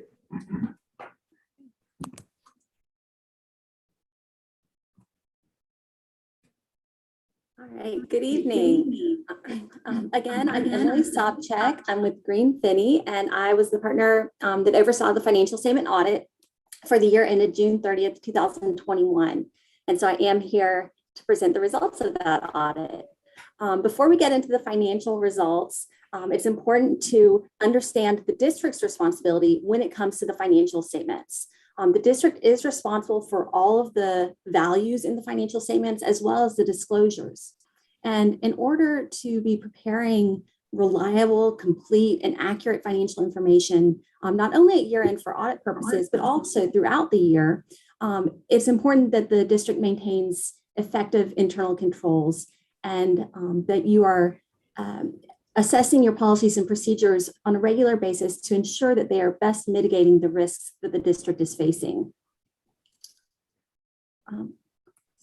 So our responsibility as your auditor is to audit the financial information provided and issue an opinion based on that audit. So our opinion that we issued for your fiscal 2021 statements is an unmodified opinion. That's a clean opinion, the best opinion the district can receive.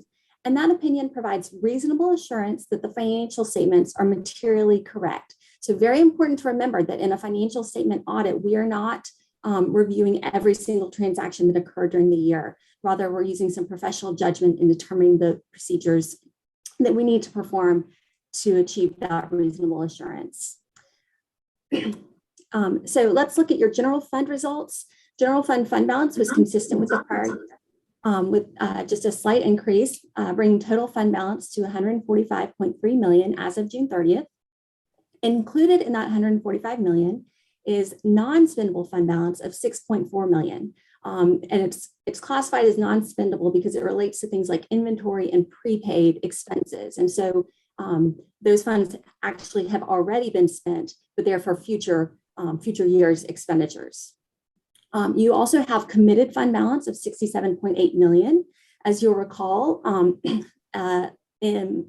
just about a year ago in October of 2020, you revised your fund balance policy to require about 12.5% of your general fund balance to be committed for future operating reserves. And so that portion of your fund balance did increase considerably compared to the prior year. You also have assigned fund balance of 43.6 million for mission critical initiatives, the fiscal 2022 budget, and also some additional operating reserves. And so when we take out those committed and assigned amounts, as well as the non-spendable, we're left with unassigned fund balance of 27.5 million. That represents about 5% of your 2021 expenditures. And that is the portion of your fund balance that is undesignated and available for future expenditures. Now, I do include a benchmark here from the Government Finance Officers Association. They provide a generic recommendation that your minimum unrestricted fund balance should not be below 2 months of your operating expenditures. Important to keep in mind there that the term there is unrestricted. So that would include any funds that aren't externally restricted. And so that means that in addition to your unassigned fund balance, we would include your assigned and committed, since those amounts are designated by the board. And so while your unassigned fund balance represents about 5% of your expenditures, your unrestricted fund balance would be closer to about 25%. So very healthy fund balance as of June 30th. And again, when you look at the graph there, the reason for that decrease in your unassigned fund balance compared to the prior year is directly related to the change in fund balance policy. So a number of reasons why it is so important to maintain that healthy fund balance. An important one that can sometimes get forgotten is for cash flow purposes. So we are measuring your fund balance at June 30th, but your property tax revenues won't start coming in until late in the calendar year and moving into 2022. And so having healthy fund balance allows you to minimize the amount of short-term debt that you're having to issue to meet your operating needs. Having a healthy fund balance also helps you to achieve the best interest rates when you do issue debt. And it also allows you for more flexibility in discretionary funding needs in the future, especially as the state's funding formulas change year to year. So let's look at your activity for the year. In the general fund, you had revenues of 556 million. That was about a 3% increase from the prior year and 6% better than what was budgeted. You were better than budgeted primarily in your state revenues, also a little bit better than budgeted in your property tax revenues. And also included in your general fund, other financing sources are transfers in from other funds of 16.2 million. That includes transfers from your EIA fund, as well as your special revenue and food service funds. On the expenditure side, you saw general fund expenditures of 571 million for 2021. That was an 11% increase from the prior year. And the majority of that increase was in your personnel costs, your salaries and benefits. As we'll talk a little bit more about in just a moment, you have seen increases in your fringe benefit rates that partially drove that increase. But you also had the 2 board-approved bonuses, the first in October 2020 and the second in May of 2021, that also drove that increase. Looking at all of your governmental funds combined, so adding to your general fund, the special revenue funds, debt service, and capital projects funds, you're looking at total revenues and net other financing sources for the district of 1.06 billion. And that's compared to expenditures of 1.04 billion for the year. When we look at your fund level financial statements, so for example, with your general fund, we're focusing on current assets and current liabilities. But in your government-wide financial statements, you also include long-term assets and long-term obligations. Two of those long-term obligations that have likely been discussed many times over recent years are your net pension and OPEB liabilities. As you recall, these relate to your participation in the state retirement system and the state retiree healthcare plan. And so these liabilities are quite large. The net pension liability is $656.1 million, net OPEB liability of $604.1 million. But it's important to understand that these liabilities represent actuarial estimates. And so there are a number of different estimates that go into calculating these liabilities. And they represent the long-term future costs of your participation in the plan. They do not represent amounts that you're expected to write a check to pay off. What you are expected to pay is the employer required contributions. The net pension, or I'm sorry, the pension contribution for fiscal 2021 was about 15.5%. That rate was consistent with the prior year as the planned increase was frozen due to the pandemic. However, that rate increase went back into effect for fiscal 2022. And so for 22, we're looking at a rate of 16.5%. And you should expect to see additional increases until you reach a rate of 18.5% in fiscal 2024. For your retiree healthcare plan, the OPEB plan, that rate of 6.25% for fiscal 21, again, was consistent with the prior year. And that rate has not increased for fiscal 22. However, I wouldn't be surprised if that rate does increase further in the future. And for a school district, of course, the bulk of your expenditures are in personnel. And so these rate increases do have a significant and direct impact on your operating budget. So it's imperative that as you are making personnel decisions and considering your budgets for future years, that you take these increases into account. Now, onto your more traditional long-term assets and obligations, you have capital assets of $1.7 billion as of June 30th. That was an increase from the prior year of $51.6 million as your addition exceeded your depreciation expense. Some of the most significant additions in the current year were the completion of the new C. Williams and Cooper Middle Schools. You also completed Lucy Beckham High School and the Cooper River Center for Advanced Studies, as well as the District 4 Stadium. On the long-term obligations side, you had total long-term obligations of $584.3 million as of June 30th. That was a decrease from the prior year as the new debt issuances were exceeded by your scheduled principal payments and refunding payments. You issued a few new issuances this year, including the 2020 GO bonds of $91.7 million. Those were issued to finance payments on the CEF debt. You also issued some refunding bonds, the 2020 CEF installment purchase revenue refunding bonds of $156.8 million. Those advance refunded a portion of your 2013 CEF bonds, and they are expected to reduce total debt service payments over the next 10 years by about $16 million. Outstanding as of June 30th, you also have short-term bond anticipation notes of $215 million. And in a quirk of governmental accounting, those bonds are actually reported at the fund level because they are short-term bonds. They're reported on your debt service fund as a short-term liability. We implemented one new accounting standard this year, and that's GASB number 84, which provides new guidance for fiduciary activities. This statement required us to move your people activity fund from an agency fund where it was reported in the past, and it brought it into a special revenue fund. So it's now reported as part of your special projects fund. And the result of that was an increase in your opening fund balance for that special revenue fund of approximately $4 million.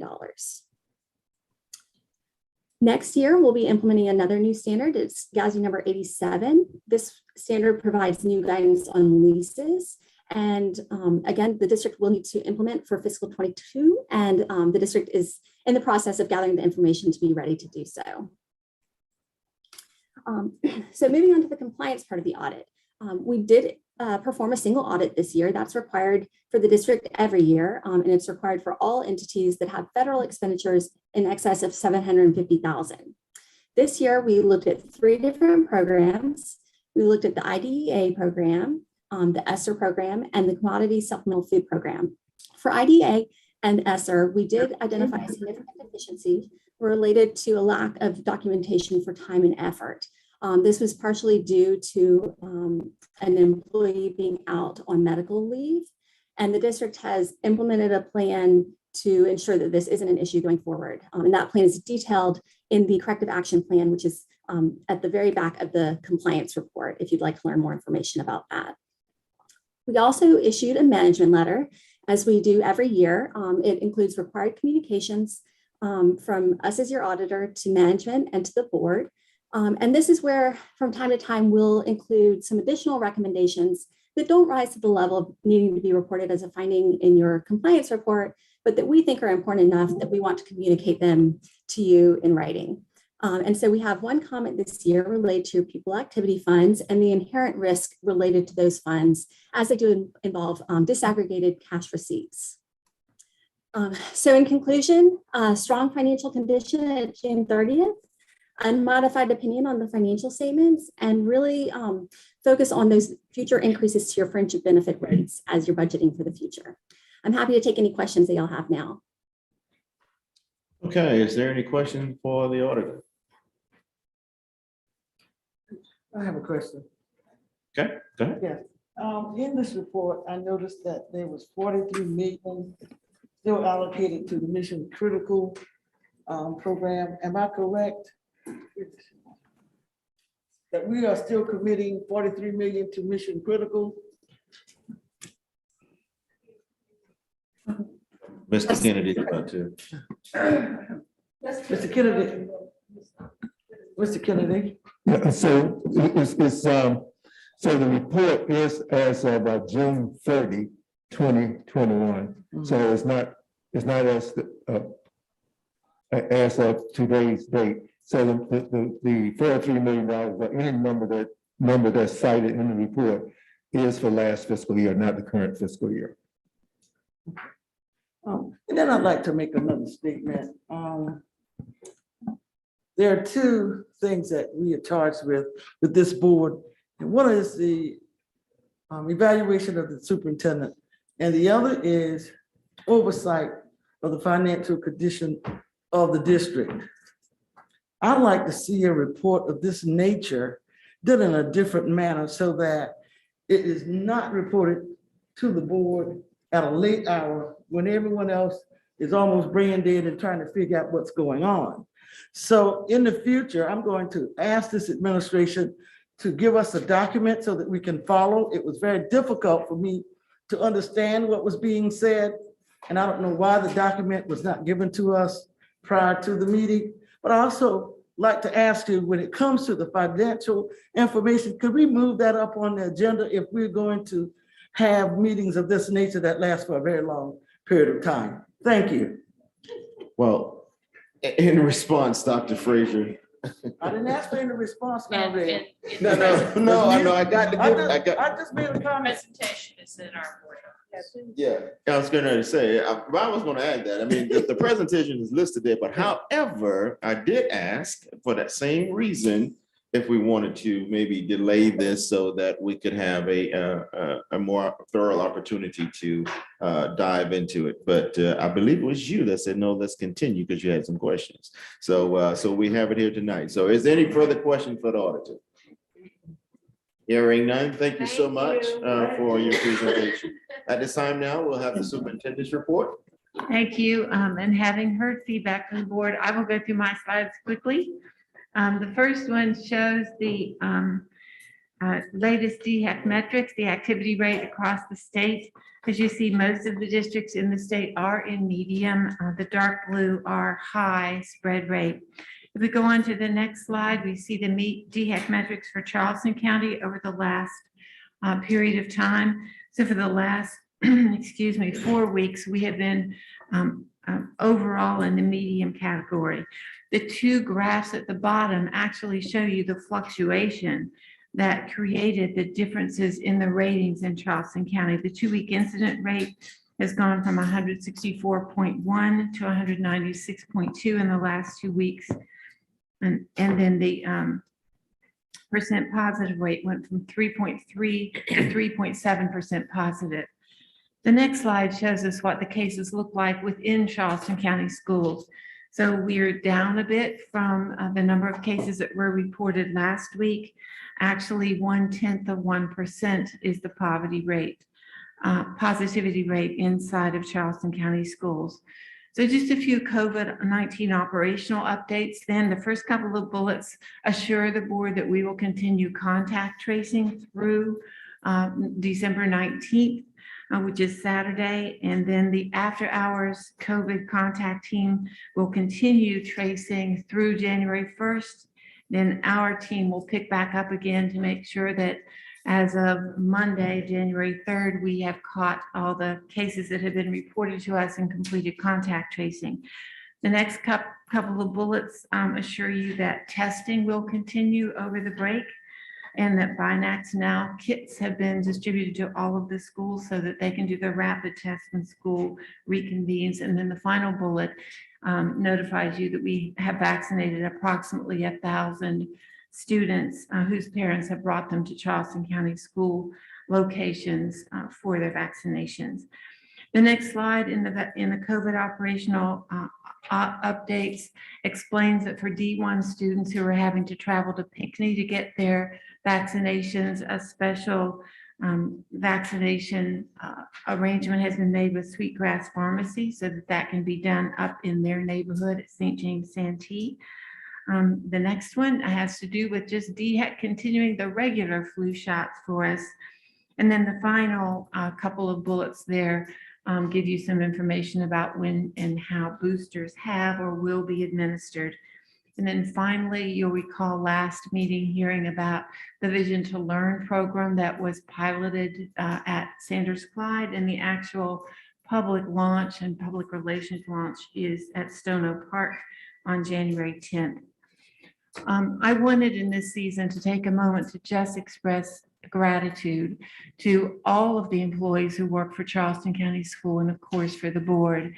Borrowing the words from David Pinberg, who's a former former educator who now works outside of education, as he thinks about what educators have been through the past 18 to 20 months. He talks about how amazing their resiliency is. How do you manage to lead in times of dysfunction? Where is your North Star, and how do you sustain it? How do you stay alive and out of the range of toxic noise? How do you stay ethically resolute with wisdom, perspective, and humor? How do you keep a beginner's mindset holding the door open for both people and ideas? How do you dance to Stevie Wonder in the mirror at night when the next morning you wake up before dawn with an alarm clock in the pit of your stomach, anticipating a new crisis? And that is all too often how it's been every single day for the educators and support staff who are out in our schools. And although we don't know how they do it, we're certainly grateful that they do, because in a very real sense, they're making a world of change for many of our children. Taking just a moment to celebrate, we often talk about the challenges that our system experiences, but our technical staff provided these data, and I thought they were worth sharing. It shows South Carolina's 10 largest school districts ranked by their college entrance exam scores. And something I think teachers, students, parents, and all of us can be proud of is Charleston County Schools ranking when we look at the largest counties in the district in terms of the SAT scores and the ACT scores. The challenge for us, of course, is that these achievements are inequitably distributed. So the next slide brings us back to one that we will see over and over. Every student to be ready to step successfully out of Charleston County Schools into their productive next endeavor. So Achieve Charleston the innovation report that we heard today.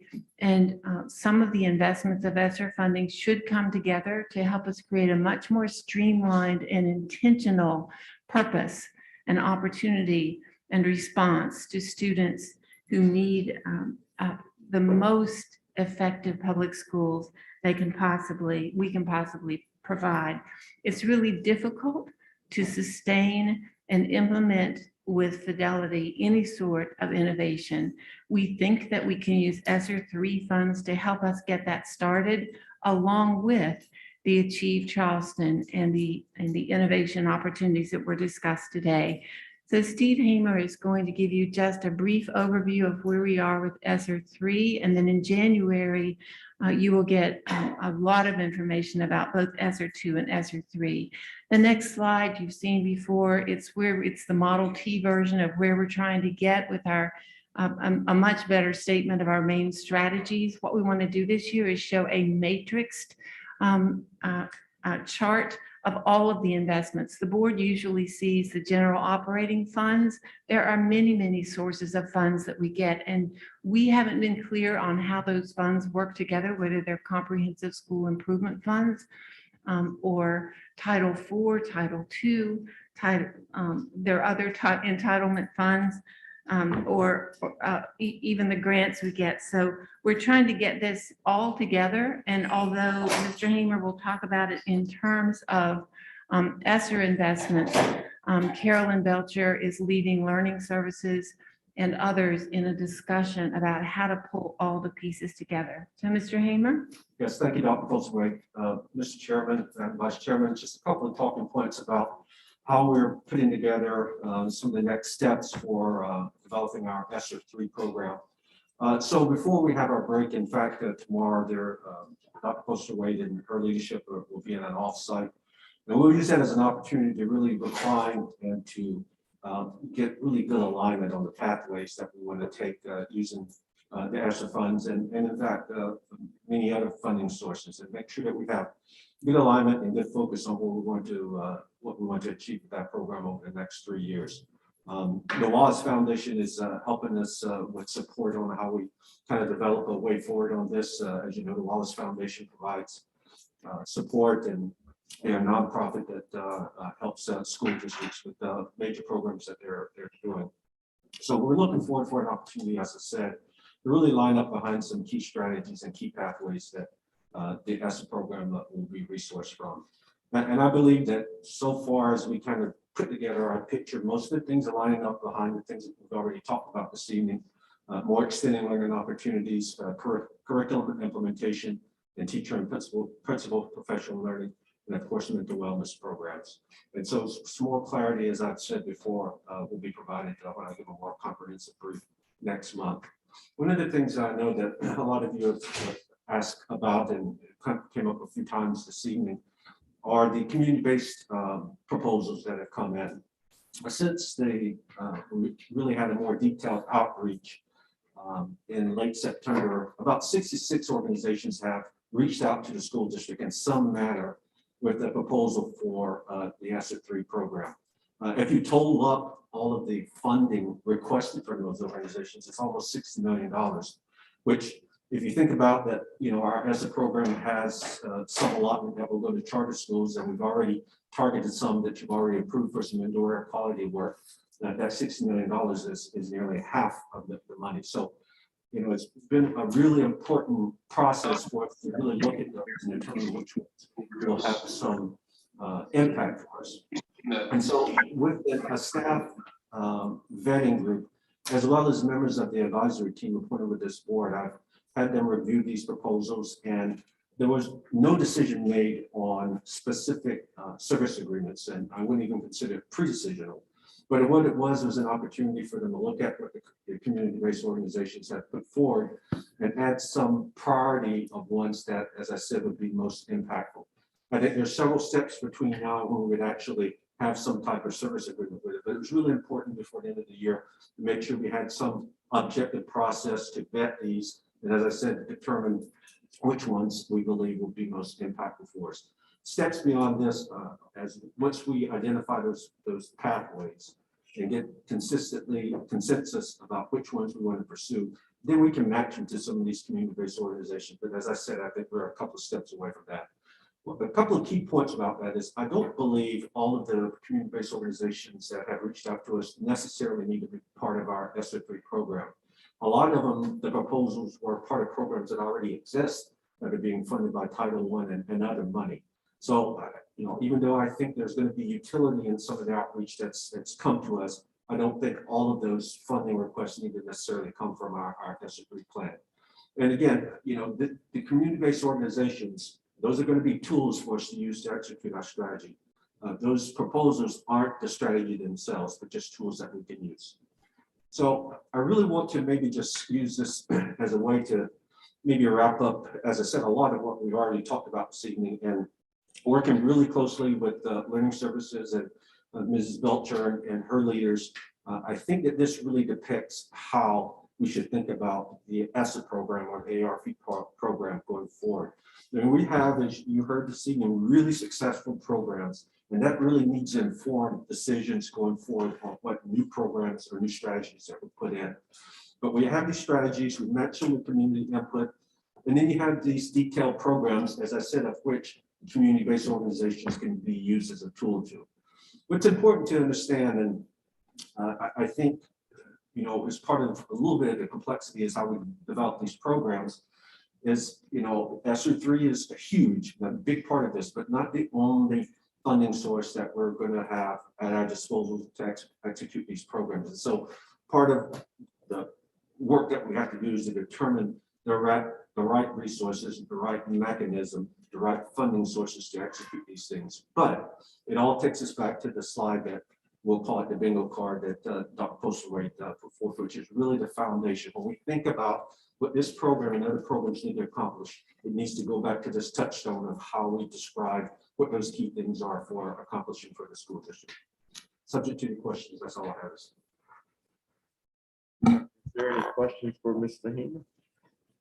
Or, sorry. You good? Has there been any discussion around with some of these organizations, or do you plan to have conversations around sort of a field of play or a guidebook to show them what the ultimate goal we are driving toward in terms of educating our students and exactly how they fit into that? I'm asking because the concern is sort of everybody has an idea of what they would like to do and what they would like to contribute, but what's actually more important is what need we have and how they can fit into that. And so I'm just wondering how prescriptive we're being when we're assigning the money, and if the organizations understand that there's a common agenda, or if we set a common agenda around what we want, the impact we want to make with ESSER funding. No, ma'am, I didn't really, when we did the outreach and asked for communities to give us their ideas of how this program could be funded or how their programs would be funded. I just gave in general kind of the boilerplate of what the intention was of this program. I did ask them to, when they put together their proposals, to identify specific subgroups that we think that we know that this program is supposed to have the impact. And so I would say that that was the only thing I was prescriptive, that there are subgroups that this program was designed to address COVID learning loss and to hopefully put some learning acceleration in. I think that specificity of what we need something to accomplish will be, as I said, in the next several weeks as we develop those priorities for our pathways to go forward. But to answer the question, I just generally said we have this program. These are the outcomes. These are the targeted people that we're trying to improve by this. Let me know how you think the organization could help. Okay, all right. Thank you, Dr. Postlewaite. Mr. Heyman? I'm sorry, let's go. And this may be a question better for Ms. Belcher, but she referenced it earlier. Prior to the Reimagine schools, how much of ESSER 3 is encumbered at this point? I would say that the only amount encumbered that this board had said, let's go forward, is about $20 million for indoor air quality. And there are a list of HVAC projects, as well as some health protocol projects with fathers and so forth that would move hard on. When you referenced ESSER 3 money earlier during the presentation for acceleration schools, what were you referring to? We're not spending any ESSER three money right now. We're spending ESSER two money, which may have been some of the monies that I was referencing. We have requests in the ESSER three proposal that was submitted originally this summer. It included additional investments, for example, in social work and other places. We have not started to spend against that money, given we're in the community engagement process. Is that ESSER three money that you've created plans for, but haven't begun to spend? Correct. How much of that money is that? Is anybody keeping tabs on how this number is shrinking? Granted, it's 163 million. It's gonna take a lot to shrink, but is anybody keeping tabs on the little bit of million here, there, and the other? Yes, ma'am. We identified 19 million for mental wellness programs. And I think that might have been what you might have seen. When That's okay. So we're at 39 encumbered so far. Right, but it's not encumbered because we've not made a financial commitment to anyone, so we can adjust in real time based on needs as we continue this process. But you anticipate spending it? I just been spending probably not the full 19 million, because one of our challenges right now is finding enough vendors to actually provide some of those services. And again, some of the community partners, as I think several of you asked, are interested in providing social emotional supports, which may help make that need as well. So it's not the same bucket necessarily, if that makes sense. The community partners, SEL, they're both in that business. Is there anything else has come through finance that says we want to use this money, we're planning to use this money, we plan to propose to use this money? So there's a process. And so the process is to submit a plan to the state, a spending plan to the state. So we cannot spend any money until the state approves that plan. And then we have requirements to track the spending and report that to the state That's the quarterly. reimbursement That's right. process. And so I have someone on my staff that keeps track of ESSER two and ESSER three, where we are with the planning, where we are with the expenditures and whatever commitments that may be out there. So where are we with the planning for expenditures of ESSER three? With the planning, Or expenditures? I'm Well, just trying to figure out yeah, how but- much of the costs, you know. certainly I can get that to you. I don't have the numbers off the top of my head, but the work that's taking place right now, leading into January, is to amend the ESSER three and submit that amended plan to the state. Thank you. All right, Dr. Fraser? Sorry, Dr. French. Yes, I'd like to follow up on that. One of the concerns I have is that it came to my attention that none of the ESSER spending that we've been doing so far has been coming through audit and finance, and I don't understand why not. I think we should be getting regular reports of anything that's been approved by the state, anything we're spending, budgeting. You know, I think we need to have regular reports. So typically, Dr. French, typically and historically, I guess I should say, is that we have not taken through the Audit and Finance Committee our special revenue funds, at least the majority of them. So we take the Head Start budget as an example. So there are a couple of funds that we take through the Audit and Finance Committee, but the larger special revenue funds, the grants, we do not. Dr. Postlewaite mentioned that Ms. Belcher, with her team, they're working on how to consolidate that. I have someone on my staff that's created a financial model that will capture them. It's in test format right now, but will capture all funding sources. And so the Audit and Finance Committee has asked me to begin to present a multi-year snapshot picture of our finance condition, not just the general operating fund, but the capital, all the major special revenue funds. So that's forthcoming. Okay. Well, I'm glad to hear that. I remember having this conversation when Mr. Hammer first came on, that there's districts around the country that are making a live dashboard of their ESSER funding and spending. And so I feel like we're a little behind on this. And I really hope that we're going to have a high level of transparency as we go. The other thing I wanted to ask is, it's my understanding that a lot of this ESSER funding has to follow Title I rules. Is that correct? And so I want to make sure we're really paying attention to all of that. I would expect that you are. you get ESSER funding in your districts in proportion to what you got Title I funding. Title So I. federal I didn't money. Title I, yeah, and it can impact how you actually fund individual schools within your district as well. Correct? So there are compliance rules associated with the ESSER funds, federal compliance and state compliance rules, just like any other federal appropriations that come to the school district. We are hiring two financial people to manage the compliance piece of the ESSER fund. And so there's a huge influx of dollars, and that then the reporting requirements, the tracking requirements are significant. The auditor just briefed a few minutes ago that we had a deficiency in some of our ESSER reporting because of lack of staff. So we are paying attention to those rules and make sure that we comply. But it relates to the oversight processes the same. The distribution of title goes to schools that are based on poverty. So 65% of our schools that have 65% or more poverty in their school. ESSER funds can be used, I think you know this, though, man, across the broader district based on COVID recovery. It's not just for those schools. So for example, the mental health affects all students, not just our students in poverty. Okay, I just want to make sure we're careful that we don't end up on the wrong side of the book. Reverend Mack, if I may, that's a point that we really need to emphasize. There are some reporting requirements that are very stringent along the same lines as Title I, but the expenditure distribution is not the same as with Title I. And also, just to clarify, Reimagine Schools is not necessarily an ESSER III funded initiative.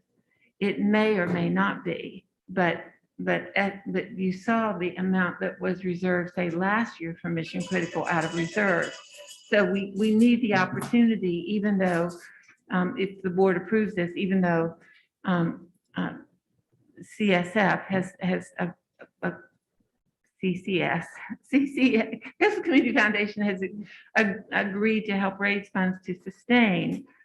We're not tying that to ESSER III, and that's why when Mr. Goss explained they're not jumping in front of anybody in the line, there is no commitment whatsoever from ESSER III funding related to that. So, and one of the reasons our dashboard isn't up yet is that because we ran schools all last year, we didn't need to immediately start drawing down on money to reopen schools. So we will have a dashboard that's up and active as soon as we're doing anything significant other than indoor air quality and those sorts of things. But that's in fact, it's well under construction. Did you want to speak to it, Mr. King? So on my staff, I do have 2 or 3 people working on developing the tracking mechanism through a dashboard format. So it is well underway. Ms. Copeland?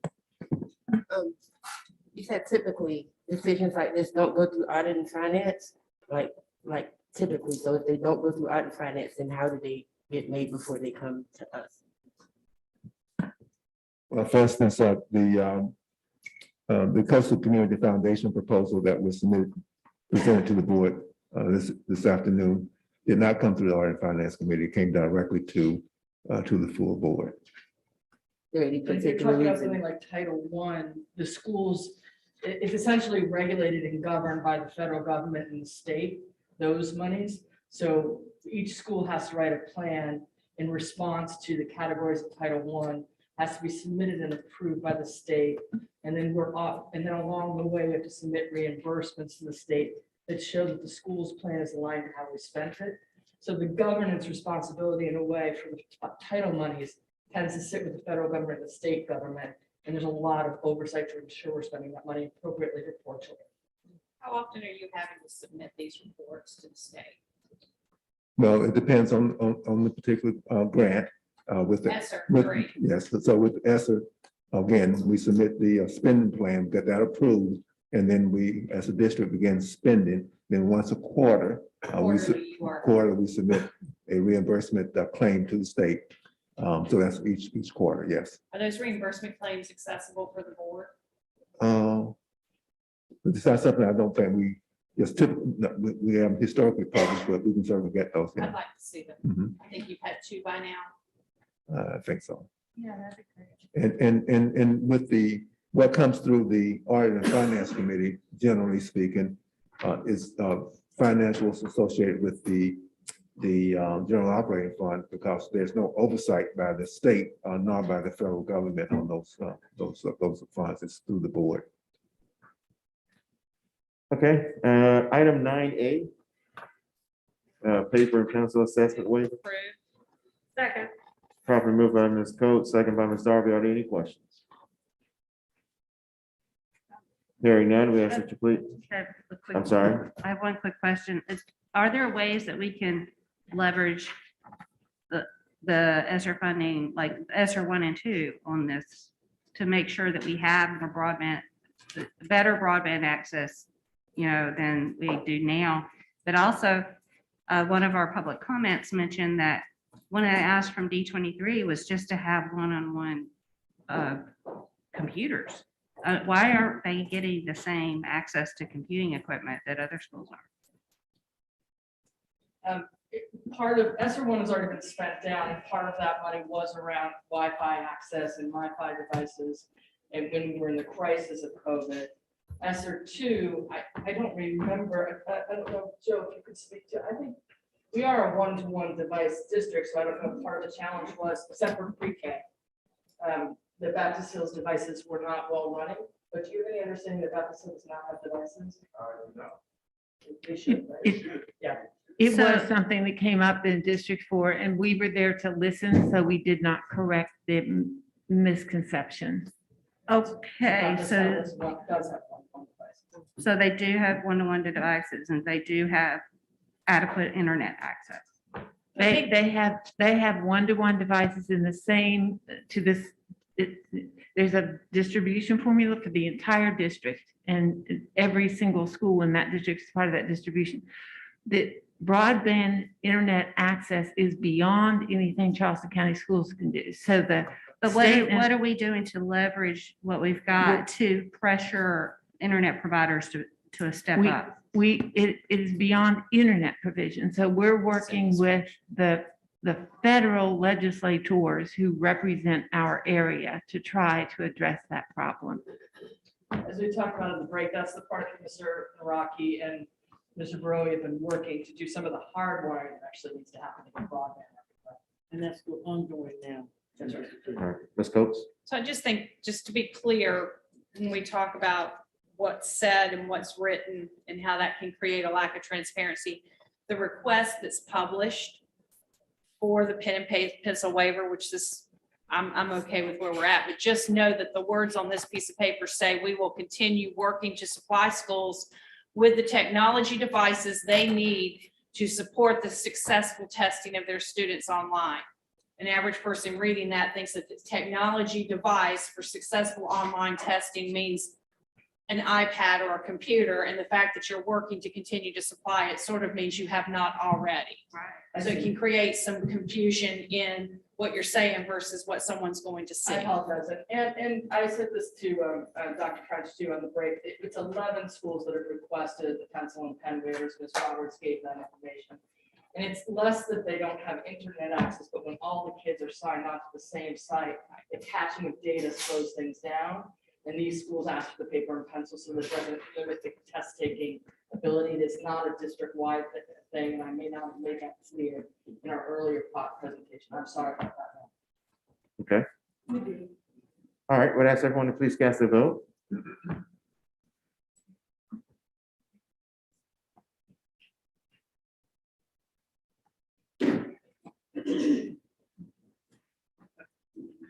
All right, the motion passes. All right, item 10A, Move to approve. moved by Ms. Coe, second by Ms. Waters. Are there any questions? Hearing none, we ask that you please cast your vote. Yeah, the computers are. No, they're slow. What happened to our broadband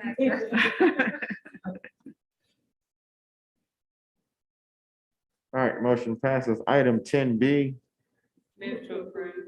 moved by Ms. Green, second by Ms. Coates. Are there any questions? Hearing none, we ask that you please cast your vote.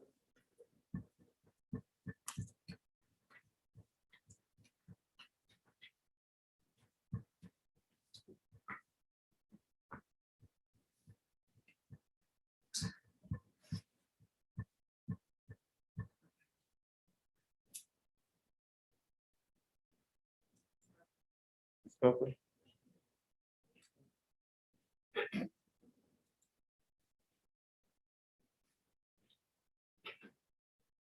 Item passes. Item 10C, Move to approve. Second. moved by Ms. Green, second by Ms. Darby. Are there any questions? This is really good news for the district about the procurement changes. So Yeah. if you haven't read it, you might want to, so.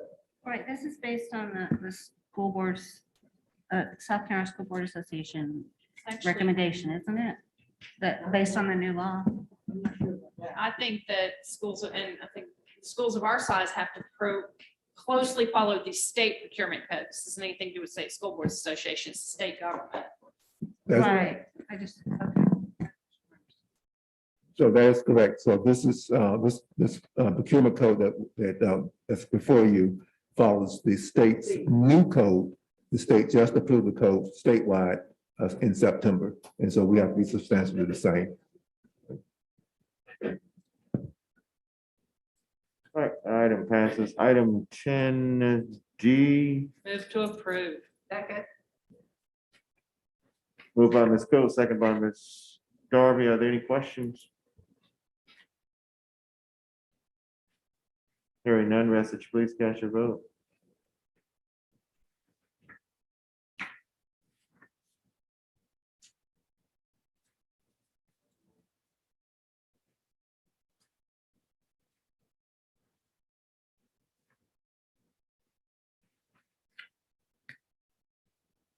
Motion passes. Item 10E is the monthly capital projects report. It's listed as information included in your packet. Are there any questions? Hearing none, item 10F is listed as information. It was included in your packet for information. Are there any questions? Hearing none, item 10G, the 45-day count, enrollment count, listed as information. It was included in your packet. Are there any questions? Yes. All right, Dr. French, and then Ms. Coates. I just wanted to ask whether this is substantially different than our projections and whether it will affect staffing at our schools. So the report compares the 45-day enrollment this year compared to last year. And so this report shows that we have an increase of 662 students over last year. And so any adjustments in staffing at schools would have taken place back in September, early October. And so at this point in the year, there will be no additional, there's no plan, no process to adjust it at this point in the year. Okay, that's good. And so the state allocations would be about the same. The state allocations will be based on this new number. And then we will have one other report, the 135th day. So when we report that number, whatever those enrollment numbers are, will be the final base for appropriating rather the fiscal year 22 funds from the state. Okay, thanks for clarifying. Okay, Ms. Coates. When will we receive the 45-day live-in report? I've kind of been waiting on that. We've reached the 45 days. So when do we get that report? That I am not sure. That comes from Ms. Barori's Yeah, it shop. comes from planning and real estate. Right. And It's usually they'll get that like February with the living and stuff. I think well. I do know here, I do know that the staff have been waiting on the 45-day report. So I assume that they're working on the other reports now, but I don't know what the due date might be. Thank you. Thank you, Ms. Kennedy. All right. Will we cast a vote? Is that- we vote over that? These are all Information, okay, all right. Item 11A. Policy Committee, IHBHE, Schools of Innovation. Is there a motion? Move to approve. Moved by Ms. Waters, second by Dr. French. All right, any questions? Hearing none, we'll ask that you please cast your vote. And I just wanted to let you have an update that we're moving our next committee meeting until after the break, and we'll work on that administrative role. All right. Ms. Copeland.